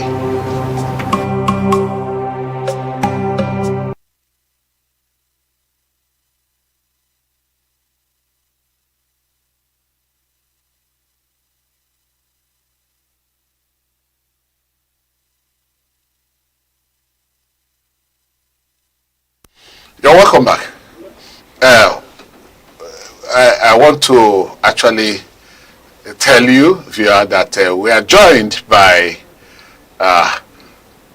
one of our guests, Ozo Nadume of Okansi, human rights lawyer. Of course, he wants to be identified as a farmer. He's always there, public affairs commentator, analyst. Ozo Nadume of Okansi, please, you're welcome to the studio. Thank you, Rex, for having me. Thanks, Ken, for being our co-guest here this morning. So, I was saying it, that we said Nigeria is not ripe for state police. So, and here we have state police. We're going to discuss and, of course, talk about the pros and cons. And let me start from you, Comrade Ofoma, the state police in Nigeria. And, of course, that framework, the proposed framework is already in the National Assembly. Thank you.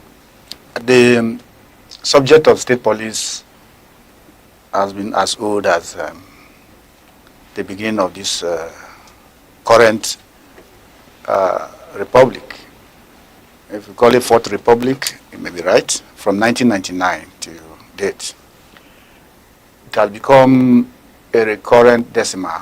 Every administration will want to talk about it. But in the recent time, because of the rising insecurity, the subject has become even more topical.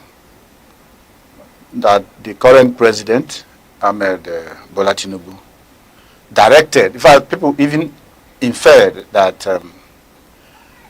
part of the reason he dropped the former Inspector General of Police, Ebotokun, was because of the man's inability to activate state police. The man was apparently against state police, the former IGP. So when he now appointed this new one, it was a clear directive from Mr. President for him to activate the process. And the current IGP didn't waste time. He set up a committee immediately, a police committee, and they came up with this proposal, which the IGP last week submitted to the Senate. So what we have is a proposal, not a bill. And personally, I was surprised that there is no bill. It was a proposal that was sent to the National Assembly.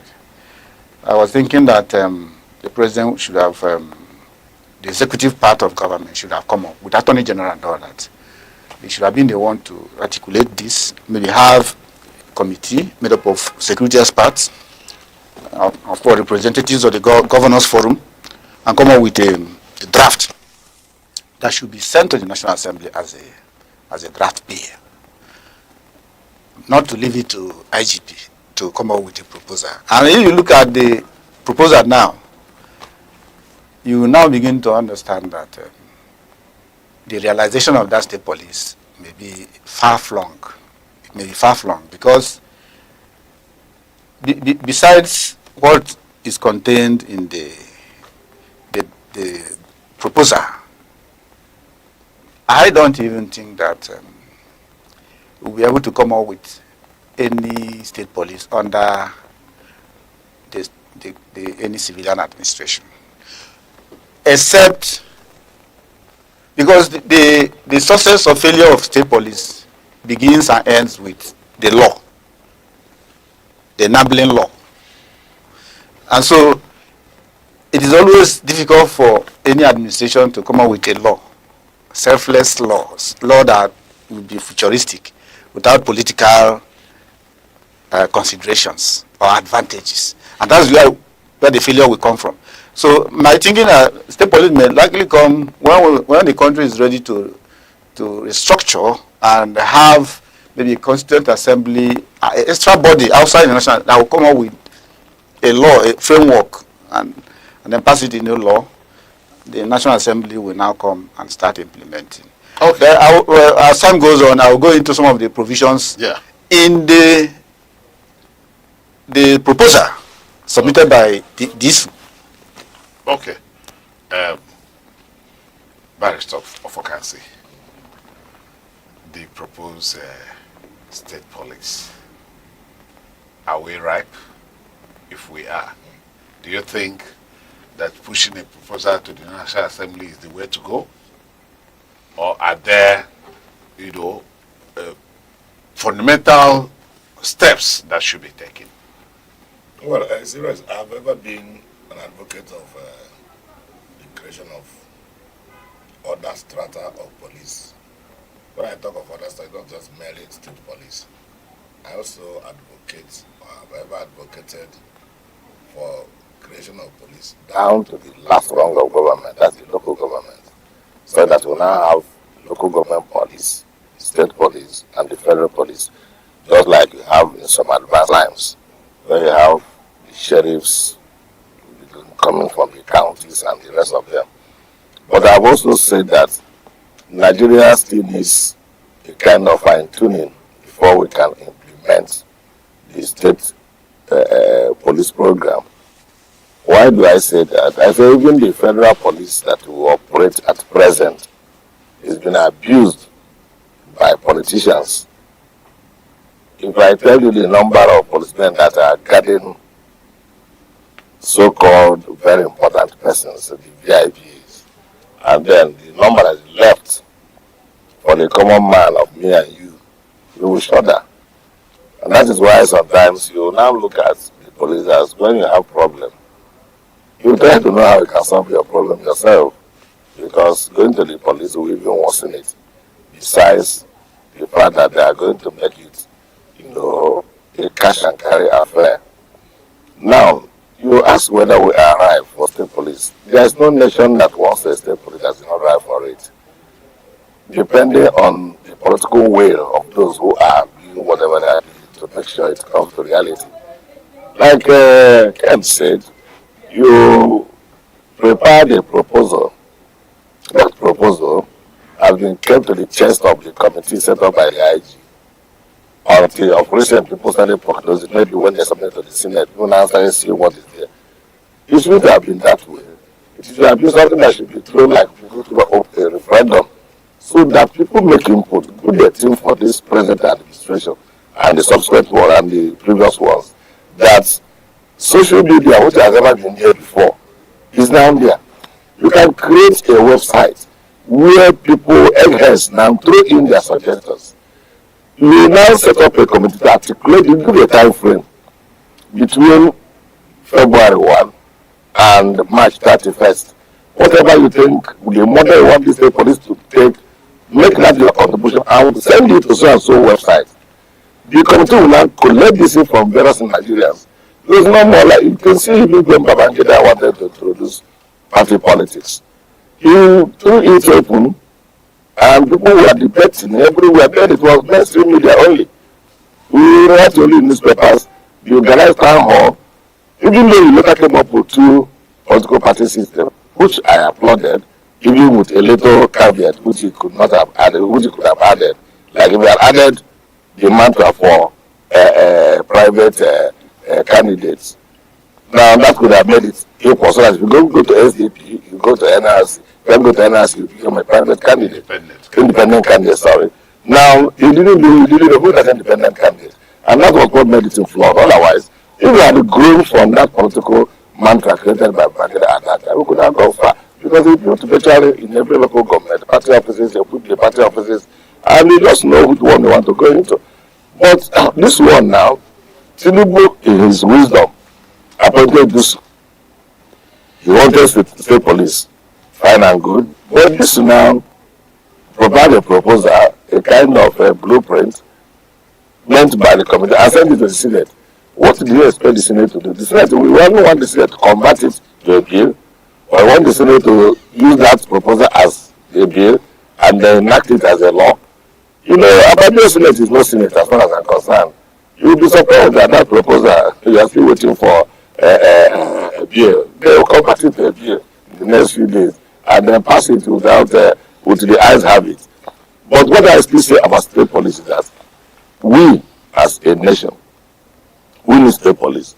But the state police control should be like P2B did with schools in Anambra State. Management of the schools, payment of salaries of teachers. Government does that. So that you don't say the mission cannot pay you.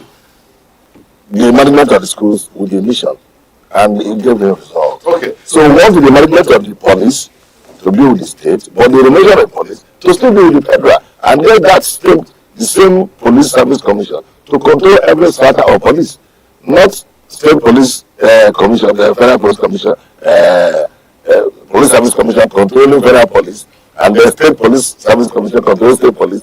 It will be a BI for governors to manipulate and with hunt opponents. Just like you see what is happening at present. I know you're going to, go into detail about what you think should be done for the state police thing to be successful in implementation, but that will not be until the law is enacted. But we still remember that before a state police will come, there'll be a removal of the Police Act. There'll be a removal of policing from the executive list of the Constitution. And I think it should go into the correct list where there should be a police for the federative units. Well, I don't think that is even going to be a problem that will bother anybody now, whether it's going to be on concurrent or legislative list. So it is not going to be the issue. The issue is, first of all, like he pointed out, you got a framework. That framework should have been published even before sending it to the Senate. For people to make inputs. See, there's a way you read your analysis. If you want to catch a criminal, first of all, you look for a name. With the name, you look for a face. With a face, you make an arrest. This thing has sequence. You don't say someone stole from Aneke TV. Now it's not arresting everybody. No, you start doing rehabilitation. Who must have stolen this thing from Aneke TV? It will be linked to one motherfucker who came to a program. There's now a name. Now you now bring out faces of people who have been coming to programs. Check whether it is Ken, whether it is Rex, whether it is this one. Because you know it is this one. You have now have the face. What do the police now do? Police moving for arrest. So this thing has a sequence. State policing is not just like the abracadabra they play in APC. Because this is something that will survive APC. Survive whichever party is going to come after APC. Survive within this generation that is here now. Remember this one. See, let me take a little bit down memory lane. When Obara was here as the regional governor of premier of Eastern region, he created the riots at the riot police. I think they call it the riot police or riot police, which today is the mobile police. The federal government, even after the war, embraced it, incorporated it into the Nigerian police, and still created it as a separate police force. Remember, it came from the southeast. Now, the question I'm asking, which I said in the other forum where I went the other day, is that you don't just jump into a proposal for creation of state police without carrying the governors who are going to manage this police in their various states along. That's why I said there is a need for a referendum. Hisba is operating in Kano, even arresting federal police wherever they get wrong. Hisba and Islamic police. Are you going to convert that of Hisba in Kano to their own state police? Anywhere already has the MOT. The MOT are doing very good work. Let us put it that way. Very good work in parentheses. Because they say they get them targets. They don't wherever they arrest you, they ask for money. Which of course is not the one point they look like they say. But let us look at one. But there's a group of people in the uniform in Anywhere. They are called Minister of Transport, MOT. Are you going to use them as the springboard? Because they are trained to. We have a neighborhood watch. I'm coming. And the neighborhood watch also in the state that are now armed. Are they going to integrate them with the MOT? Not the MOT becomes in the traffic section, the other one becomes in the normal conventional police. The local vigilantes, are they going to be the police that will man the villages? So you need to carry these governors. Because that's why I keep on talking about remuneration. There are governors, there are states in Nigeria, if they don't go to Abuja to take allocation, federal allocation every month, they will fizzle out.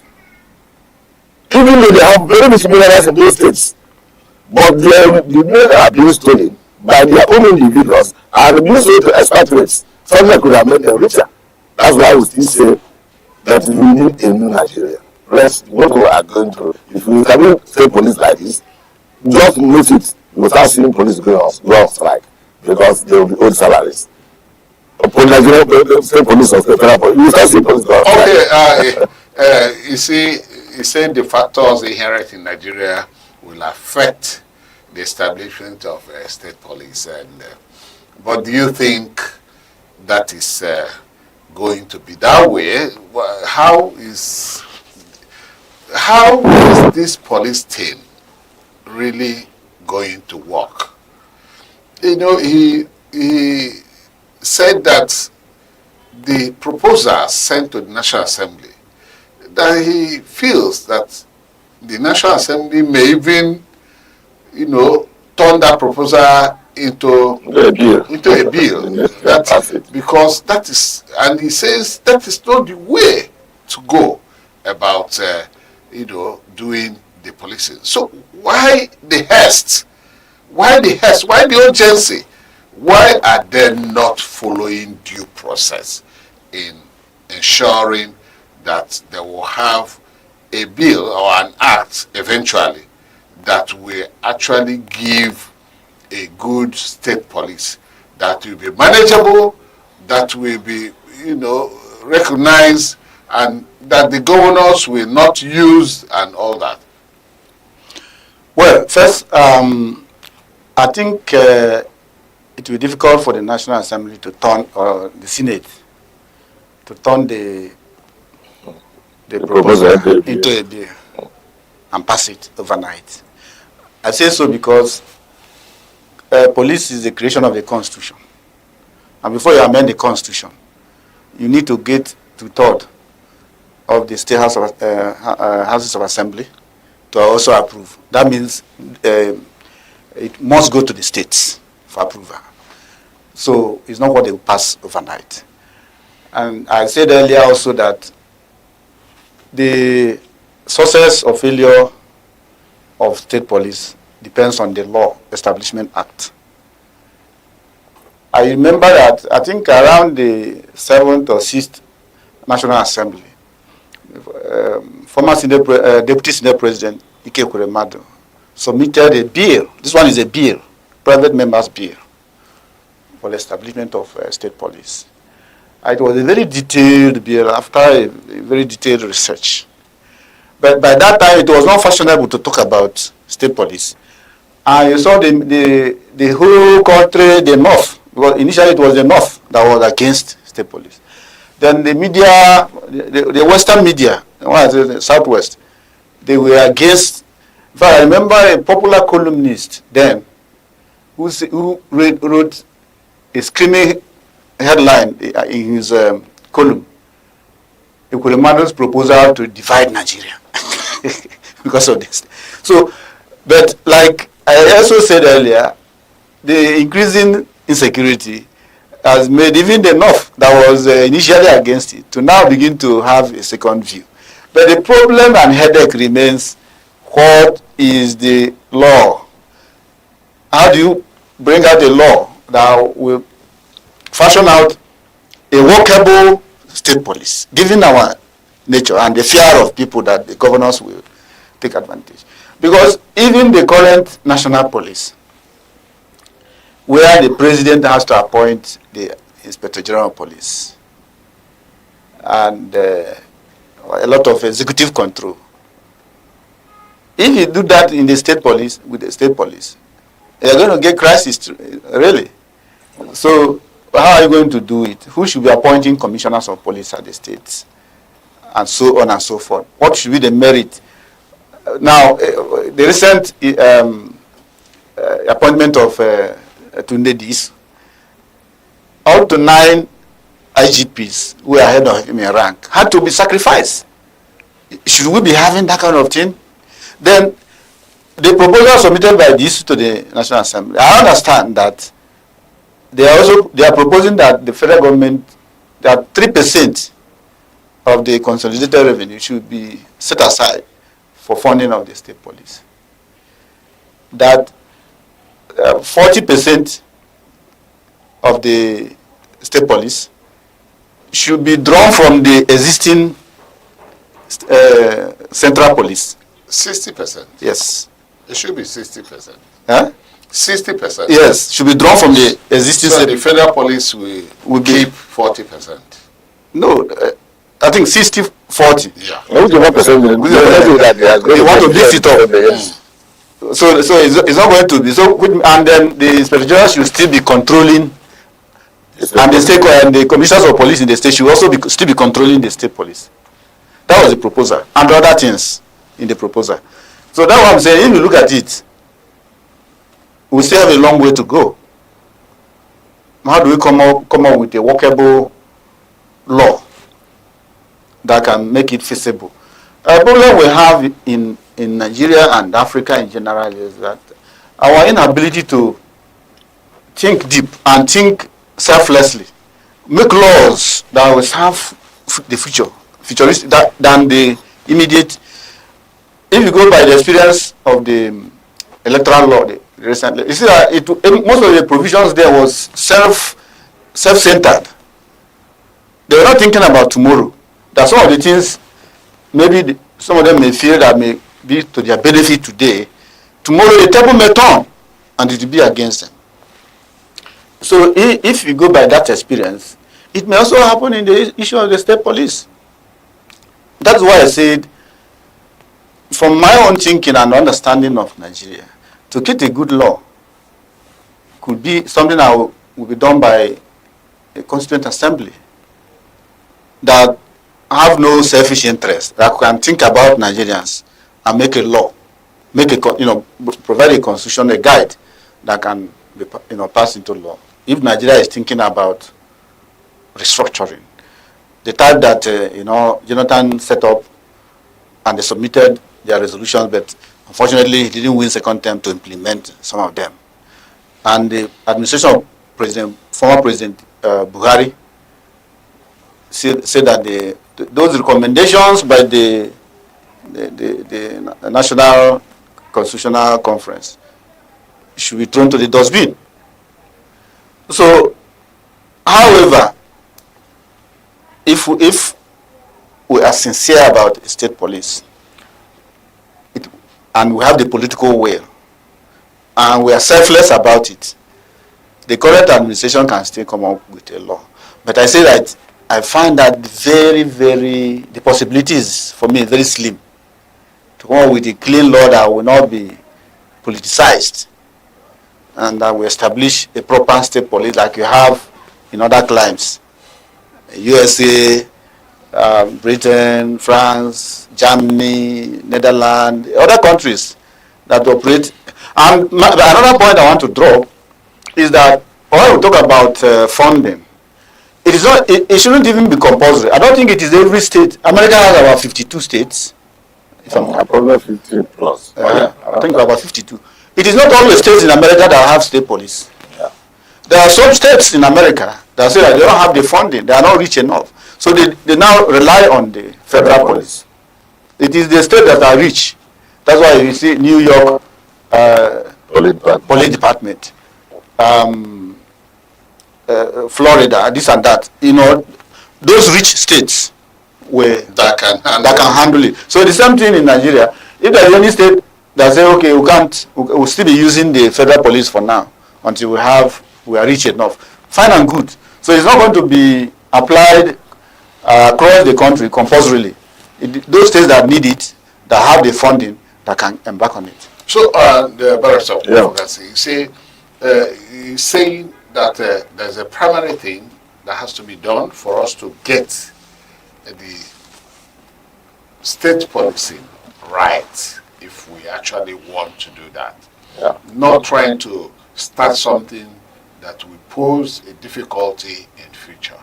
So do we actually need restructuring as a primary thing that should come, so that some of these sectors must be reformed, because they are talking about a percentage of differential accounts as part of policing to be able to care for them and all that.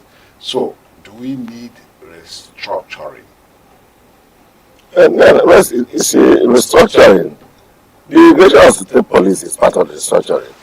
And the underlying factor I have discovered in Nigeria is that a good message that comes from unexpected messenger is always thrown overboard, only to visit that same message when things have gotten off the rail. I give you example with the agreement Chukwemeka Odumegwu had with Gowon in Aburi. This state police today, how many years after Aburi? It's part of it. Go and read the Aburi. I'm a student of history. Go and read the Aburi agreement.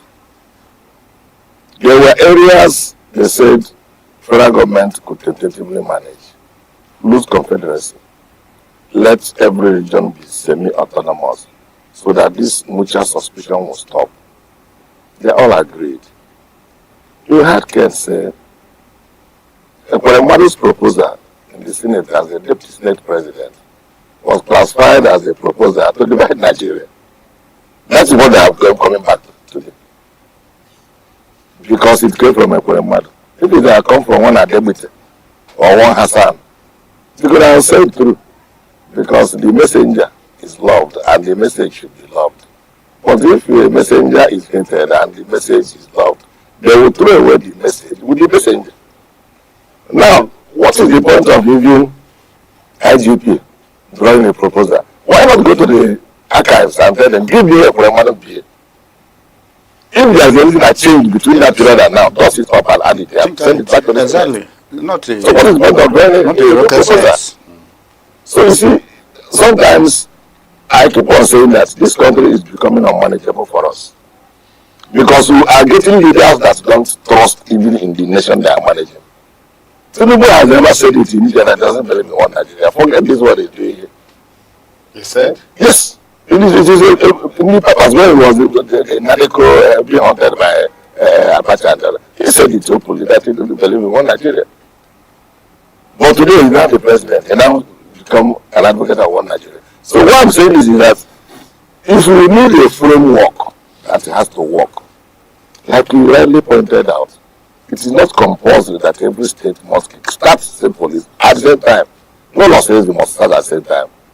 After all, August 2025, the Nigerian Bar Association held their annual conference in Enugu. Many of my friends who came from the north, luckily I was the chairman subcommittee on tourism. I took them around. So many of them were you people will be crying on marginalization, but you are the one marginalizing other Nigerians. This place we came to is not like Nigeria. This was like a foreign country. Because they got to our international conference center. They are now saying no center apart from Abuja that has never contained on the lawyer. And Abuja hardly contain us. That is everybody who played for the conference goes into the lecture hall in one beat without having makeshift viewing centers where we spread lawyers. It has been that since 26, 27 years of this my job. We have never gone to a conference where all of us will get accommodated in one apart from Enugu. They saw everything concentrated around that upper square. If you want our money market in the upper square, if you want the conference, it is in the national conference center. If you want any smaller groups that want to organize their own, there are other smaller halls there that could take them. So why do I say that? People don't copy what is good in Nigeria. They see it, admire it, but because it's coming from Okoro, they will not copy it. This state police, what people could have done, it is very elementary knowledge. Get the bill that was never been presented before by a senator. Is there anything that has changed between that period they presented the bill and now? If nothing, fine, throw the bill open, let it go to the gallery, let people see it, let people make their input. First read the second read the passes, it is over. And like there's something we're talking about that you need tinkering with the constitution. It may not. Because if it is going to tinker with the constitution, that means it has to affect the present federal police. That's when it's tinkering with the constitution. But if it's not going to affect the federal police, even the people who are going to, let us say the mob from federal police to state police will be voluntary. If you like, you move. You don't need anyone to do that. But you have a constitution that says that the federal government should only have one. That is the only area where there might be. But the law that will create the state police can get independent of its own. Like you have the electoral act, you have this, you have that. But then when that very area where it gives the federal government the exclusive right to operate the police, that's where they need that amendment. So it's not something as if to say. And that's what I'm saying. You can't amend it without it going to the. And that was why I said the executive and the concurrent. Yes, it is there. Yes. No, see, when you talk about going to the various states House of Assembly, of course, you know all of them are not standing on the mandate of the president. So you need to get any hitch there. You don't. Then you go to the let the job tell them. Okay, let us pause for a break. When we come back, we will continue with our program, Arena. We're still on our program, and the two guests are here, and they're lending their voices, of course, progressively into the topic. I am still your anchor, Rex Arum. Stay tuned. Join us on Arena, Aneke TV's premium current affairs program, where politics, development and governance come alive. Every Monday, Wednesday and Friday, we host top professionals and thought leaders who speak their minds on issues shaping Nigeria and the world. It's inclusive, enriching and absolutely captivating. The roadmap is let's have our environment secured so that investors can come. If you don't know what economic security is, kidnapping will tell you what it is. You kidnapping ransom. Customers are going to get these meters, and like we said, it's at no cost. There are things that dialogue can handle. But when you leave it, I want to use a kinetic approach alone. You cannot. For discussions that promise insight and deliver truth, stay tuned, stay informed, and keep watching Arena only on Aneke TV. You're welcome back. We're still on our program Arena on Aneke TV, Enugu, Southeast Nigeria, and then we have eminent and erudite speakers who have come to lend voice to our topic: proposed state police in Nigeria, the pros and the cons. What are we expecting? So let me come to you, Comrade Ofoma. So what are the expectations? Should the law, be made? What do we expect? What are the expectations? Will the police actually discharge their duties effectively, or will it turn to become like what we have in the federal police? Because the federal police have been that of criticism, has attracted a lot of criticism from many spheres of the society, in that there are some say they are corrupt, some say they are tied to apparent strings of politicians, some say they are not discharging their duty effectively, they don't attend to security issues on time and all that. These are some of the criticisms. So how do you expect the state police to work? Are we going to actually have a better security? I don't really usually bother myself about allegations of corruption. Any society will get the kind of police they deserve, just like we get the kind of leaders we deserve.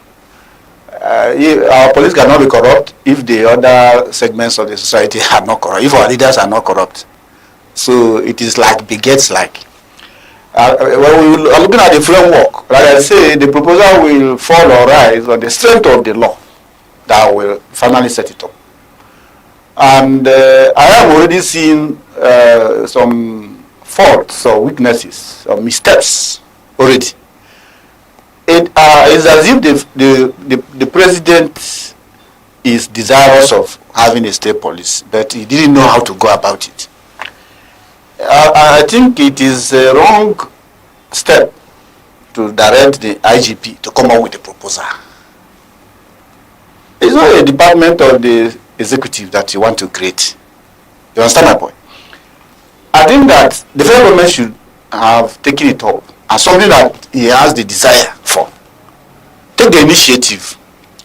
Since you already have the political will, call, like, go and dust up proposals, existing law bills, like my co-discussant said. Like I also referenced the one presented by Ekuremadu, which was dumped. Pick them up. Go to call a meeting of the police council, which is made up of the governors, the president, and the attorney general, and even retired chief justice. Discuss it there, or you can even at that police council level set up a committee. All the segments will be part of, and they will submit their proposal. Give them 6 months. They will submit their proposal back to the police council. Then the attorney general will draft a bill that will now be sent to the National Assembly. Now, the idea is that the governors would have been carried along because it is the product of the police council, whether you call it police council or even council of state. Now, nobody will say, oh, we are not carried along. Then at the National Assembly, the public, they will do their normal public hearing. So the public will now also make input, and then we'll finally come to a draft, a law that will be acceptable to majority of the people. I think that's the only way we can come up with a good law. But if after the law, now the state police is created, yes, it is the law that will prescribe everything. So whether, like, the law will say how will the commissioners of police be appointed? What will be the funding? Should it be coming from the consolidated allocation of the state? Certain percentage should go so that there will be financial independence. How are you going to have independent state police council, police commission? That's my point. That's the federal one. So it is the law that will define all those things. How will they operate? How will DPO operate? What will be the delineation between the powers, the jurisdiction of the state police and the federal police? It is the law. And like I said, there are already countries that are operating some of these state police. They go and get their law. Look at it. In America, you have, of course, CIA is their international security outfit, engages in espionage. You have the FBI. Then you have the state. FBI is like the state police the federal police in US. Then you have the state police. Between the FBI and the various state police, they have the jurisdiction. There is a matter that it belongs to the federal. So that you have the jurisdiction in cases of state high courts and federal high courts. And he's even saying that even the Hisba in Kano are arresting the federal police. Yeah. So I am talking about the workability. Will this corruption? Meanwhile, just sorry. Even this proposal by this is in proposing for 60 months rollout plan, which means this government would have gone as mean the second term. But we are not serious about the whole subject. So in a situation like ours, where even the federal police, which the Grand Norm established with its police act, which rests on the Grand Norm provisions, yet has the police actually worked? Has it flourished? And what are we expecting from the state police if it comes? Will it work, or will it be the same thing as we have had over time? Because the purpose is security. Because there's insecurity here and there in Nigeria, then we begin to clamor for state police. So how will it actually work creatively in such a way that Nigerians will heave a sigh of relief that they have security agencies, or the security situation is being stemmed? Well, that's what I said, that the proposal by IGP, that I quarrel with it, because somebody can now ask the question, who is IGP to give us a proposal with this committee on how to establish our own state police? Our people say that if you cannot call Papa, you cannot call Papa. You can't, if you're a child that you are learning how to talk, you can't call Mommy. We can also call Mommy, because there is a Mommy that becomes a Mommy. You are running is also just a failed police. And if you have failed the police, you want to establish another police. So that's why I said, why not go and look for the blueprint of what you can for the police of the Senate? Why set up your own committee to create a platform just because you want to do the bravado of being a new IGP? It's wrong. The federal police is bedeviled with a lot of challenges. Today, police in many divisions closed by 6 p.m. because of insecurity. Police, now, when the citizens get problems by 7 p.m., the economy say, how come we have closed? Sometimes you come to Enugu here where maybe they say, okay, there are little protection because population is high. You tell the police, somebody slapped me in Keta, and I don't want to take the laws into my hands. I have come to report to the police, they say, I can't break a man here. somebody who slapped you. You can bring him here. Now, you file a petition as a lawyer and submit maybe to a DPO. And DPO tells you, okay, I assigned an IPO to you. The investigating police officer after asking you, what about the logistics? You want me to use my salary and do the work for you. So if you don't pay him, he will not investigate your case. These are the challenges we have in the police. Now, these are for personal issues. Now go to the various police formations and their barracks. You can sit down there to eat because the deliberate nature of the apartment they live. Even beggars can't live in that kind of environment. Their roofs are all leaking. Their soccer wares are all broken.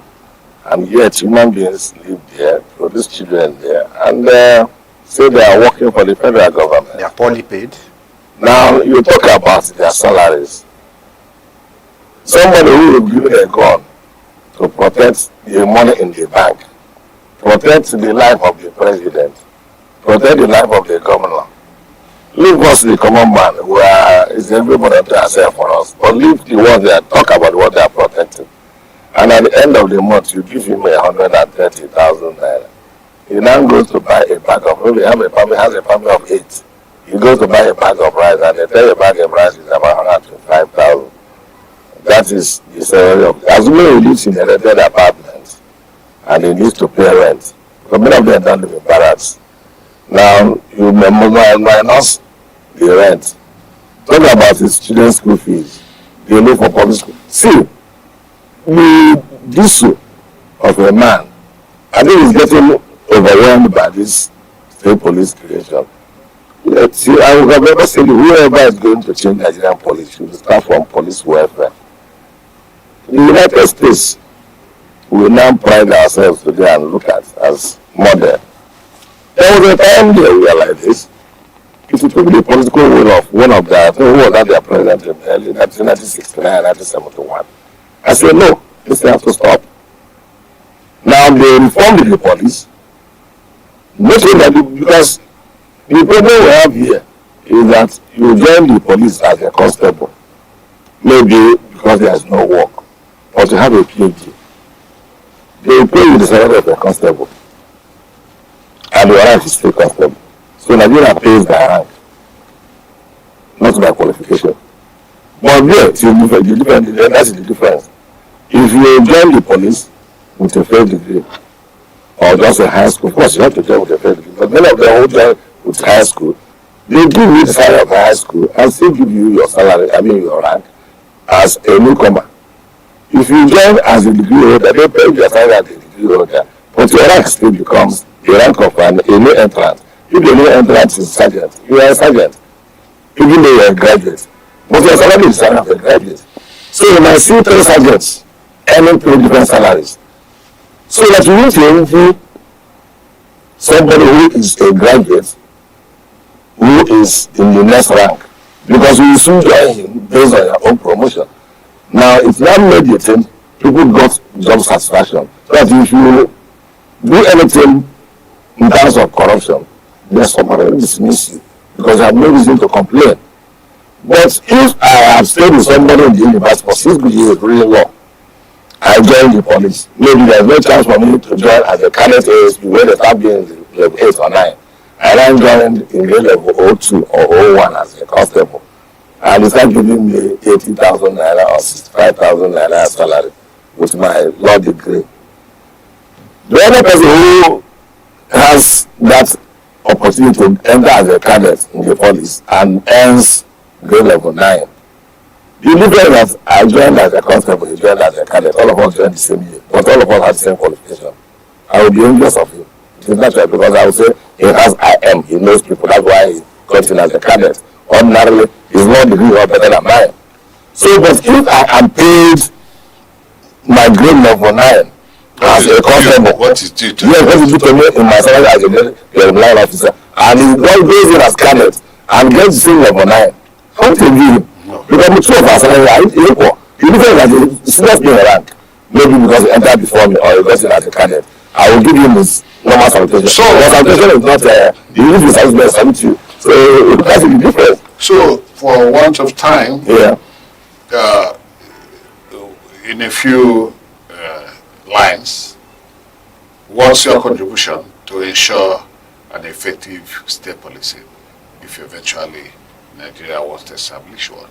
No, I subscribe to state policing to stretch all kinds of administration from local government to the federal government. But remuneration and management should be separated, and the police reformation or reform is highly needed now, so that every person who joins the police joins happily, and if you want to go, he goes out happily. And for you, Comrade? Yeah, I will subscribe to it when I see the law. I will subscribe to it when I see the law, and he believes that a good law will make a good state policy. Yes. That's where we're going to draw the curtain on today's edition of Arena, and the topic, proposed police, the pros and cons. I thank you, Ozo Nadume Ofokansi, for being here with us.